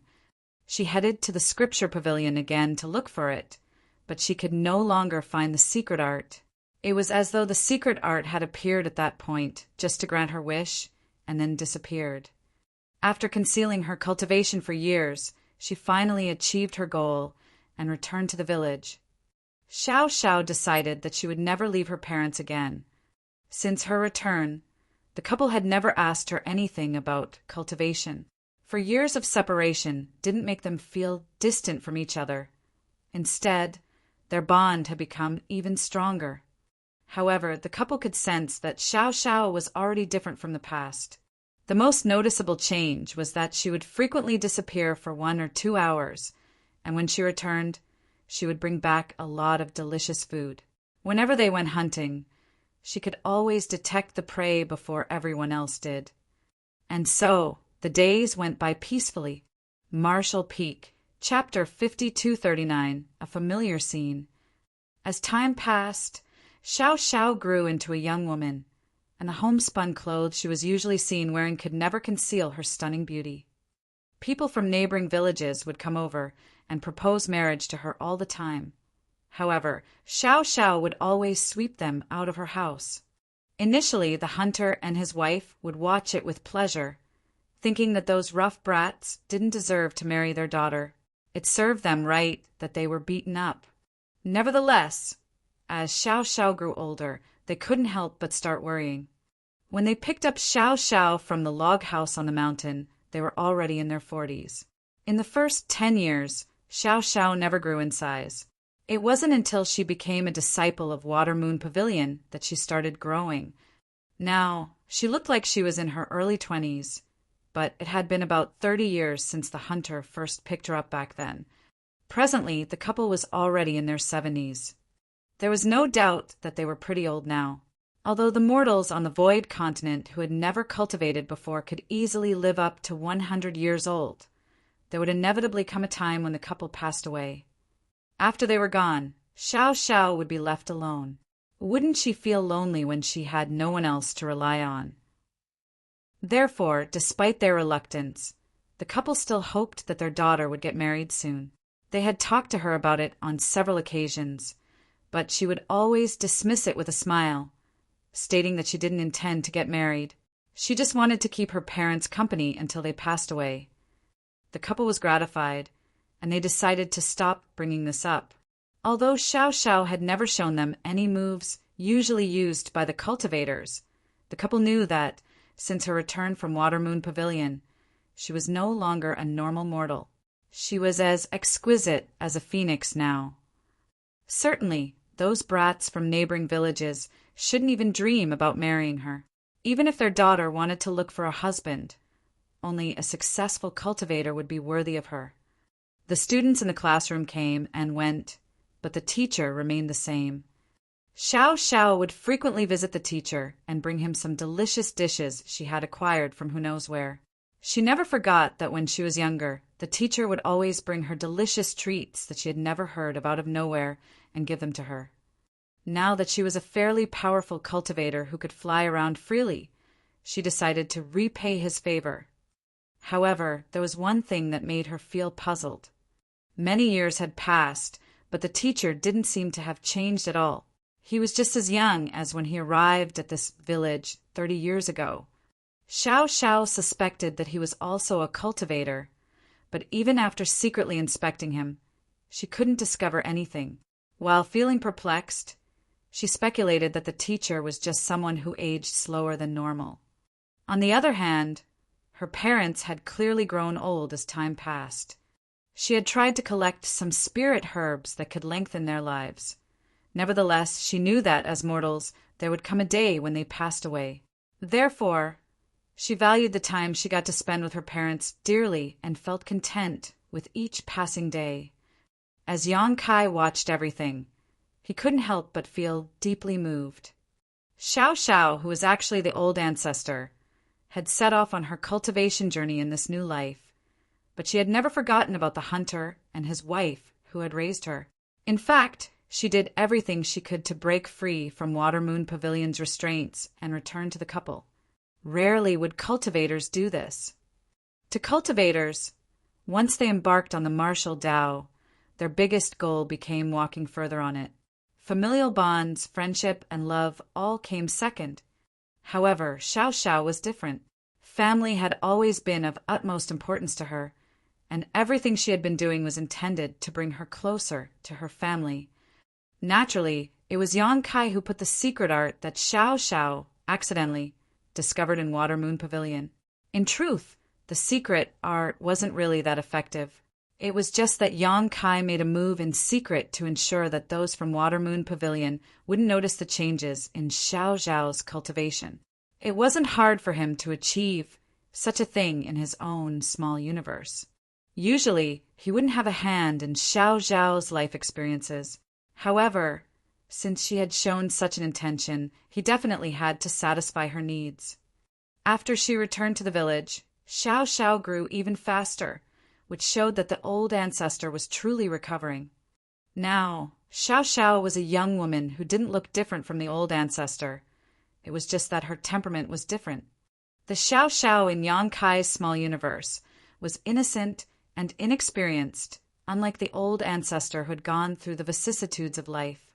Yang Kai supposed it was the reason she had sealed off her memory. This life was the catalyst in helping her recuperate. While everything was going well for the old ancestor, the East-West army in the outside world never gave up on attacking the royal city. Half a year ago, the East-West army launched its third attack on the royal city. After several years of accumulation, the East-West army had mined a lot of resources. However, before Lu Zhiping could put those resources to good use, they were all swiped by Xiangshan and sent to the artifact refiners and array masters to arrange arrays. This time, the East-West army had set up more than 10 universe worlds, which consumed all of the resources they had accumulated over the years. Lu Zhiping was speechless. She finally realized that Xiangshan didn't care whatsoever about numbers, as all he saw was the royal city. Regardless of how many resources there were, he would squander them away in a short time. If she hadn't intercepted some of the resources, the soldiers in the East-West army wouldn't have anything left to cultivate with after the battle ended. Even without the portion she reserved, though, the materials they had collected over the years were still enough for the East-West army to prepare more than 10 universe worlds. Things were not so different from when they launched an attack on the royal city for the second time back then. The East-West army, which had remained dormant for several years, suddenly mobilized, their warships rising into the air and inching closer to the royal city. Although the territory lords had experienced this before and expected it to happen again, they were still both shocked and furious when they saw it playing out just as before. They were also astonished that the humans could launch an attack again so soon.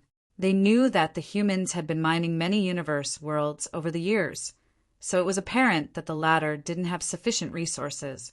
They initially thought that it would take at least 10 to 20 years for them to gather enough to launch another assault, so the royal city would enjoy some peace for a while. Nevertheless, it had only been 5 years since the last time the humans attacked the royal city. They were furious because the humans were so haughty that they didn't even change their tactics at all. Things were going just like what had happened previously. The humans were basically telling them that they would attack the royal city from the left side while the universe worlds would fly at them from the right side. Now the ball was in the Black Ink Clan's court. But what else could the Black Ink Clan do? Just like what happened previously, they had to split their forces to defend both sides. 30% of them would form up on the right flank to ward off the incoming universe worlds, while 70% of them would remain on the left to prevent the humans from invading their city. Nothing had changed. It was as though they had gone back to 5 years ago. Since they were well prepared, the territory lords on the right side of the royal city could detect the universe world sooner than the last time. In the meantime, the East-West Army reached a place that was only 10 million kilometers away from the royal city. The timing was precise as the humans managed to make sure that the Black Ink Clan would be distracted. The Black Ink Clansmen on the right flank started sending out attacks towards the universe worlds, which had traveled a great distance through the void and were coming right at the royal city. Black Ink strength dyed the void dark as the lights of secret techniques cast by the Black Ink disciples expanded. The universe worlds were subsequently shattered, but every universe world was full of arrays, and the universe fragments scattered around as the arrays were activated. At that instant, the void on the right side of the royal city was filled with bright colors, as though fireworks had been set off. Beneath the facade of this magnificent view, more and more Black Ink Clansmen, who did their best to intercept the universe worlds, lost their lives. 30% of the Black Ink Clansmen and their subordinates were on the right side, including more than 10 territory lords, twice that number of 8th Order Black Ink disciples, and even more feudal lords. However, the moment they clashed with the universe worlds, they were unable to fully fend them off regardless of how hard they tried. There were even more universe worlds this time than previously, and as the powers of those strange arrays exploded, the Black Ink Clansmen were caught off guard. The most powerful Black Ink Clansmen were unable to stop the universe worlds alone, so they could only order the weaker Black Ink Clansmen to block them. Previously, there was a universe fragment that struck the royal city, which caused the royal lord's healing to be disturbed. Faced with the latter's burning fury, the Black Ink Clansmen were horrified. None of them were willing to experience the royal lord's wrath again, so they would rather sacrifice their lives than fail this time. Countless Black Ink Clansmen charged forward like moths to a flame and somehow managed to intercept those universe fragments. The territory lords roared while the 8th Order Black Ink disciples went all out. Compared to their comrades on the right side, the Black Ink Clansmen on the left side were rather safe at this moment. All of them were glaring at the humans who were inching closer to the royal city in their warships.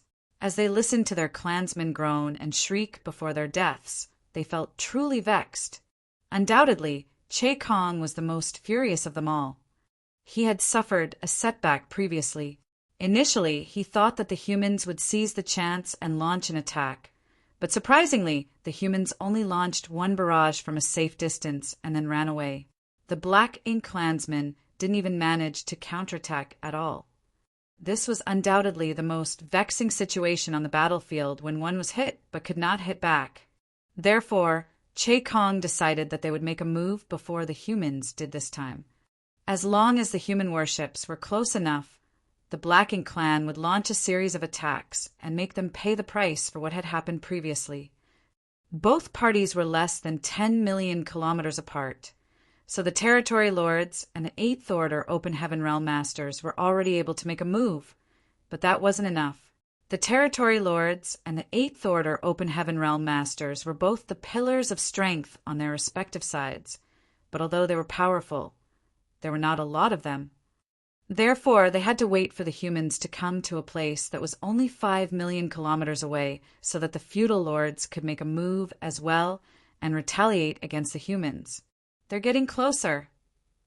Che Kong's order was on the tip of his tongue.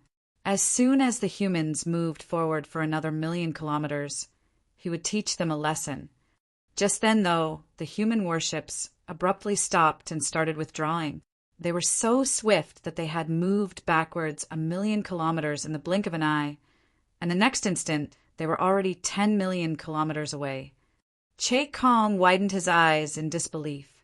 He was so enraged that he almost spat blood, but he had no way to vent his fury. He felt as if he had gotten ready by lifting a hammer, but his target had run away all of a sudden before he could swing it down. "Bastards! I'll kill all of you!" Che Kong's angry roar reverberated across the entire void. Marshall Peak. Chapter 5240. They're gone. Certainly, the territory lords were furious at the humans' despicable moves. They couldn't help but wonder if they had made the wrong decision by hunkering down in the royal city and defending it at all costs. The Black Ink clan, who could do nothing but defend, were like beasts without fangs as they posed no threat to the humans. Even though the humans had set up a base right at their doorstep, they were unable to do anything. If they were able to launch an attack, they wouldn't allow the haughty humans to come and go as they pleased. However, such an idea only remained in some of the territory lords' heads, as they wouldn't dare to say it out loud. After all, it was the royal lord's order that they should do their best to defend the royal city before he fell into a state of deep sleep. Regardless, the territory lords were relieved that the humans didn't manage to disturb the royal lord this time. Although there were even more universe worlds this time than previously that came at the right side of the royal city, they were all intercepted and shattered as the Black Ink clansmen did their best to block them regardless of their losses. Hence, no damage was caused to the royal city. Nevertheless, the price they had to pay was that there were even more casualties than the previous time. This was unavoidable. Compared to disturbing the royal lord, the territory lords would rather let more of their subordinates die. However, after the same thing happened twice, the Black Ink clan finally figured out the humans' plan. With the help of those universe worlds, the humans could cause damage to the Black Ink clan without suffering any losses on their side. After these two attacks in recent years, the Black Ink clan had lost about 100,000 soldiers. If the same thing kept on happening, there would come a day when all 1,000,000 Black Ink clan soldiers would be gone. By then, how are they going to ward off the humans? Could the territory lords and 8th Order Black Ink disciples do it all on their own? Although they were powerful, the humans had 8th Order Open Heaven Realm masters of roughly the same number. As this dragged on, the Black Ink clan would be in an increasingly disadvantageous position. Now, they could only pin their hopes on the royal lord, who was recuperating. As long as he could recover before the human old ancestor did, they would be able to turn things around. It would be wonderful if those at Great Evolution Pass could come over and lend them a hand. By then, they could pincer the humans and make sure the latter had nowhere to run. After the third time the humans made use of the universe worlds to attack the royal city, they would do the same thing every few years. However, generally speaking, the intervals were getting longer. The third attack was 5 years apart from the second time, but the fourth attack was 7 years after the third. As for the fifth, it was 10 years after the fourth. This situation was totally understandable.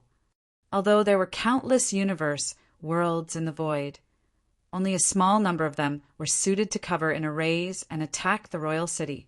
After all, the size of the universe worlds mattered. If they were too big, it would require too many resources to arrange the arrays, but if they were too small, they wouldn't pose a threat to the Black Ink clan. An appropriate size was what the humans were looking for in universe worlds.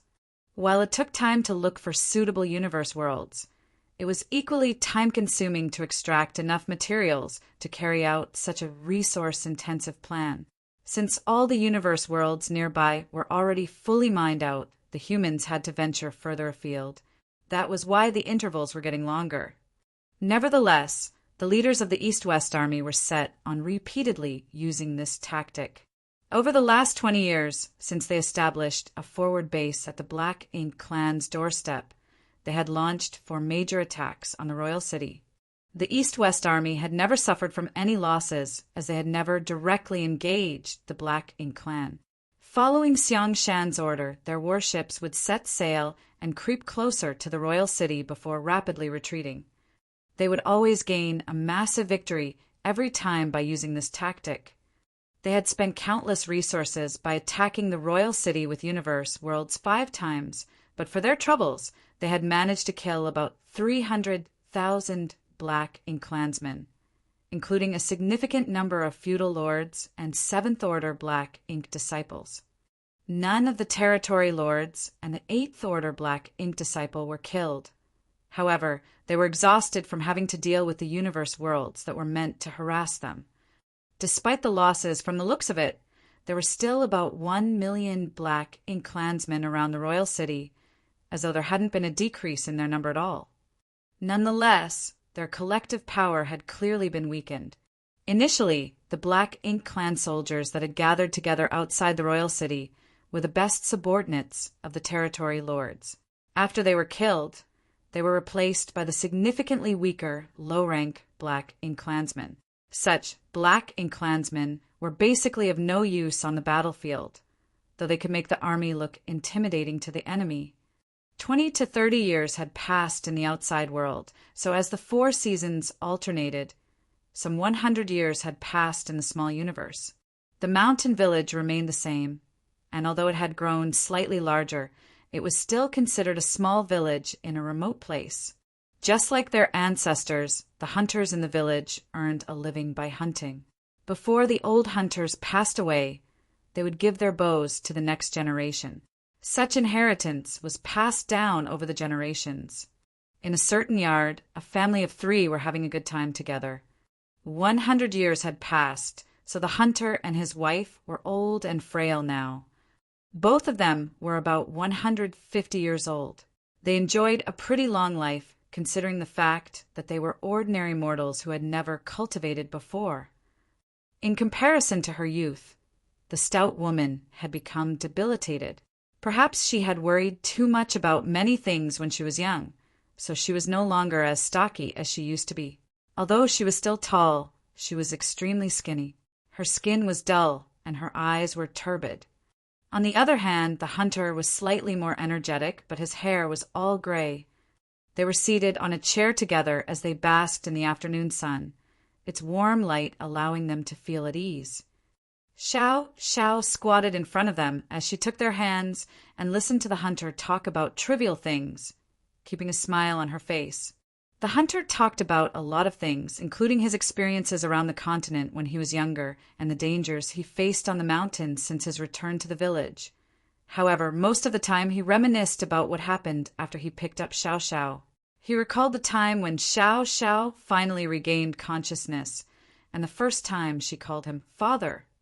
He also remembered the first time he went hunting with her on the mountain. It was as though he was trying to recount all his encounters in his life. As he did that, he was filled with a sense of fulfillment. Xiao just listened to him in silence, the smile on her face never fading. The stout woman was initially in a dazed state, but she suddenly shook a little and landed a slap on the hunter's thigh and yelled, "It's getting late. Tell Xiao to come back and have dinner now." Upon impact, the hunter grimaced in pain. Although his wife was no longer as strong as when she was young, her slap was still powerful.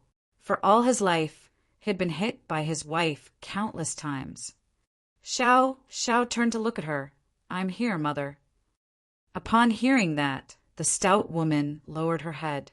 After becoming startled for a moment, she asked with a smile, "Why are you all grown up all of a sudden, Xiao?" Xiao replied, "I've grown up because I've eaten a lot of delicious food, mother." The stout woman nodded. "You're right. I'm glad that you're all grown up. It's not like you wouldn't grow up forever. I'm really pleased." 10 years ago, the stout woman started becoming confused. Perhaps this was a common illness that most old people would suffer from. Despite that, She was still concerned that Xiao Xiao just wouldn't grow bigger, though it was something that had happened over 100 years ago. Perhaps this was the thing she was most concerned about and afraid of, so she had never forgotten about it. After the stout woman muttered under her breath for a bit, her turbid eyes brightened all of a sudden. With her mind clearing up, she looked down at the woman before her eyes and called out gently, "Xiao Xiao." She would always call her Xiao Xiao when the latter was still a young child. "Mother!" Xiao Xiao stuck her face close to the stout woman's hand. As she rubbed her delicate face against her mother's rough hand, she felt heartbroken. "You're a grown woman now, Xiao Xiao," the stout woman said gently. Xiao Xiao nodded in response. "You have to take good care of yourself," the stout woman advised. "Don't worry, mother. I'll take good care of myself." Xiao Xiao repeatedly nodded. "If you find someone you love, don't hesitate to marry him. A woman will never be complete without a family of her own." "I'll remember." "I know you're an obedient child." The stout woman appeared gratified. "I'm a little tired, so I'll get some rest now." Xiao Xiao lifted her head. "I'll sing you a song." "All right." The stout woman bowed her head with a smile. It was then Xiao Xiao started humming a song. It was a lullaby her mother would always sing to her at night when she was a child. By the time she was done humming the lullaby, the stout woman had closed her eyes as her head rested on the hunter's shoulder. Although she was sound asleep, she kept a faint smile on her face. The hunter let out a breath and said in a small voice, "Your mother has told you everything you need to know. You're a grown woman now, so there's no more advice I can give you. However, there's one thing I want you to do. This village is too small, so go out and have a look. We have held you up for far too long, so it's time you leave this place and explore the world." Xiao Xiao repeatedly shook her head. "Nothing could make me happier other than being your child." The hunter put on a happy smile. "Since you've said so, I have no more worries." A moment later, he went on to say gently, "Although your mother is strong, she's most afraid of being alone. I'll keep her company. Go do your own things." Then he extended his hand and hugged his lifelong partner tightly. After snuggling up to her, he closed his eyes as well. Xiao Xiao stared fixedly at them. Although her heart ached terribly, there was nothing she could do. She was now in the Emperor realm. Others might not be able to notice it, but as an Emperor realm master, she could see that vitality was rapidly leaving her parents. Although she had given them a lot of foods and tonics that could lengthen their lives over the years, they were still just ordinary mortals. There would come a day when they reached the end of their lives and no one could change that. It was thanks to her efforts that they managed to live up to 150 years old. If not for the fact that she had given them countless precious herbs and elixirs, they would have passed away when they were just past 100 years old. A moment later, Xiao Xiao heard footsteps approaching her from behind. She turned around as her tears slid down her face. While sobbing, she said to the person, "Sir, my parents are gone." Yang Kai nodded and walked up to her. "They've passed away peacefully. They have no more worries in life." The next instant, Xiao Xiao crashed into his arms and started bawling her eyes out. "I no longer have parents." Patting her back, Yang Kai placated her by saying, "You had your parents, and that's enough." Marshall Peak, Chapter 5241. From today forward, my name is Xiao Xiao. With Yang Kai's help, Xiao Xiao set up a funeral in her home. The hunters from the village came over and offered their condolences. 3 days later, there was a new tomb on the mountain. Xiao Xiao knelt in front of the tomb as she was engulfed in a sense of melancholy. Her parents passed away peacefully.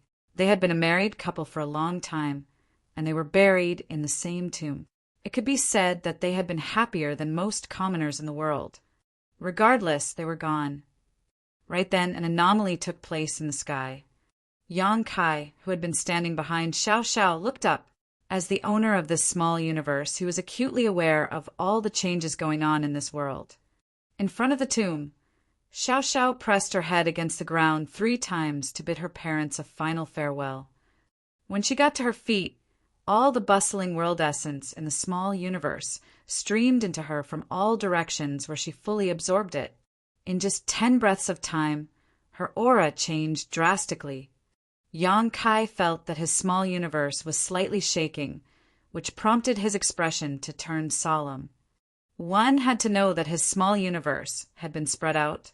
Moreover, with the presence of the World Tree's clone, it was unlikely that his small universe would be impacted in any way, unless it was struck by a force that was significantly more powerful than his limits.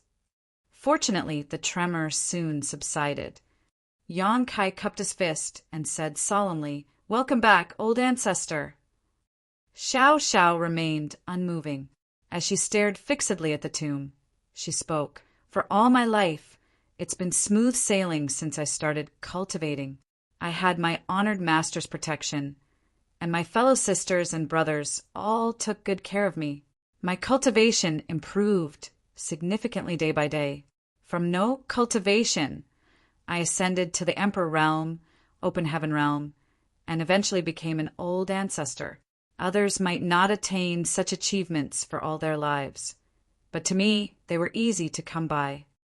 Yang Kai couldn't help but think that the old ancestor was indeed confident of her abilities.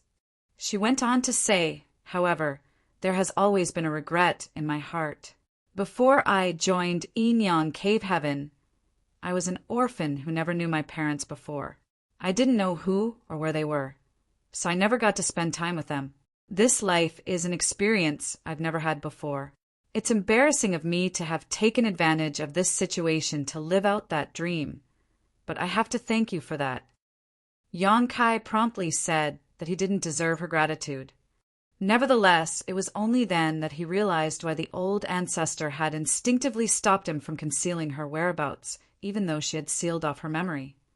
She must have sensed something the moment the hunter approached her.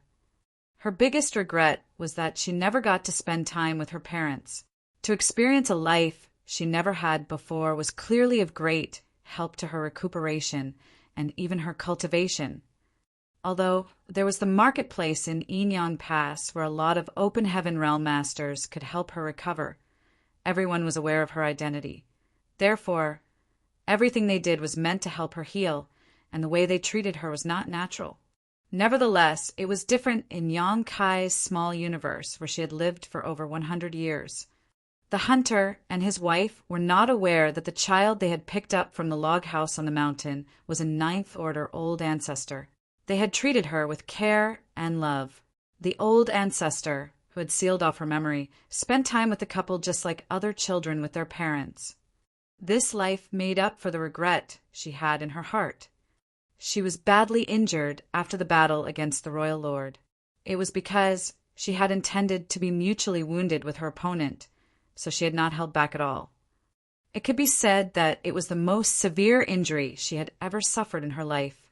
That was why she only awakened after she remained unconscious in the small universe for a long time. Even if she were in the marketplace in Yin Yang Pass, it would have required several hundred years before she could recover given her injuries. Yang Kai's small universe could help her recover quicker than if she were to stay in the marketplace in Yin Yang Pass, but it still should have taken her 200 years at the very least. However, barely more than 100 years had passed, but she had fully recovered. It was thanks to the experience in this life that she obtained such benefits. In other words, she would be able to recover rapidly by experiencing a life she had never gone through before. Upon that revelation, Yang Kai fell into his thoughts.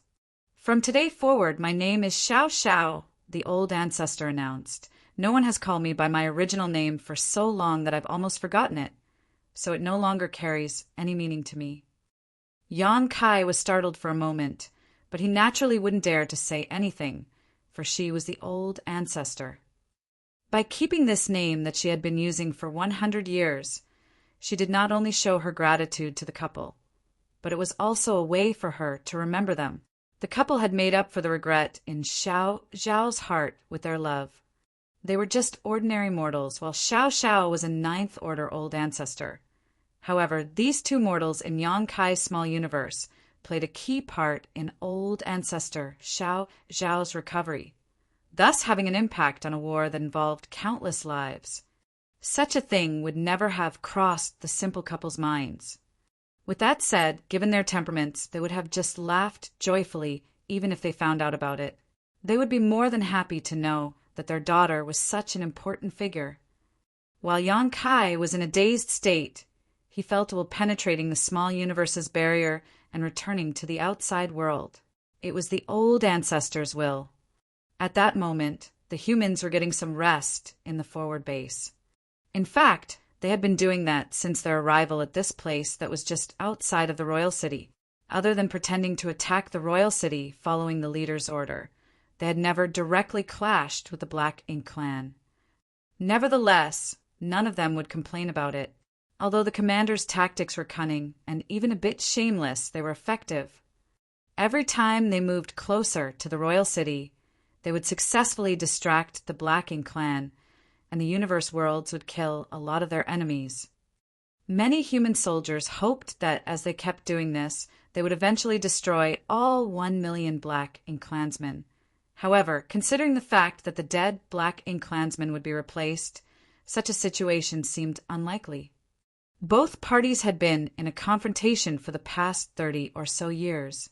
Other than taking turns to extract resources, the humans would also spend the rest of their time cultivating. Hence, their strength had improved slightly.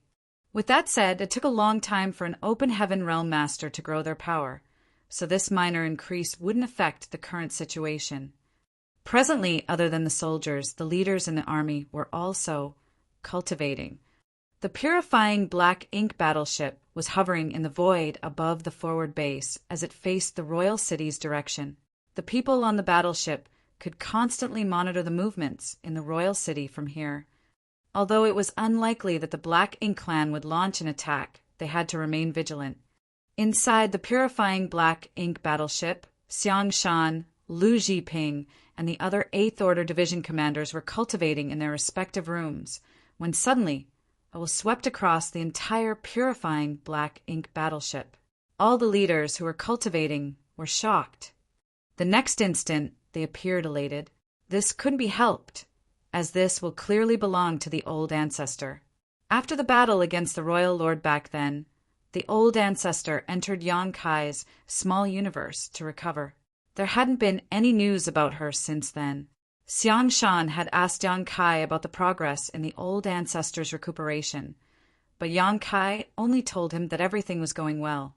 Xiang Shan initially thought that it would take the old ancestor at least 40 to 50 years to recuperate, but she left the small universe barely less than 30 years later. Has the old ancestor fully recovered? That's too quick. As the will swept through the battleship, an order was passed down. In an instant, the originally quiet, purifying Black Ink battleship became bustling with noise as the commanders promptly left their rooms and headed to the conference hall. Soon they all gathered together. Xiang Shan turned to look at an 8th Order Open Heaven Realm Master and asked, "Junior Brother Zhou, how many universe worlds are ready now?" The 8th Order Open Heaven Realm Master, surnamed Zhou, was responsible for mobilizing people to move universe, worlds back from the void, and organizing the Array Masters to fortify them. He had been diligent since he was given such a task and immediately replied, 10 days ago, I was informed that 5 universe worlds are ready to be used. The 6th one is still being prepared." Xiang Shan nodded. It had only been 4 years since they last launched an attack on the royal city. They were pretty efficient to have found 5 suitable universe worlds and finished setting them up during this period. According to the plan of Xiang Shan and the others, they should prepare at least 10 to 15 universe worlds before they initiated an attack so that it would have a more devastating impact on the enemy. However, that plan had to be modified now. The old ancestor intends to attack the royal city, so we'll need those 6 universe worlds prepared now. The 8th Order Open Heaven Realm Master, surnamed Zhou, replied, 6 universe worlds might not be sufficient to have a meaningful impact. Should we discuss the matter with the old ancestor and postpone the attack? Xiang Shan shook his head. Compared to causing a lot of casualties to the Black Ink clan, Disturbing the royal lord's recuperation is more important. Since the old ancestor has recovered, she can make a move now. On the other hand, the royal lord might not be able to do so. If we don't do anything now, the Black Ink clan will only gain a more advantageous position. The man, surnamed Zhou, nodded. You have a point, Senior Brother Xiang. I was too negligent. Lu Zhiping said, Moreover, since the old ancestor can make a move now, the number of universe worlds we have no longer matters. The presence of an old ancestor was significantly more intimidating to the Black Ink clan than a few more universe worlds. Therefore, the lack of universe worlds shouldn't be a concern. In that case, send the teams working on the universe world a message and tell them to start taking action, Xiangshan ordered. Soon, the man surnamed Zhou left the purifying Black Ink battleship and activated the universe transference law. With the help of the universe array, he headed to the other purifying Black Ink battleship that was about 10 days away from the forward base, where the humans were setting up universe worlds. As the universe worlds were propelled across the void for 10 days, they would gain horrifying momentum by the time they arrived at the royal city. For the ease of communication between both sides, the East-West Army's second purifying Black Ink battleship was anchored there. As arrangements were being made in the East-West Army, the soldiers were soon mobilized. All of them stopped cultivating and started getting busy. Inside the small universe, old ancestor Xiao stood in front of the simple tomb and stared at it as she talked to Yang Kai. With her memory unsealed and her injuries fully healed, she was at the peak of her strength. However, she would never forget the fact that she had lived in this village for over 100 years. The couple in the tomb would always be her parents who had taken care of her for all their lives. Basically, it was old ancestor Xiao who talked most of the time while Yang Kai simply listened. All she talked about was her daily life with the couple. It was hard to imagine that a ninth-order old ancestor could wear such a sincere smile when she recounted such mundane affairs. Nevertheless, this was truly who old ancestor Xiao was. Yang Kai believed that this one point was where she significantly differed from the other old ancestors. She was a vivid, vibrant figure rather than a dispassionate and aloof powerhouse. Martial Peak. Chapter 5242. Why is the old ancestor wearing mourning robes? Yang Kai had come into contact with several old ancestors before. In comparison, he felt most at ease with old ancestor Xiao. It could even be said that he didn't feel pressured at all when he was with her. Perhaps this had something to do with the uniqueness of her secret art. She needed the help of the bustling world essence when she recuperated, so her personality was more related to it as well. Since she constantly immersed herself in the bustling world, she naturally wouldn't become aloof to mundane matters. Do you think reincarnation exists in this world? Old ancestor Xiao suddenly asked. After giving it a thought, Yang Kai replied, Since I've never experienced it before, I wouldn't dare to jump to an unfounded conclusion. Old ancestor Xiao chuckled and stopped asking. As she looked up at the sky, she said, I'll take my leave now. The next instant, she shot into the sky. At this point, it had been an entire month since the hunter and his wife's death in the small universe. Presently, many territory lords in the royal city sported ugly expressions. This couldn't be helped, as the humans were mobilizing again. They remembered each and every attack the humans had launched on the royal city, and with every mobilization came the harassment of the weaponized universe worlds. Furthermore, the humans would only approach the royal city every time to pressure them. But the Black Ink clan's 1 million soldiers would all still have to respond as if a battle was imminent. They had no choice but to send forces to block those universe worlds and the human army. Over the years, a staggering number of Black Ink clansmen had lost their lives to those universe worlds. It was expected that all of the Black Ink clansmen were vexed. They were fine with being killed by the humans on the battlefield. Dying in battle was as much an honor for them as it was for the humans. However, their deaths were practically worthless as they were killed by the spirit arrays on those universe worlds. The Black Ink Clan defenders had never even made contact with the humans. The humans had been shamelessly using this tactic for the past 20 to 30 years. They didn't even bother with putting on a pretense now, and there were no signs of them changing strategy anytime soon. The Black Ink Clan didn't have a way to solve this problem. They couldn't ignore the universe worlds or the human army that simply pretended to attack the royal city, for both of them could potentially cause catastrophic damage if left alone. The Black Ink Clan had to deal with both sides, so they had been led by the nose over the years, falling into a completely passive position.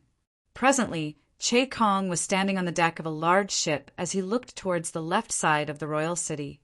The fleet of human warships was menacingly coming at them, as though they were determined to destroy the Black Ink Clan. Nevertheless, Che Kong wore a dispassionate expression. The first 2 times when he saw such a sight, he gave a flurry of orders and mobilized the Black Ink Clan soldiers in preparation. However, he had become somewhat desensitized after experiencing this same scene so many times. That was because he knew that the humans wouldn't really try to invade the royal city. They were just putting on a pretense by forming into a battle formation. What they were trying to achieve was to tie 70% of the Black Ink Clan army down. Apart from Che Kong, the other territory lords and Black Ink Clan soldiers had become apathetic as well. They hadn't directly clashed with the humans for the past 30,000 years, and as soon as both parties came into contact, they realized that the humans were more shameless and despicable than the stories that had been passed down from their ancestors. As the Black Ink Clansmen watched intently, the fleet of warships driven by humans crept closer to the royal city. Presently, the warships were only a bit more than 10 million kilometers away.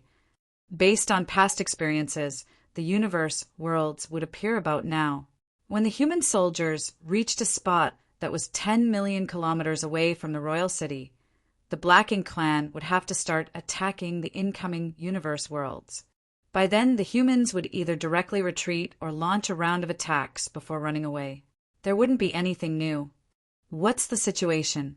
How many universe worlds have they prepared this time? Che Kong asked the territory lord beside him as he gazed at the fleet of warships. They had experienced the same thing many times before, so although they were unable to fully resolve it, they had come up with some tactics to deal with this situation. They could make some arrangements in advance by sending out scouts to find out how many universe worlds were coming at them so that the soldiers around the royal city could get psychologically prepared. This wasn't a difficult task for the Black Ink Clan. Upon hearing Che Kong's question, the territory lord, who looked like a female, replied, "I was just informed that the humans have sent 6 universe worlds towards the royal city this time." 6 universe worlds. Che Kong frowned. "Are you sure?" Other than the initial probing attack, the humans had never used such a small amount of universe worlds to attack the royal city. During the first real attack, they had used 10 universe worlds. If there were too few universe worlds, it wouldn't pose a threat to the Black Ink Clan. The female territory lord shook her head. A single feudal lord might be mistaken, but it's not likely for 5 feudal lords to all be mistaken. Che Kong fell into his thoughts. Since several feudal lords had left to gather information at the same time, there was no way their information was inaccurate. It has only been a few years since they last launched an attack on the royal city. They might not have enough resources to set up the spirit arrays. 6 universe worlds might be their limit this time, the female territory lord said. Certainly, Che Kong understood that. However, if the humans didn't have enough resources, why didn't they just wait a few more years?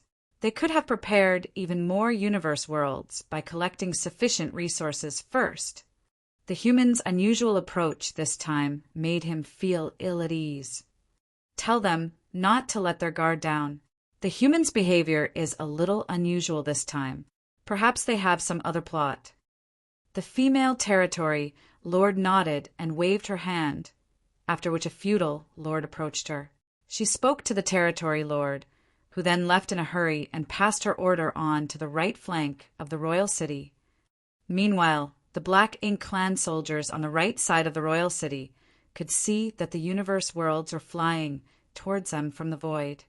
The universe worlds were rapidly moving across the void. Perhaps the humans knew that they couldn't hide the universe worlds from the Black Ink Clan, so they had stopped wasting any resources to arrange any spirit arrays to conceal them since the third attack. That way, all the universe worlds that were coming at the royal city were as bright as the great suns. Although they were still millions of kilometers away, they were flying towards the royal city in an intimidating manner. Before those universe worlds even arrived, many of the Black Ink Clan soldiers gulped. Based on past experiences, every time the humans attacked, a large number of the Black Ink Clansmen would lose their lives. Although dying to humans on the battlefield was an honorable sacrifice, it didn't mean they were willing to be slaughtered by these universe worlds covered in spirit arrays. On the other hand, the territory lords in this place were at ease, for they had already successfully intercepted 18 universe worlds in a single attack before, thus ensuring the safety of the royal city. With that said, they had paid a huge price to achieve that victory. Since there were only 6 universe worlds this time, it would be effortless for them to defend the royal city. On the left side of the royal city, the human warships were only 12 million kilometers away. The unease that Che Kong felt intensified. This kind of unease came out of nowhere, but he was still deeply concerned. He paid close attention to both sides of the royal city so that he wouldn't miss any anomalies. However, regardless of how hard he looked, he couldn't detect anything unusual. He was informed by the clansmen from the right flank that there were indeed only 6 approaching universe worlds. On the other hand, the human warships were inching closer to the left side of the royal city. It was estimated that by the time the universe world struck, the humans would have reached a spot that was 10 million kilometers away from the royal city. The humans would always do this without fail, and their timing was annoyingly precise. Since there were no anomalies on either of the sides, why did Che Kong feel ill at ease at this point? Just then he detected an anomaly from the corner of his eye. He promptly turned to look in the direction where the humans' forward base was located. There seemed to be a ray of light that was coming at the royal city at an unimaginable speed. This kind of speed couldn't be achieved by a mere territory lord or 8th Order masters. Che Kong detected that ray of light just as it emerged from the humans' forward base. But in the blink of an eye, it had moved across millions of kilometers and was growing closer at an astonishing rate. In just several breaths of time, the ray of light became as dazzling as the sun. At the same time, a terrifying pressure could be felt coming from the light. Che Kong felt his chest tightening as he exclaimed, "It's the old ancestor!" By the time he finished speaking, the ray of light from the human's forward base had turned into a gigantic blade. There seemed to be an invisible hand that was holding the blade and slashing at the royal city. Space trembled and the universe destabilized. Faced with this sudden attack, all the Black Ink Clansmen felt cold all over their bodies, as though they were about to lose their lives. Time seemed to have frozen at that instant. Regardless of how bright the light was, it couldn't conceal the stunning beauty within it. At that moment, both the Black Ink Clan soldiers and the human soldiers found their eyes drawn to that figure. It was a figure who was wearing all white clothes with a piece of white cloth wrapped around her forehead. It was said that women looked best in white clothes. Old ancestor Xiao Xiao, who was already astonishingly beautiful to begin with, stunned the Black Ink Clan the moment she appeared in the void with that outfit. Besides them, the humans were dumbfounded as well. At this moment, old ancestor Xiao Xiao was pointing 2 fingers at the royal city, swinging the gigantic blade that was the manifestation of her power down towards it. On the deck of the purifying Black Ink battleship, Xiang Shan, who had always been a calm and collected man, couldn't help gawking. Lu Zhiping covered her lips in disbelief. The 8th Order Division commander beside them felt the corner of his brow twitching as he muttered, "Why is the old ancestor wearing mourning robes?" They were familiar with the clothes that the old ancestor was wearing, as those were clearly mourning robes. One would only put on such clothes when their relatives passed away. However, no one in the world would be important enough to let the old ancestor wear mourning robes after they passed away. The two army commanders, the Eighth Order Open Heaven Realm Masters, and the other human soldiers were all puzzled. After all, the old ancestor was already one of the most powerful cultivators in the entire human race. Be it her age, cultivation, or seniority, she was at the peak of everything. Even if a junior from her sect had passed away, she didn't have to put on such clothes. Certainly, the old ancestor didn't have any elders either, as they should have all passed on by now.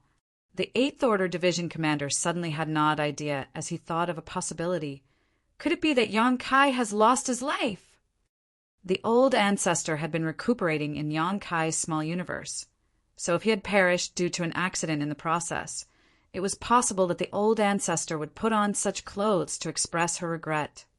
What nonsense are you spouting? Lu Zhiping glared at the Eighth Order Division Commander. Even if Yong-kai had really passed on due to an accident when the old ancestor was recuperating, it still couldn't explain why she was wearing mourning robes. It seemed something they couldn't understand must have happened during the old ancestor's recuperation. Marshall Peak. Chapter 5243. It's serious this time. Dawning Light was located on the far side of the fleet, so it could be said that the warship was near the outer flank. In such a location, once a battle broke out, they would be in a more perilous situation than the warships closer to the center because they could be attacked and encircled by the Black Ink Clan first. Certainly, the leaders had intentionally made such an arrangement. Dawn was a special operations squad and was exceptionally powerful, while Dawning Light was significantly sturdier than other squad-class warships. It was expected that they would be tasked with dealing with the Black Ink Clan first. The moment the old ancestor appeared, the members of Dawn were dumbfounded and rendered speechless. Just then, a fluctuation was felt coming from the space array on Dawning Light. Feng turned her head and saw a familiar figure stepping out of the array. "Squad leader!" she exclaimed with joy. The other members greeted him as well. Over the years, Yong-kai had been helping the old ancestor to recuperate, so he hadn't shown up all this time. Although Feng was there to lead Dawn, they just felt that something was missing. It wasn't until Yong-kai appeared that the feeling was gone. Wherever humans gathered together, they would need a pillar of strength, and to the members of Dawn, Yong-kai was that pillar. Yong-kai nodded lightly and moved towards the deck. As he looked intently, he couldn't help but give a nod. It seemed that the Black Ink Clan had run out of luck this time. The old ancestor was going all out the moment she appeared. It was apparent that she was in a terrible mood, so she wanted to vent it all out. Although her power had been restored and her memory had been unsealed, she would never forget the 100-year life she had experienced in Yong-kai's small universe. As Xiao Xiao, she naturally wouldn't be in a good mood after her parents, who had taken care of her all their lives, passed away. What happened to the old ancestor? Has one of her relatives passed away? Feng voiced the doubts of those members on the deck. It's a long story. Yong-kai wasn't even sure how to explain. What's more, this matter was something deeply personal and intimate to the old ancestor, so he couldn't just reveal it as he pleased. Has the old ancestor recovered? Chi Tai-chu asked, as that was the most pressing issue for the humans now. They were aware that the old ancestor was recuperating, and they had already estimated how long it would take her to recover. Although there wasn't a clear answer, they all agreed that it would take her many decades to 100 years to recover. Some of the soldiers came from Inyang Pass, so they knew better than the others about how the old ancestor healed. They were the ones who speculated that it would take her up to 200 years to fully recover. Therefore, everyone believed that it would be at least 50 years before the old ancestor made a move again. None of them had expected that the old ancestor would finish her recovery barely 30 years later, or that the moment she showed up, she would launch a fierce attack on the royal city. "She's fine," Yong-kai replied. Feng Ying's eyes brightened. "Does that mean that it's serious this time?" Several tens of thousands of soldiers of the East-West Army had been mobilized many times over the past 20 years to attack the royal city. However, they would only put on a pretense each time. There was no doubt that it was a clever tactic, and the Black Ink Clan had suffered a lot of hardship because of that, but the humans yearned to clash with the Black Ink Clan on the battlefield to let the latter know their fury and strength. They had been waiting for the war to really start for the past 30 years. They had been waiting for this day since they stepped into Black Ink Clan's territory in the Great Evolution Theater. Yong-kai nodded. Since the old ancestor has made a move, there's no way we'll go home without achieving anything. They exchanged glances with excitement all over their faces. Other than the members of Dawn, the soldiers on the other warships were equally thrilled. In fact, the moment the old ancestor showed up and attacked the royal city, everyone knew that they weren't going to just put up a pretense this time. They would be directly clashing with the Black Ink Clan. All the soldiers made ready for battle. Only a moment had passed as the gigantic blade solidified and slashed at the royal city. Before the attack even arrived, a terrifying pressure engulfed the entire royal city. The Black Ink Clansmen on both sides of the royal city were horrified. Covered in this pressure, the weaker, low-ranked Black Ink Clansmen were unable to resist and began bleeding black blood from all over their bodies, as if it was being squeezed out of them. In the blink of an eye, these weaker Black Ink Clansmen exploded into black mists. The high-rank Black Ink Clansmen were in better condition, but they still found it hard to even move freely. Only the feudal lords and the territory lords were able to resist the terrifying pressure. The gigantic blade slashed towards the huge black ink nest in the center of the royal city. This was the foundation of the Black Ink Clan in the Great Evolution Theater. As long as this black ink nest was destroyed, the transmission of information between the Black Ink Clan would cease, and they would be unable to produce any new Black Ink Clansmen. If the humans could destroy the royal lord's black ink nest first, victory would be assured. Then, by killing the remaining Black Ink Clansmen, they would be able to fully occupy the Great Evolution Theater. By then, the entire theater would fall into the humans' hands. Since the beginning of the war between the two races, no great pass had ever achieved such a feat before. If Great Evolution Army could achieve this, it would be a turning point forever recorded in the annals of history.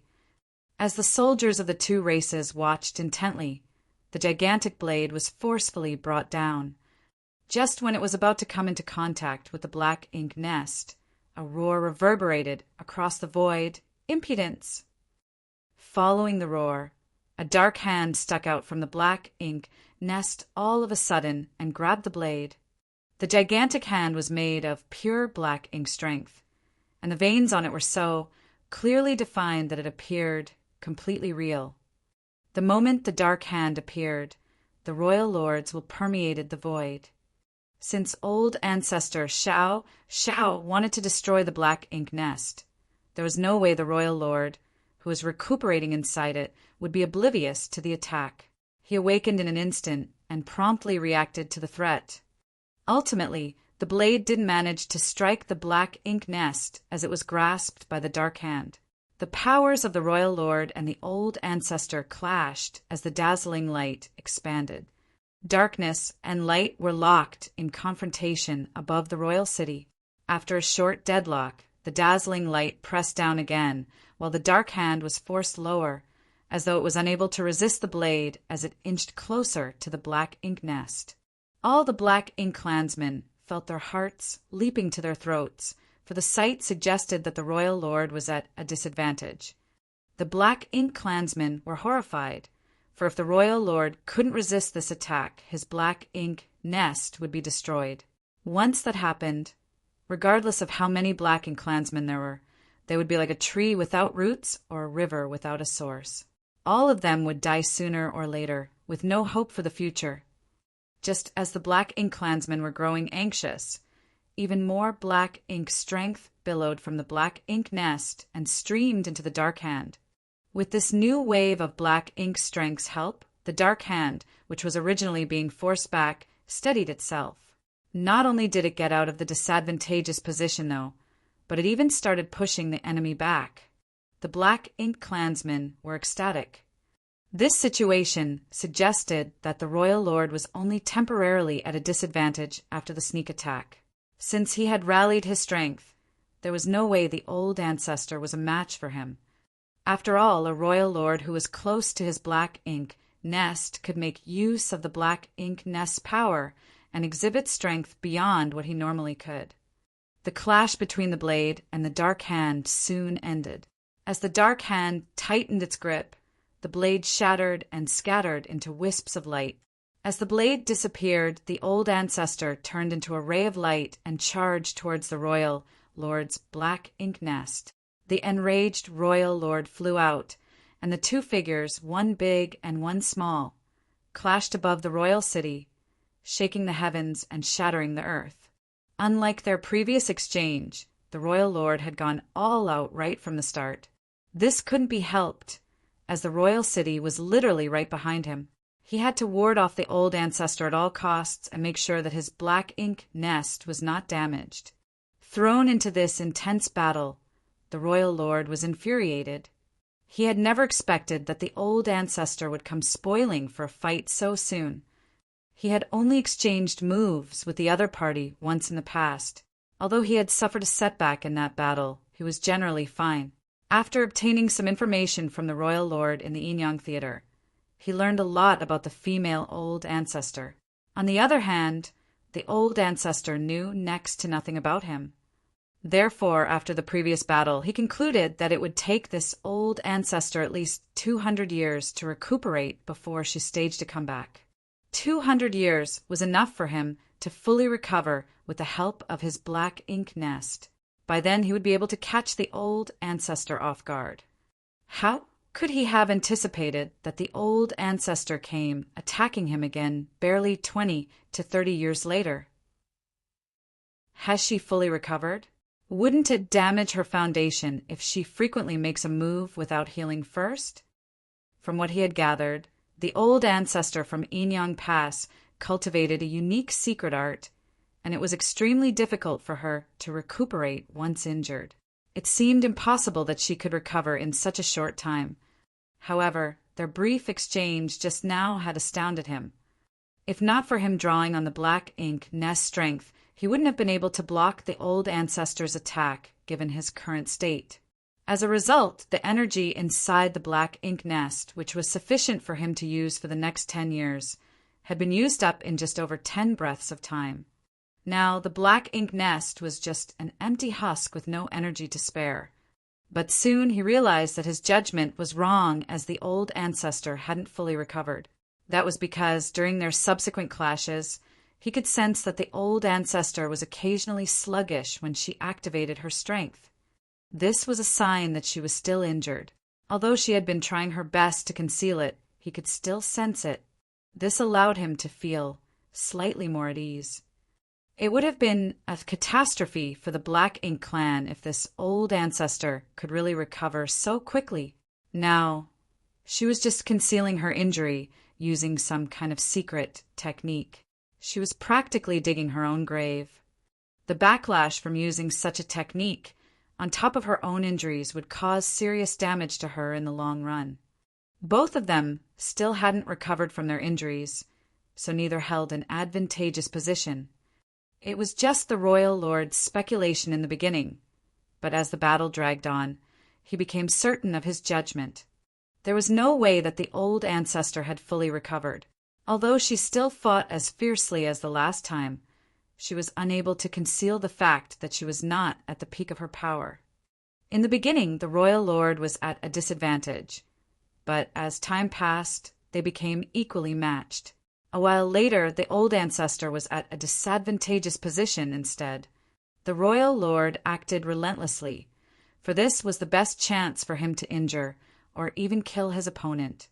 So he wouldn't let it slip through his fingers. Martial Peak. Chapter 5244, Trouble. Now, it seemed that the old ancestor was trying to suppress the injury she had previously suffered from. Her intention was to destroy the black ink nest when the royal lord was recuperating, but she hadn't expected that the latter would counterattack so quickly. At that moment, though, it was impossible for her to just stop halfway. With that said, even though the royal lord had gained the upper hand, he was unable to obtain a decisive advantage. This couldn't be helped, as these two most powerful masters were fighting against each other above the royal city. While the old ancestor had no qualms about unleashing all her power, the royal lord couldn't do that. He had to protect his black ink nest. Therefore, not only did he have to deal with his opponent, but he also had to divert some of his strength and attention to block the fallout of their clash. A black ink nest was surprisingly fragile and defenseless, so even the fallout from a high-level battle could destroy it. With such a restraint, it would be extremely difficult for the royal lord to expand his advantage. However, he soon found a solution for it. He secretly gave an order, after which 3 territory lords led 7 8th Order Black Ink disciples to return from the right side of the royal city and protect the black ink nest. With the presence of 3 territory lords and 7 8th Order Black Ink disciples, 10 powerful masters on par with 8th Order division commanders, they could easily ward off all the fallout and ensure the black ink nest's safety. The reason the royal lord made such an arrangement was that he realized it didn't require so many powerful black ink clansmen to protect the right side of the city. After all, there were only 6 worlds this time, so it was fine to get 10 of them to come over and protect the high-rank black ink nest. The rest of them could still deal with the universe worlds. In the meantime, many feudal lords streamed into the black ink nest and arrived at the black ink pool. After fishing out all their materials from their space rings, they poured them into the black ink pool. Regardless of their orders, the materials were directly absorbed by the black ink pool and turned into pure black ink strength. That way, as long as the royal lord was still in the vicinity of the royal city, he could make use of the black ink nest to strengthen his power. As black ink strength continuously billowed from the black ink nest, the royal lord grew increasingly confident and was no longer flustered like he had been at the start of the battle. Old ancestor Xiao repeatedly attempted to break through his blockade and attack the black ink nest, but he managed to block all her attacks. As the humans watched this sight, they secretly grew anxious. None of them could have expected that the old ancestor would be at a disadvantage upon clashing with the royal lord. Despite that, the human race army never stopped moving forward as they headed straight towards the royal city. On the deck of the Dawning Light, Yang Kai, who was intently watching the fight, furrowed his brow. This scenario was playing out differently from what he had expected. What puzzled him was that the old ancestor was slightly sluggish when she activated her power. Although they were far apart, he could still sense it, as the old ancestor was extremely powerful to begin with. He was very familiar with that kind of sluggishness and knew it meant that a cultivator was injured. Nevertheless, he was certain the old ancestor had fully recovered, so she hadn't suffered a setback during the exchange of moves. How was it possible that she was suddenly injured again? The only possibility he could think up was that the old ancestor was deliberately doing this to deceive her opponent. Yang Kai wasn't interested in speculating about the old ancestor's intentions. However, since she was pretending to be injured, it suggested that everything was well within her control. Therefore, even though she appeared to be at a disadvantage, she must be secretly carrying out her plan. Only a cup of tea's time had passed since the old ancestor appeared and brought down her blade. The royal lord managed to intercept her attack in time, and they subsequently engaged in an intense battle. Above the royal city, the old ancestor was as menacing as ever, while on the other hand, the black ink nest, which had been replenished with black ink strength, continuously aided the royal lord, allowing him to act increasingly boldly. Old ancestor Xiao seemed to realize that the battle couldn't be dragged out. If she wanted to destroy the black ink nest, she had to circumvent the royal lord. However, she couldn't ignore the royal lord, who was assisted by the black ink nest's power. Hence, after a moment of deadlock, she decided to retreat. The royal lord quickly chased after her, as though he was determined to stop her from fleeing. The black ink clansmen on the right side of the royal city were dumbfounded.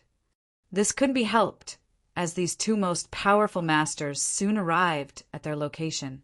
Earlier, these weak black ink clansmen already felt immensely pressured when facing the fallout of the battle. But now that these two were fighting right above their heads, how were they supposed to cope? The royal lord was furious as it figured out the old ancestor's intention. It was apparent that she was trying to make use of the black ink clansmen to force him to act cautiously lest the innocent be hurt. Certainly, the royal lord wouldn't grant her wish. As he chased after her, his attacks were still as violent as ever. The life or death of these black ink clansmen didn't concern him. To him, the old ancestor was his only enemy, and as long as he could kill her today, it would be fine even if all of his subordinates perished in the process. As their powers clashed, the 300,000 or so black ink clansmen on the right side of the royal city were thrown into chaos. Many of them were injured or even killed. As the fallout of the epic clash swept across the void, even some of the unlucky feudal lords lost their lives, not to mention the high-rank and low-rank black ink clansmen. The territory lords were even more furious than the royal lord, for the deceased black ink clansmen were their subordinates. Without those subordinates, they would be leaders without any followers. Some of the territory lords ran away and led their subordinates to leave this area lest more casualties were caused, while other territory lords charged towards old ancestor Xiao Xiao along with their 8th Order black ink disciples. The battle between the old ancestor and the royal lord was intimidating, and the average person would never be able to have a hand in it. However, the territory lords and the 8th Order black ink disciples were powerful enough to do that. The old ancestor had to take a huge risk by trying to restrain the royal lord with the black ink clansmen. As she was all on her own now, she was destined to be surrounded by her enemies. With that said, old ancestor Xiao Xiao had already expected this. Before the black ink clansmen could close in on her, she raised her hand and took out a medallion, which rapidly expanded into an invisible shield that surrounded her. The royal lord's horrifying attack, as well as the secret techniques of those territory lords and 8th Order black ink disciples, struck the shield, causing it to ripple and dim. It was apparent that the medallion that the old ancestor had summoned was quite precious, despite that most of its spirituality was lost very quickly. However, with the help of the momentary protection, she performed a set of hand seals and chanted, "From chaos, yin and yang are born." As world force undulated, a gigantic yin-yang fish pattern expanded and engulfed the surrounding 300,000 black ink clansmen. At that instant, yin and yang manifested. At the same time, countless strange-looking silk threads spread across the yin-yang fish. Those silk threads appeared as light as feathers, but the instant they penetrated the black ink clansmen, they became razor-sharp, easily cutting them into innumerable pieces. The aura of death engulfed the entire void. In just 3 breaths of time, the shield around the old ancestor was shattered, and at that instant she extended her hand and grasped something. An 8th Order black ink disciple, who had been eager to make a contribution, froze as though he had been clenched by an immense force, his face filling with horror. When he looked down, he realized that his legs had been tied by the silk threads, which quickly cut into his body. Terrified, he hurriedly pushed the power of his small universe in an attempt to resist the attack. Nevertheless, what happened next astounded him. The moment he tried to access his small universe, he realized that it had fallen into chaos. He immediately inspected himself, only to see that the silk threads had broken through the barrier of his small universe and slashed across it like countless sharp knives. At that instant, he came to the realization that this was a secret technique that specifically targeted one small universe. No one had a better understanding of small universes than the human old ancestors. Moreover, the old ancestor before his eyes was one already an order above him, and she had used a secret technique that specifically targeted the small universe. How was he supposed to resist? What was laughable was that when he saw that the old ancestor was at a disadvantage against the royal lord earlier, he wanted to seize the chance and attack her. However, instead of achieving his goal, he would most likely lose his life here. As soon as the thought flashed through his mind, his small universe was cut to pieces, and his vitality rapidly left him. An Eighth Order Black Ink disciple indeed had a right to have a hand in the battle between the old ancestor and the royal lord, but in order to do so, they had to bear an enormous risk. Apart from him, the other Eighth Order Black Ink disciples faced the same situation. As they were engulfed in the yin-yang fish, the silk threads broke through the barriers of their small universes and turned into attacks that could destroy the heavens and shatter the earth. Their small universes were soon devastated. Faced with this attack, these Eighth Order Black Ink disciples had no other choice but to stop in their tracks and focused on resisting the invasive secret technique.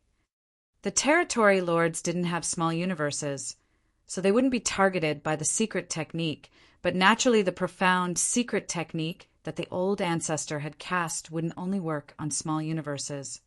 Those silk threads were plenty destructive in their own right. The territory lords were soon wounded as their black blood scattered around the void. Regardless, they still relentlessly charged towards the old ancestor in an attempt to join forces and slay her.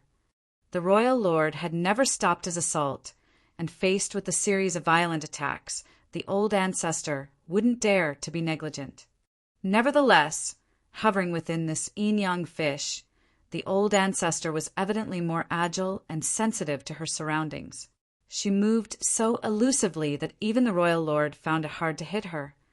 10 breaths after the yin-yang fish appeared, countless Black Ink clansmen had lost their lives, while all the territory lords were wounded and the Eighth Order Black Ink disciples were struggling to save themselves.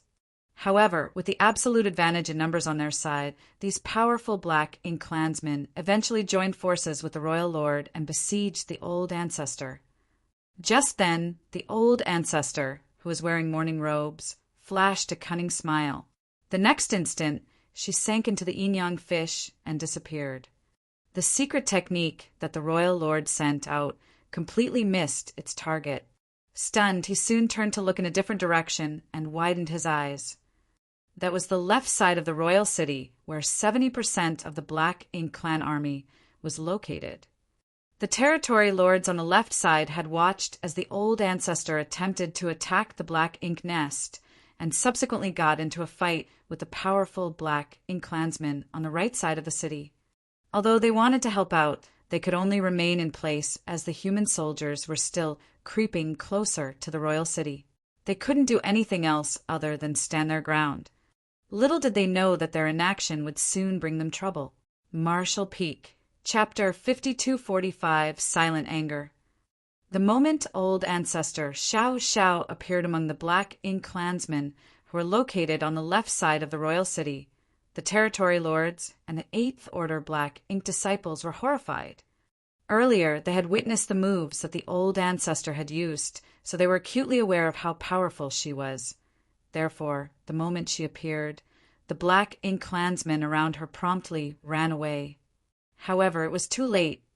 The world force swirled around her and turned into a violent storm. As it spread out, the Black Ink clansmen around her collapsed. Following her appearance, the yin-yang fish, which was supposed to be on the right side of the royal city, appeared and engulfed the Black Ink clansmen in this place.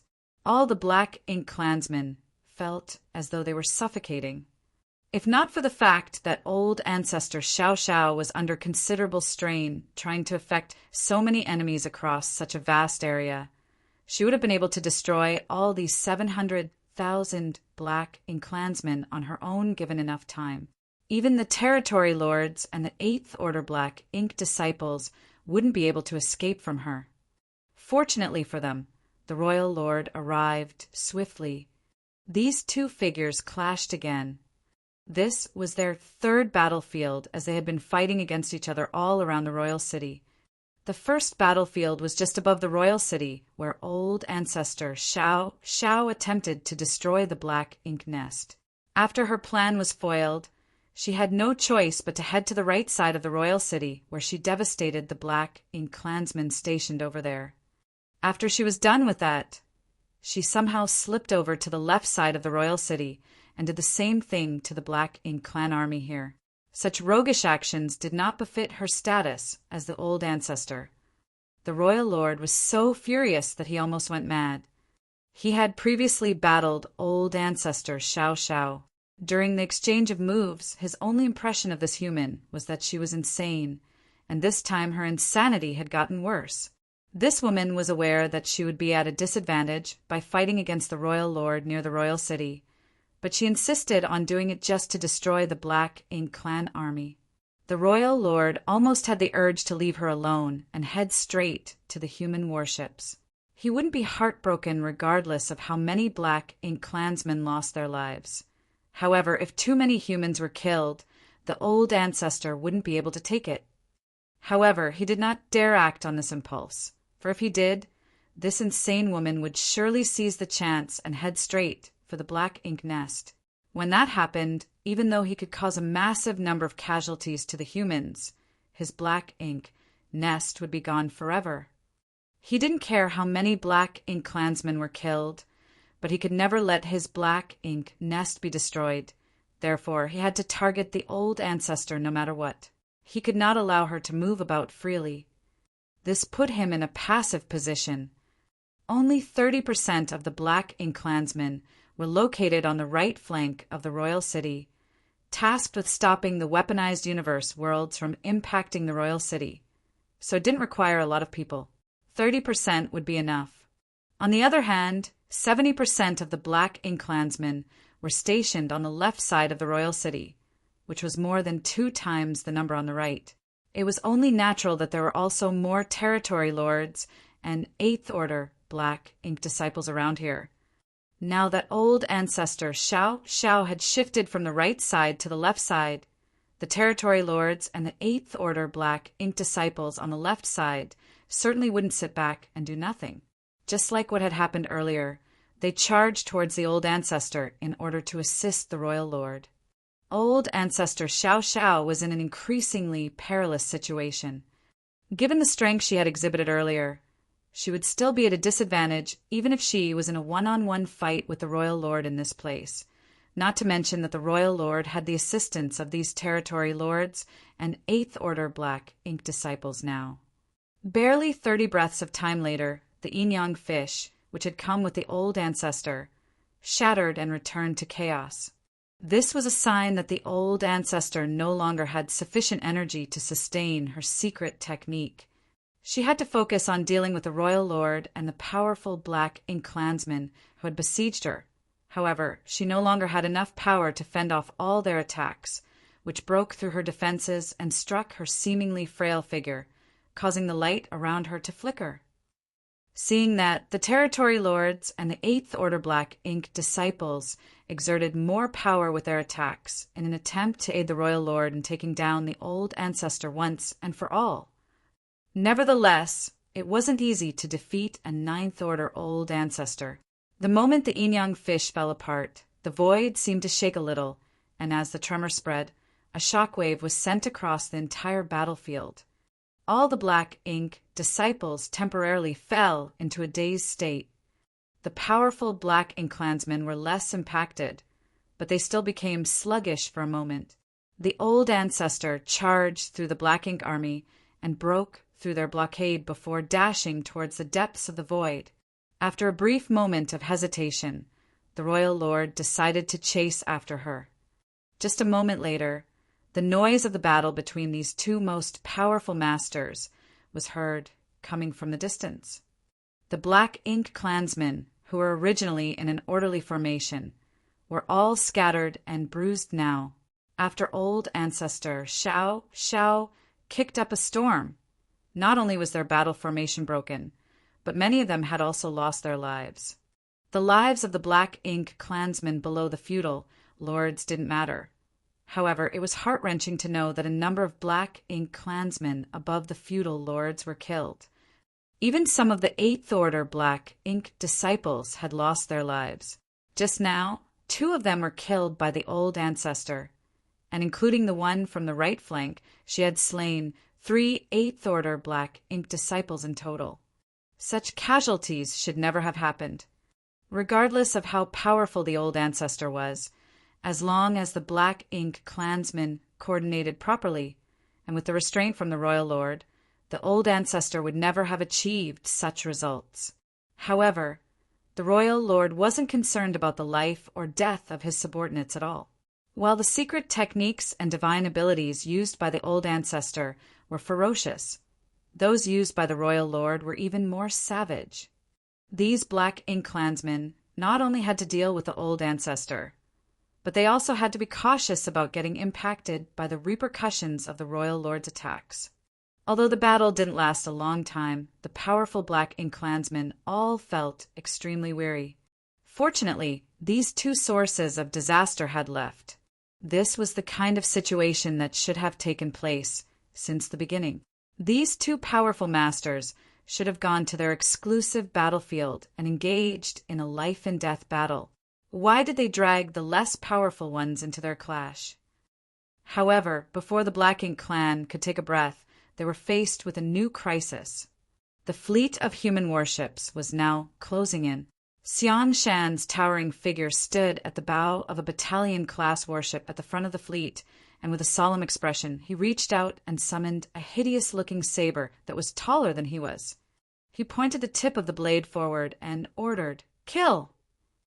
At that instant, lights of secret techniques and artifacts flashed across the fleet of warships behind Xiangshan and rained down fire on the royal city. Every human soldier of every squad on every warship silently took action at this moment.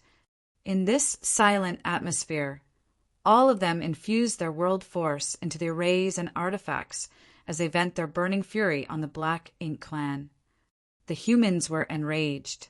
They had witnessed what had happened to the old ancestor, and although they understood that everything she had done was to create a chance for them to launch an attack, when they saw that she had to deal with so many powerful Black Ink clansmen on her own while they were unable to help, they inevitably blamed themselves for not being strong enough. It wasn't until they got close to the royal city that they could vent their suppressed frustrations. This was technically their first real battle since the East-West Army departed from Wind and Cloud Pass, so they had to succeed at all costs. For this battle, they had been patiently waiting and getting prepared for the past several decades. The Black Ink clansmen still hadn't regained their senses from the earlier chaos when they were engulfed from the heaven-destroying and earth-shattering attacks. Although Che Kong had already detected it, and he had been giving orders, the Black Ink clan couldn't form an effective resistance as their army was currently still in chaos. The powers of the secret techniques and the artifacts devastated the Black Ink clan. Every attack was equivalent to an all-out move of a 7th Order Open Heaven Realm Master. Every warship could send out 2 to 3 such attacks at once, so with some 2,000 warships around, it was akin to 5,000 7th Order Open Heaven Realm Masters making a move all at once. The sight was truly magnificent. The Black Ink clansmen in the periphery were unable to resist such attacks. Engulfed in the colorful lights, they were eternally laid to rest. Before the two races even clashed, a massive number of Black Ink clansmen had lost their lives. After the series of attacks, there was a moment of silence. Several breaths of time later, the attacks of the same intensity shot forth again. After 3 rounds of intense attacks from the warships, a large number of Black Ink clansmen were either injured or killed. The Black Ink clansmen were terrified. It had been 30,000 years since they last fought with the humans, and over the past 30 years, although the humans had repeatedly harassed them, they would run away after launching a single round of attacks and achieving some small success. Hence, the Black Ink clan never had a taste of how horrible the human warships truly were. It wasn't until this day that they realized the humans were truly powerful. Faced with the continuous attacks, many Black Ink clansmen were consigned to oblivion without even the chance to resist. With the help of the arrays and artifacts on the warships, the humans were able to launch attacks on the enemy, while the Black Ink clan was unable to respond on the spot. That way, most of the Black Ink clansmen were powerless to counterattack as they were struck by the barrage. Although the territory lords and the feudal lords did counterattack, the Eighth Order Open Heaven Realm Masters certainly wouldn't sit back and allow the Black Ink clan to make a scene. While the fleet of warships was still creeping closer to the royal city, the powerful masters from the two races exchanged moves from a distance. The battlefield on the left side of the royal city was bustling with noise, while on the right side of the royal city, the Black Ink clansmen who had just endured the battle between the old ancestor and the royal lord felt quite conflicted. This couldn't be helped, as the humans had greatly changed their tactics this time. In the past, when the humans launched a round of attacks on them, the universe worlds would arrive at the same time. But this time, while the human soldiers had clashed with the Black Ink clansmen on the left, the universe world still hadn't arrived at the right side. This forced 30% of the Black Ink clan army to remain idle as they had to stay there to prevent the universe worlds from destroying the royal city. They could only watch as their clansmen on the left side were attacked, while there was nothing they could do to help. This was apparently the plan that the humans had come up with. A moment later, the human warships had already closed to just 1 million kilometers from the royal city. At such a distance, the two armies could now engage in close quarters combat. The continuous attacks from those warships finally stopped. This couldn't be helped, as the cultivators responsible for controlling the offensive arrays and artifacts on the warships were basically Fifth Order and Sixth Order Open Heaven Realm Masters. Although they were fairly strong, and they could cast Seventh Order attacks with the help of the arrays and artifacts, their heritage wasn't nearly as deep as real Seventh Order Open Heaven Realm Masters. They couldn't possibly exert themselves to activate the powers of the arrays and artifacts continuously for an extended period of time. After such a long barrage, they had to slow down and restore their strength. Che Kong, who was extremely vexed, raised his arm and ordered, "Stop them! Do not let them get any closer to the royal city." Following his order, the Black Ink clansmen behind him charged forward. Marshall Peak, Chapter 5246, Gaining an Advantage, then Running Away. As the two armies clashed, both parties had to be menacing and bold. Certainly, neither the humans nor the Black Ink clan were less menacing or bold, especially when both parties were furious. What happened to old ancestor Xiao Xiao enraged the humans, while her actions infuriated the Black Ink clan. As these raging armies clashed, it was destined to be a brutal battle. Faced with the humans' onslaught, the Black Ink clansmen at the front were instantly killed. On the other hand, the defenses around the human warships at the front flickered. The secret techniques from both parties intertwined in the void and rained down on each other. For a battle of such scale, there was no need for specific targets. Everyone simply attacked the enemy closest to them. Both armies engaged in an intense struggle as soon as they came into contact. Such intense fighting was more than many Black Ink clansmen could take, resulting in massive casualties on their side. Even the human warships couldn't last forever under such wanton bombardment. After just 10 breaths of time, the 300 warships which formed the vanguard of the East-West Army's force had their shields turning dim. It was a sign that their defenses were on the verge of failing. On such a battlefield, if the defensive barriers around a warship were broken, the entire squad inside would have to face the Black Ink clan's wrath without protection. When that happened, the Seventh Order Open Heaven Realm Masters might stand a chance to flee, but those below the Seventh Order would be doomed. Fortunately, they had already made arrangements. Without the need for anyone to give orders, the moment the cultivators realized that their warship was on the brink of breaking apart, they would retreat at full speed. As one warship withdrew, another would come forward to fill the gap. There were several thousand warships on the human side, so by cycling which ones were at the front of the assault, the East-West Army ensured they could deal the most damage while suffering the fewest losses as they crept closer to the royal city. As warships retreated, the same amount of warships would replace them from behind. By using this method, there were rarely any casualties on the humans' side as the two armies collided. During the second round of replacement, Dawning Light made it to the forefront. The members responsible for controlling the defensive arrays and artifacts madly pushed their world force and infused it into the arrays and artifacts so that their warship could last even a little longer. The ones in charge of the offensive arrays and artifacts quickly tried to restore their energy, which they had exerted during the opening round of attacks. Meanwhile, with Yang Kai in the lead, the Seventh Order Open Heaven Realm Masters vented their powers on the Black Ink Clansmen in front of them. The secret techniques they cast successfully killed many enemies. Bai Yi's skills in archery were especially intimidating in this kind of situation. Every arrow she shot could end a feudal lord's life. As her petite figure stood at the bow of the ship, her eyes radiated an unusual glow. It was apparent that she had activated an eye's secret technique as she selected her targets. The warship of the Old Turtle Squad was not far from Dawning Light.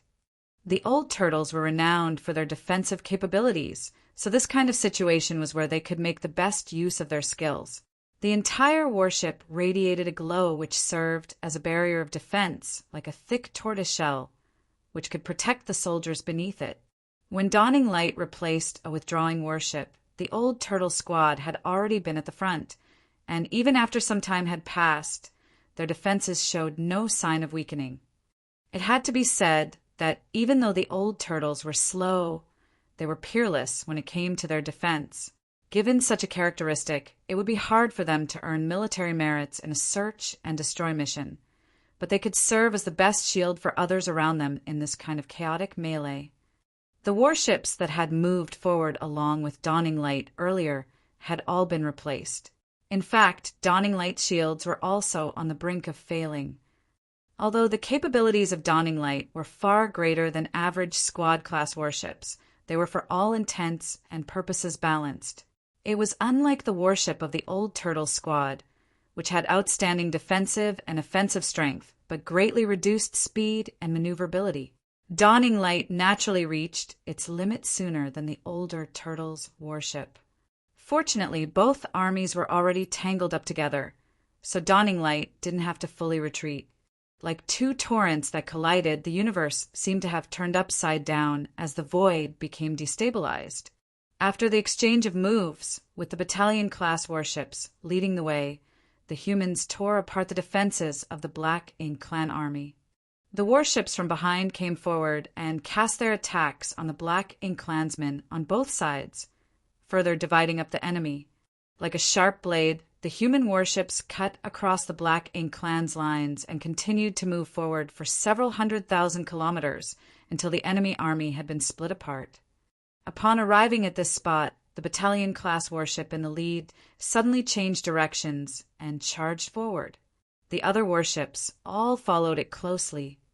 The battalion-class warship was commanded by Xiangshan. In order to carry out the plan on this day, this battalion-class warship was specially modified and its members were also carefully selected. Ordinary squads were not comparable to it when it came to their offense and defense capabilities. Such a battalion-class warship could serve as the tip of the spear. Meanwhile, the other battalion-class warships, all commanded by the Eighth Order Open Heaven Realm Masters, were located on the sides of the fleet. That way, with the protection of the Eighth Order Open Heaven Realm Masters, they could ensure that the fleet wouldn't be broken up, allowing them to move together as a cohesive force. However, the price that the East-West Army had to pay was that the Eighth Order Open Heaven Realm Masters had lost their freedom to move around. It wasn't hard for the Black Ink Clan to resolve this problem. They just had to gather enough power and specifically target one point of the fleet to break up the formation. Therefore, the humans had to bear some risk by using this tactic. With that said, in order to ensure the completeness of the fleet, they had no other choice. Only by acting this way could they limit the losses that they might suffer. The lives of the Black Ink Clansmen were valueless, but the humans couldn't afford to lose their men. Several decades ago, Yang Kai had taken part in the North-South Army's fight against the Black Ink Clan. During that battle, He led 2 elite squads of the North-South Army, using his golden crow, cast the sun to cut a swath through the enemy ranks. As they dashed around the battlefield, they destroyed many Black Ink clansmen to tip the balance in the humans' favor. What the East-West Army was doing on this day was basically the same. With that said, the scale of things was significantly larger than back then. At that time, Yang Kai led 2 special operations squads on his own, but this time all the soldiers of the East-West Army were taking action together, so it was tremendously more effective overall. The territory lords were dumbfounded. They initially thought that the Eighth Order Open Heaven Realm Masters would target them and head to another battlefield to engage in a life-or-death struggle. However, it now seemed that the Eighth Order Open Heaven Realm Masters didn't have such an intention, as they steadfastly guarded the periphery of the fleet. If the fleet of warships sailed by the humans was compared to a grand dragon, the Eighth Order Open Heaven Realm Masters were like its scales. All the human soldiers had formed into a horrifying force. After old ancestor Xiao Xiao stirred up chaos, the Black Ink clan's formation had already collapsed. Although they had tried to reorganize themselves, it was not effective. Following the exchange of moves with the humans, their formation was broken up again. Wherever the human warships went, the Black Ink clansmen were powerless to resist. Although the powerful Black Ink masters had repeatedly made a move, their attacks were blocked by the Eighth Order division commanders and the warships themselves. There was nothing they could do to achieve a breakthrough. In just a while, the Grand Dragon formed from human warships had torn the battlefield apart. The body of the Grand Dragon had surrounded about 200,000 Black Ink clansmen. A bombardment of attacks rained from the warships and struck the Black Ink clansmen who had been isolated. More and more of them continuously lost their lives. Suddenly, there came a moment when a blade light slashed across the void from the head of the fleet. Upon impact, the aura of a territory lord soon dissipated. The blade light came from Xiang Shan, who was leading the charge. When the blade light slashed out earlier, both humans and the Black Ink clan felt a crawling sensation on their scalps. On the deck of Dawning Light, Yang Kai was amazed. He had already heard that Xiang Shan was significantly more powerful than other Eighth Order Open Heaven Realm Masters. When Xiang Shan was still the army commander of Blue Sky Pass back then, the territory lords would have their expressions changed drastically upon hearing his name. It was said that 7 territory lords were killed by him in the past. Of course, that was just a rumor, and Yang Kai had never seen Xiang Shan make a move like this before. It wasn't until this day that he finally witnessed the man's full strength. Xiang Shan could kill a territory lord with a single slash. Yang Kai didn't think any other Eighth Order Open Heaven Realm Masters were capable of doing that. Although it clearly wasn't easy for Xiang Shan to use such an attack, and the territory lord, who was surrounded by the fleet of warships, must be flustered, it went to show that he was truly formidable. After the attack, the battalion-class warship changed directions and led the fleet to break through the siege and head back to the forward base. The other warships had no choice but to follow. The arrangements they had made this time could only allow them to launch a lightning strike. If the battle dragged on, the Black Ink clan would be able to reorganize and mount a proper counterattack. By then, the human army would be stuck in this quagmire. More importantly, the powerful Black Ink clan masters could deal with their strategy just by targeting a specific spot of the fleet. The enemy hadn't thought of it because they were currently flustered and the battlefield was in chaos, so it was hard for them to unite at the moment. However, as time passed, the territory lords would realize this easy method to hit back.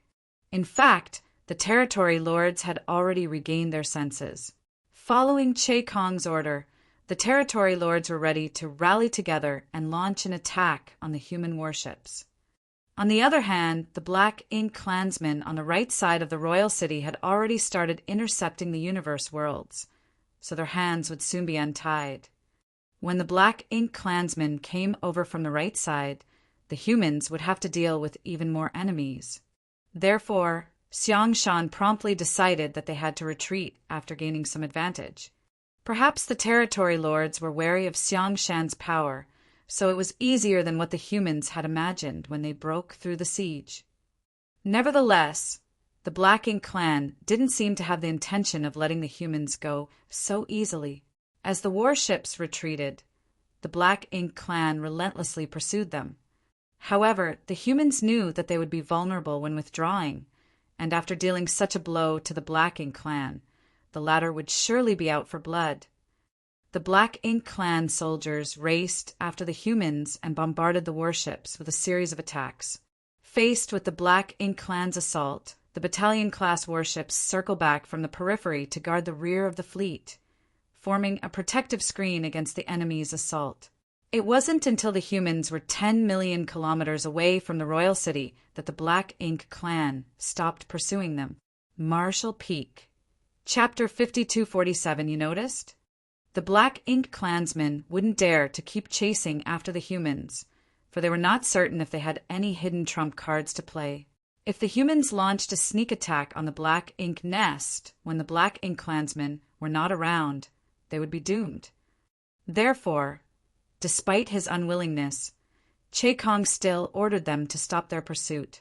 As he watched the human warships leave, his face contorted with fury. It was rare that a battle between the two races of such a scale had ended so quickly. The reason the humans could achieve it was that they had to obey the leader's command, no matter what. Wherever Xiangshan was, that was where the fleet of warships would be heading. Therefore, the moment his battalion-class warship started retreating, the other warships followed suit without hesitation. There hadn't really been any grand strategies used in this battle.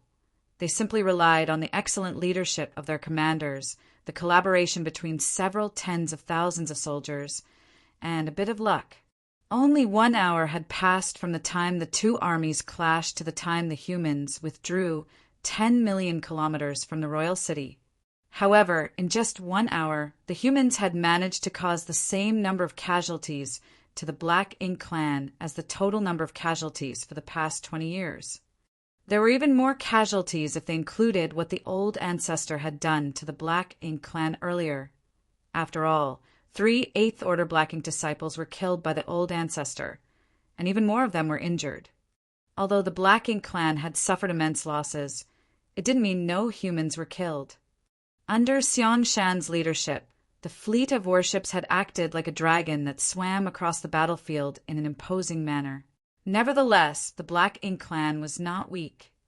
The defenses of some of the warships were shattered, and when that happened, the soldiers inside were instantly exposed to danger. While more and more Black Ink clansmen were killed on the battlefield, the sound of small universes collapsing was also heard. Casualties were inevitable, especially when one was trying to break through a siege and retreat. Although the 8th Order Open Heaven Realm Masters had brought up the rear on their battalion-class warships, they couldn't possibly ensure everyone's safety. There were times when they were powerless to save some of the soldiers' lives. The Black Ink clan hadn't achieved their goal of breaking the humans with a pursuit from behind, but to the humans it was already a huge loss. It was a price they had to pay, though, and the leaders of the East-West Army had already expected such an outcome when they were coming up with this plan. Regardless, this plan had to be carried out. No war would end with no casualties. The differences were how many of them were killed, and whether their deaths were meaningful. The leaders had already done their best to minimize the number of deaths. From beginning to end, the battle formation remained intact, though the shields of many warships had turned dim and numerous arrays were flashing and flickering. It was a sign that the arrays were on the verge of breaking. Yang Kai, who was soaked in black blood, was standing on the deck of Dawning Light. As he looked around, he couldn't help but feel sorrowful. The peace in the 3,000 worlds was in stark contrast to the brutality on the Black Ink battlefield.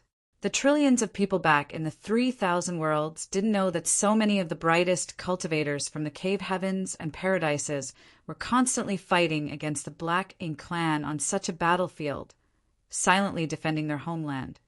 Those who were killed on the battlefield would only have their names carved on the monument of heroes back in the Great Passes, so that their comrades would remember them. However, when their friends and relatives all passed away, only the names would remain. No one would really remember them then.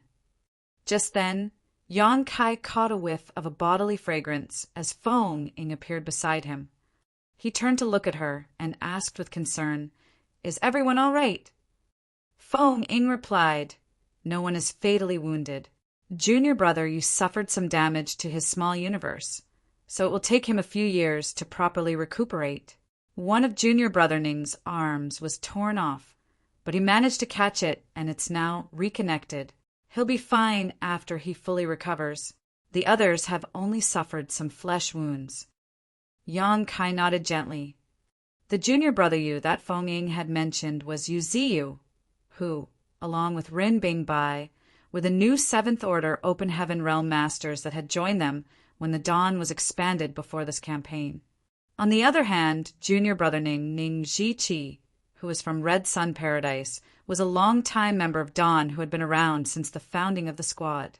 He was also one of the Black Ink disciples that Yang Kai had brought back from the Black Ink clan's territory back in the Blue Sky Theater. In this war, the Seventh Order Open Heaven Realm Masters were more severely impacted than the mid-rank Open Heaven Realm Masters because they had to move around outside the warships to directly deal with the enemies. As long as the defenses of the warships weren't broken, those inside wouldn't be in any danger. However, even though the mid-rank Open Heaven Realm Masters had the warship's protection, once the warships were damaged, they would be exposed to even greater danger. That was because they were weaker than the high-rank Open Heaven Realm Masters. Dawn was a special operations squad. However, in the battle that lasted just 1 hour on this day, 8 Seventh Order Open Heaven Realm Masters, including Yang Kai, were all injured. One of Ning Zhiqi's arms was even torn off. It went to show how truly perilous this clash had been. With that said, it was because Dawn was located at the periphery of the fleet, hence they faced a greater pressure than other warships during the intense battle. "I wonder how many people lost their lives." Feng Ying sighed all of a sudden. Yang Kai fell silent, for the dead couldn't be resurrected. All the survivors could do was pay tribute to their sacrifice and move on. Strictly speaking, the humans had gained a massive victory today. That was because the number of Black Ink clansmen was several dozen times greater, but the difference in casualties between both sides was of an even higher ratio.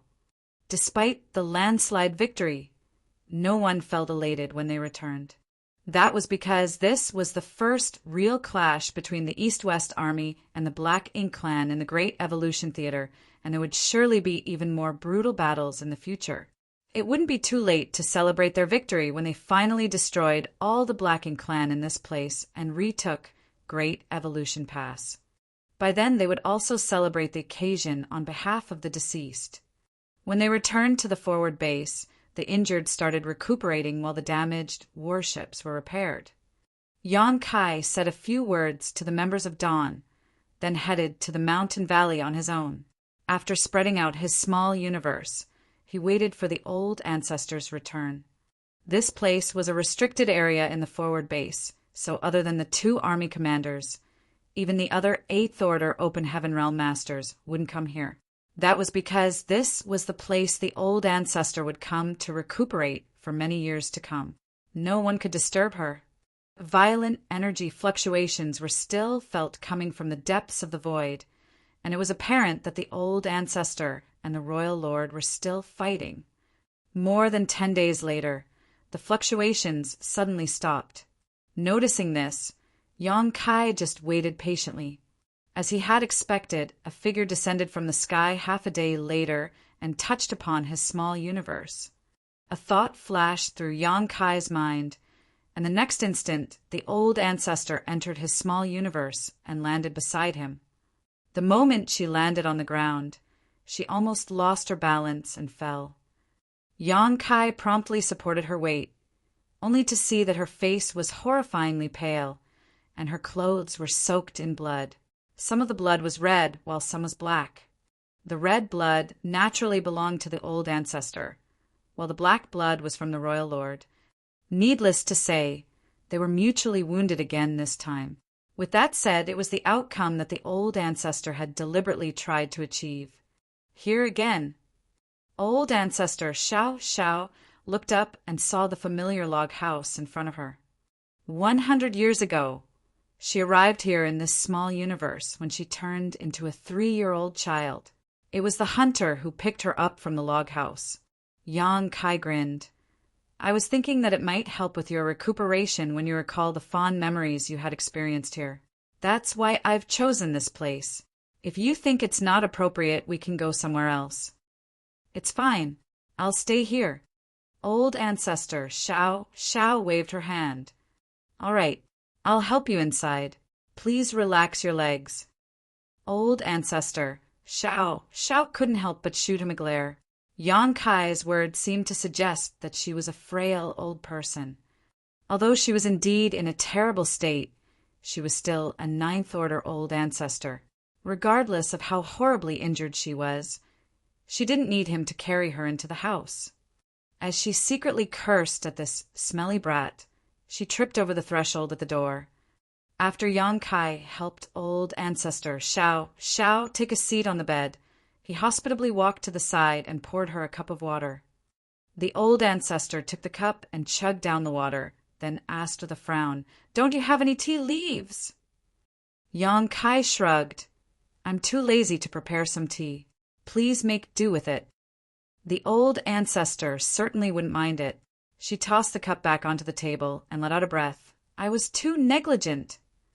Upon hearing that, Yang Kai furrowed his brows. "Did you suffer a setback?" Old ancestor Xiao Xiao shook her head. "Not really. It's just that there's something that surprised me." Yang Kai asked, "What do you mean?" With a worried expression, the old ancestor replied, "The royal lord with wings on his back can make use of his black ink nest to strengthen himself." The humans were not aware of this. Even Yang Kai, who had pretended to be a Black Ink disciple and lived in the Black Ink clan's territory twice, was unaware of this. Therefore, upon hearing what the old ancestor said, he was shocked. The royal lord can make use of his Black Ink nest, not only to heal, but also to directly strengthen himself. The old ancestor nodded. Otherwise, I wouldn't have let him off. According to her plan, she would make sure that the royal lord would be half dead this time, even if she couldn't kill him, and she would do the same next time. By repeatedly harassing the royal lord, she would eventually take his life one day. However, the moment they exchanged moves, she realized that the royal lord could make use of his Black Ink nest's power to increase his own strength, and not by just a small amount either. Yang Kai soon realized something. "Is that why you suddenly fell into a disadvantage not long after you clashed with the royal lord, even though you initially had the upper hand?" When the old ancestor exchanged moves with the royal lord, Yang Kai was on the deck of Dawning Light, so he could see what was going on above the royal city. Although he couldn't clearly see the battle as he was too far away from the royal city, he was aware that the old ancestor was at an advantage at the start of the battle. Old ancestor Xiao Xiao nodded. Honestly, she was astounded when she realized that the royal lord's power had surged all of a sudden, for such information was not available to them in the past. Although the humans had been at war with the Black Ink clan on the Black Ink battlefield for countless years, they knew very little about their enemy because the Black Ink strength was irresolvable previously. It was Yang Kai who found out that the transmission of information was convenient between the Black Ink nests. "Is that why you pretended that you hadn't fully recovered and held back some of your power?" Yang Kai asked. Old ancestor Xiao Xiao was slightly surprised. "You noticed?"